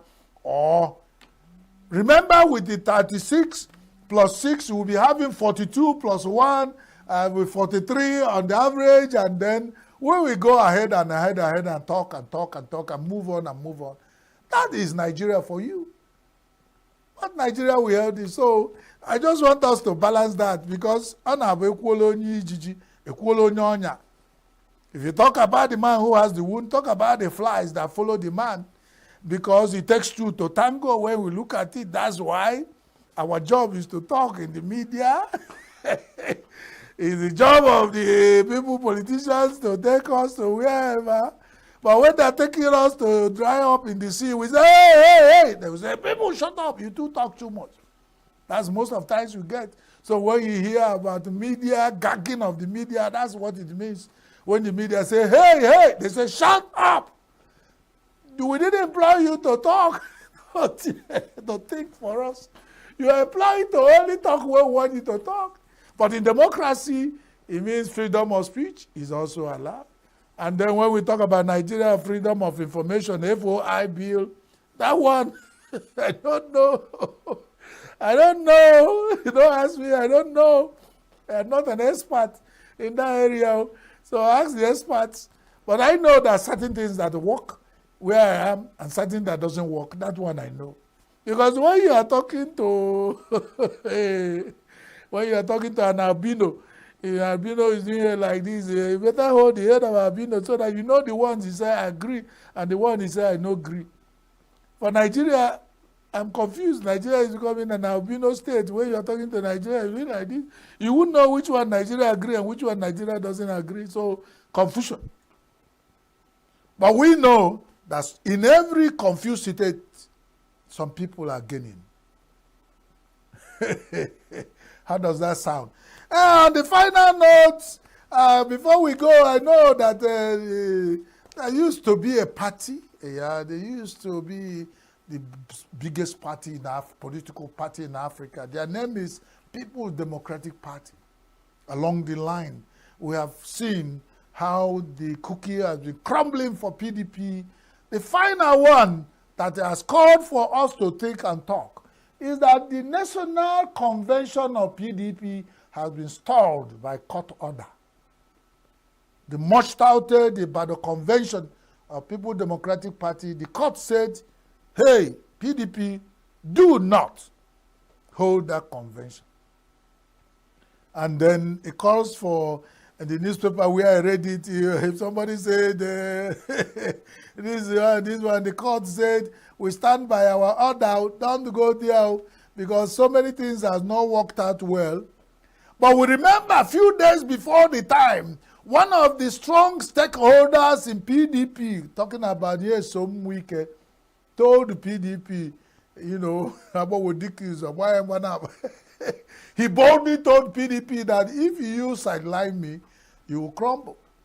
Now the question is, my dear People Democratic Party, PDP, I remember with nostalgia, is this still power to the people? Or this now fee power to some individuals? You answer. Because we are here watching and talking and musing and thinking and talking. But I know that in every situation, there must be the cause and effect. Instead of the substance, there will be the shadow. Which one are we pursuing? If we know the cause of a problem, it is half solved. PDP, my dear PDP, why not look for these black sheep in the daytime? Because you have one of the biggest elections to implement or be part of 2027 election, while others are consolidating, you are quietly depleting. That's my advice, PDP. You have never recognized that I exist in any way. It's just that as a child growing up, I know with nostalgia of PDP, and for me to think it's still confusing state to know that PDP is going to end this way.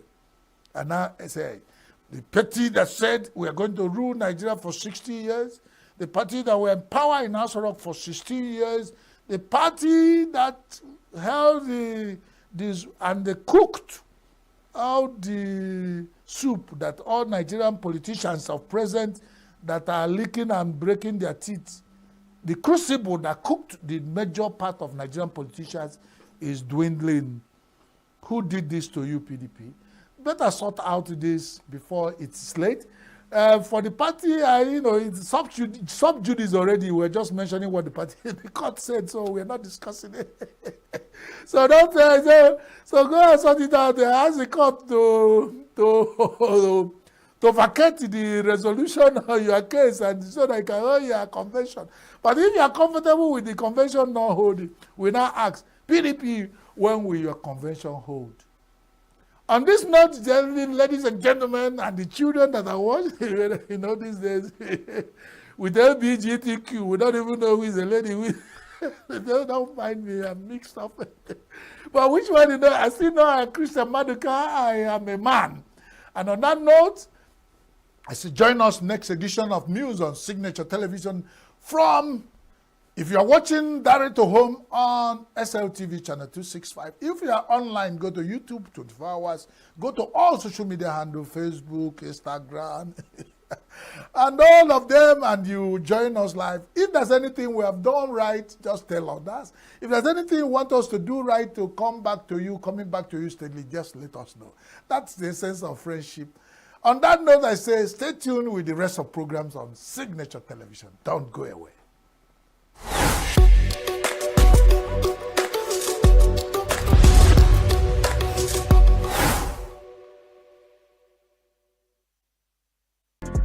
Get plugged into the heartbeat of entertainment on The Hub, your ultimate show on eVibes. From trending stories and social media drama to top charting music, must-watch movies and exciting moments from the world of arts, we've got it all. Join us for unmissable conversations with your favorite entertainment personalities, plus fun segments every week. So I should try harder, so... Okay, I don't know that one. Outfit of the day. Oh, I don't do that. That's some Gen Z stuff. Oh, now you say it's a Gen Z stuff. It's everything you love about entertainment, served fresh every week at 1 p.m. with weekend repeats just in case you missed it. The Hub's on eVibes, where the vibes never stop. Only on Signature TV.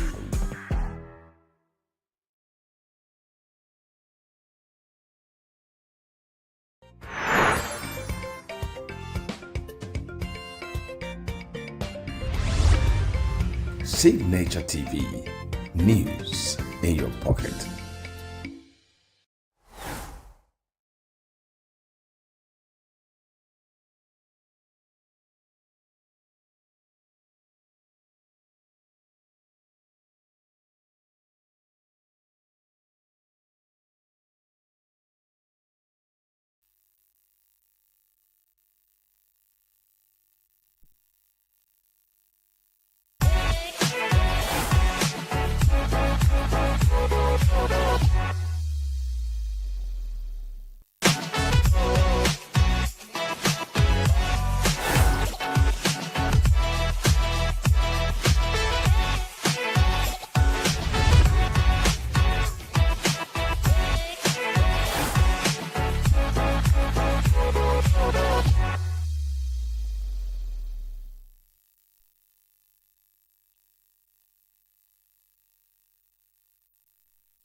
Good day, Nigeria. Welcome to E-Vibes, the entertainment show on Signature TV. I'm sure you guys had a whole lot of fun-filled Easter holiday. Today is still Monday, Easter Monday. I'm sure some people are still in the village, some people are still in their vacation, some people are still enjoying their holiday.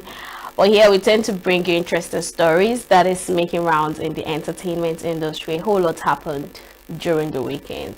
So let's start by controversial self-acclaimed relationship experts Blessing CEO and her partner IVD have deactivated their social media accounts amid the ongoing controversy surrounding her cancer claims. A few days earlier, Blessing CEO had appealed to the public for financial assistance after announcing that she was battling stage 4 cancer. So, however, shortly after, she faced intense backlash online over allegations that the claim was false. Critics accused her of manipulating a cancer patient's medical reports to make it appear as though it belonged to her. Amid a growing criticism, she later clarified that she does not have stage 4 cancer, describing the earlier statement as a miscommunication. The situation has sparked widespread outrage, with many social media users condemning her actions and calling for the return of donations made. In a new twist, both Blessing CEO and IVD, a Lagos-based celebrity auto dealer, have now taken down their social media accounts. You know, when this whole thing came up, everyone was worried, scared, praying for her, wondering what could have happened. You know, in fact, one very striking comment that got me laughing when she uploaded that video, when someone was cutting her hair, was the person said, "Are you not the one that cut this hair and you're trying to tell us that you have cancer?" You know, so I laughed. That was the only person that made the comment that looked like this could be a trick, right? So days continue to go by, and Very Dark Man, the controversial content creator, had to tell her that, okay, you came up to tell us you had stage 4 cancer. Okay, why not show us your medical report? Show us, because she came up to say she's selling her houses. She started selling some certain things to get funds, because she came up for people also, her fans, to raise funds for her treatment and chemotherapy. Right now, Very Dark Man was worried. Okay, yes, let's say you have stage 4 cancer. Can we see your medical reports? That's the normal thing they'll always ask people, right? Can we see your medical reports? Can we see receipts of things that, because that's what they do, you know, most people that come up for fundraising and all, they always do that. And she had to go ahead to bring up a medical report, but you know, people had to do their findings, and the owner of the report came up to say, oh, that he's not going to take it light with her, because that report she showed them is a report of their mother, who actually has stage 4 cancer. So it's more like you invading their privacy and bringing it out there on social media. So she has had conversations with Daddy Freeze. She also had an interview with Arise, which we saw. That, you know, the fun thing, if this case was a case that is happening in another country, she'll be sued, because you came up to deceive people, you manipulated people, and people use in this economy that people are looking for what to eat. You manipulated people to raise funds and they sent it to you. All you could do is take down your social media accounts. Now people are do you know, I don't even pity them. I keep mentioning, I keep emphasizing, I keep saying it, that we all deal with emotions than logic. We are too emotional in Nigeria. We are too religious in Nigeria, and that's why we are always being played. Yes, there are people that are like there's nothing that comes out of Blessing CEO's mouth that seems to be true, and but you can't really say, because trust me, if maybe she had fans that listens to her and everything she says, this has changed every narrative. There are people that don't listen to her. There are people that feel like everything that comes out of her mouth is false, right? Okay, me, that I was even worried, because after she made that video, people had to start tagging Saida Borge, and they were like, say something about her, you guys have been rivals for long and all, she has cancer, maybe you apologize, maybe you guys should settle, because we've never heard that cancer has found its cure or anything. So I think you guys, you know, she came up and she made her peace, she made her statement that, is she sorry for whatever she said before? No, she's not. But she's still wondering how she got stage 4 cancer. That does she even know what it means for somebody if you have stage 4 cancer? Her skin is still beautiful. You'll be calling it white. We know you're close to the grave. That's what stage 4 cancer is. People were like, do you even know what stage 4 cancer is? Do you know how they look? Do you think, because stage 4 cancer is not stage 3 cancer. If you had said she has stage 3 cancer, I would have said, okay, it's possible. Stage 4 cancer, you wouldn't even have the energy to talk. Do you guys know that she responded to Saida Borge? That was when I concluded that I don't think this is true.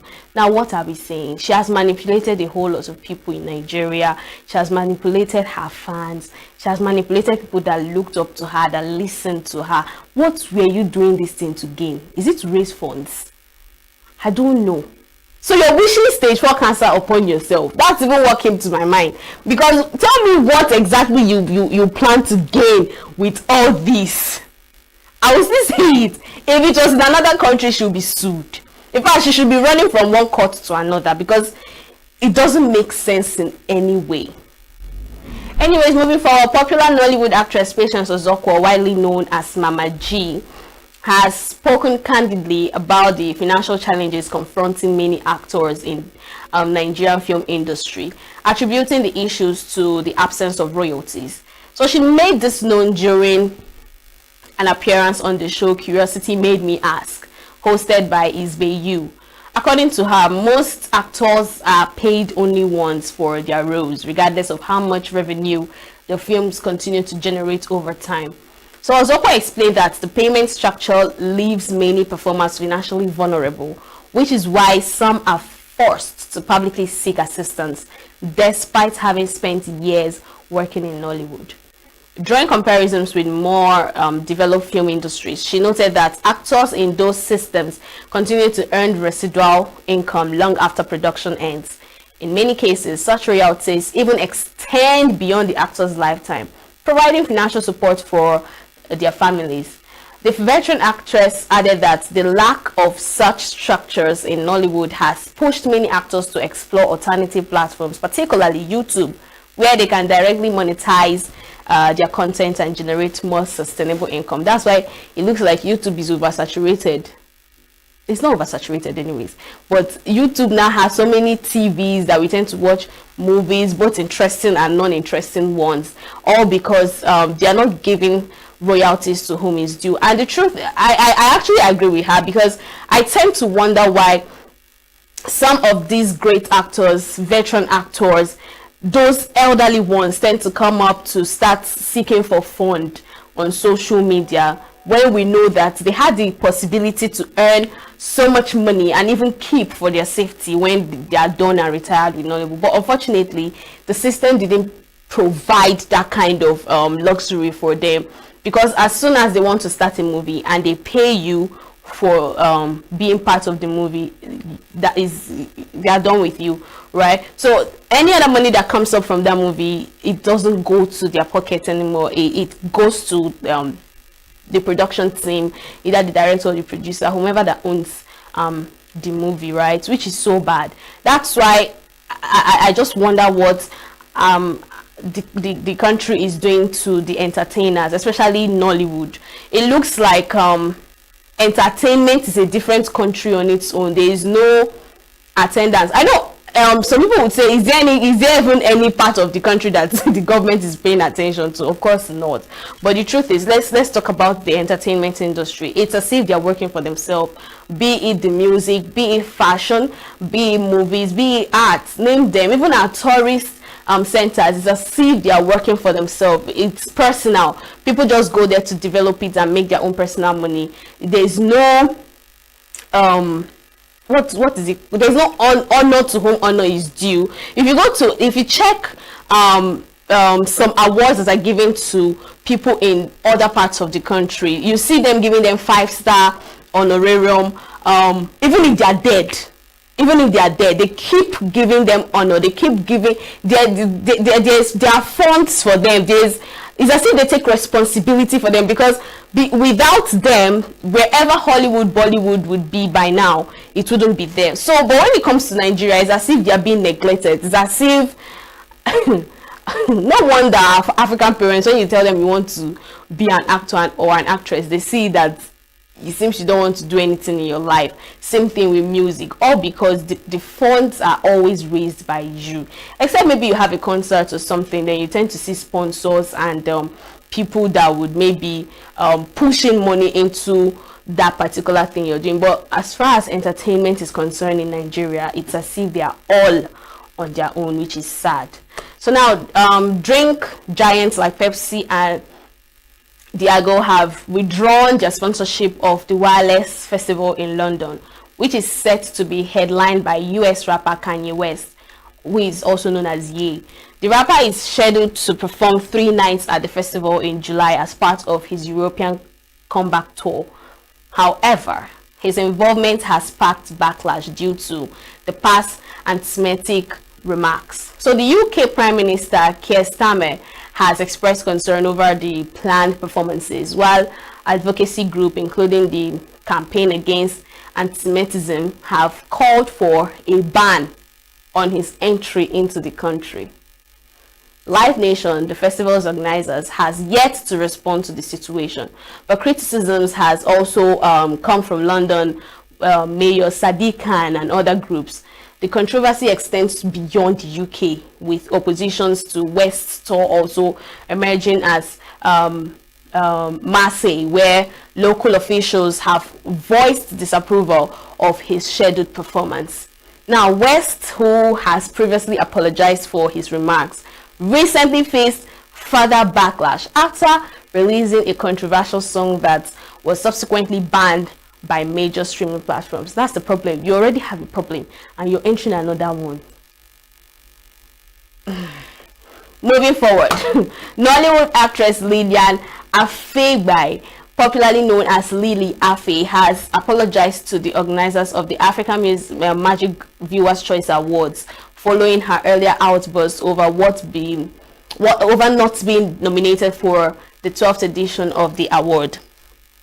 In a post shared on her X page on Saturday, the actress admitted that her apology should have come sooner and acknowledged that her previous remarks were unnecessary.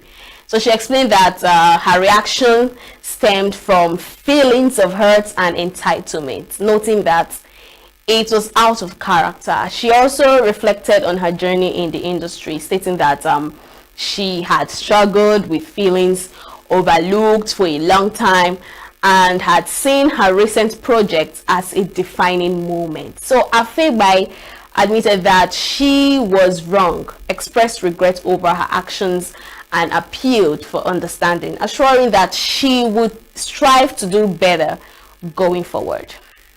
as expected, because when she made that statement that, oh, they should eat their nomination and award, I was like, this girl is pained. Because yes, was To Kill a Monkey part of the nominated movies? Of course it was, but she was not even the actress to them that was nominated. Her name was not written anywhere. And yes, we know that there are faces in Nollywood that needs to be in the spotlight, but unfortunately it's not their time. So she felt like, oh, she's entitled. She knows she's been working so hard behind, and there are some movies that had put her in the spotlight. So she felt, okay, this is the moment, and she needs to get her flowers. But unfortunately, they didn't give it to her. So that's why she had to feel that way and post that on social media. So she's apologizing. Hopefully her apology has been accepted, because she made this post on Saturday. So Nigerian rapper Phyno thrilled fans with his free The Phyno Experience concert in ENUGU here, drawing massive crowds and delivering high energy performances that celebrated his Igbo heritage. The event featured several memorable moments, including the artist bringing his festively dressed daughter on stage, adding a personal and emotional touch to the night. So the concert was further elevated by surprise appearances from top acts such as Olamide, Jerry, Gwande Cole, and Ivado. Phyno also gave a shout out to Very Dark Man, reinforcing a message of unity within the Southeast music scene. Fans praised the electrifying atmosphere and the rapper's strong connection to his roots, with the concert aligning with the festive spirit of the Easter celebration. Take a look.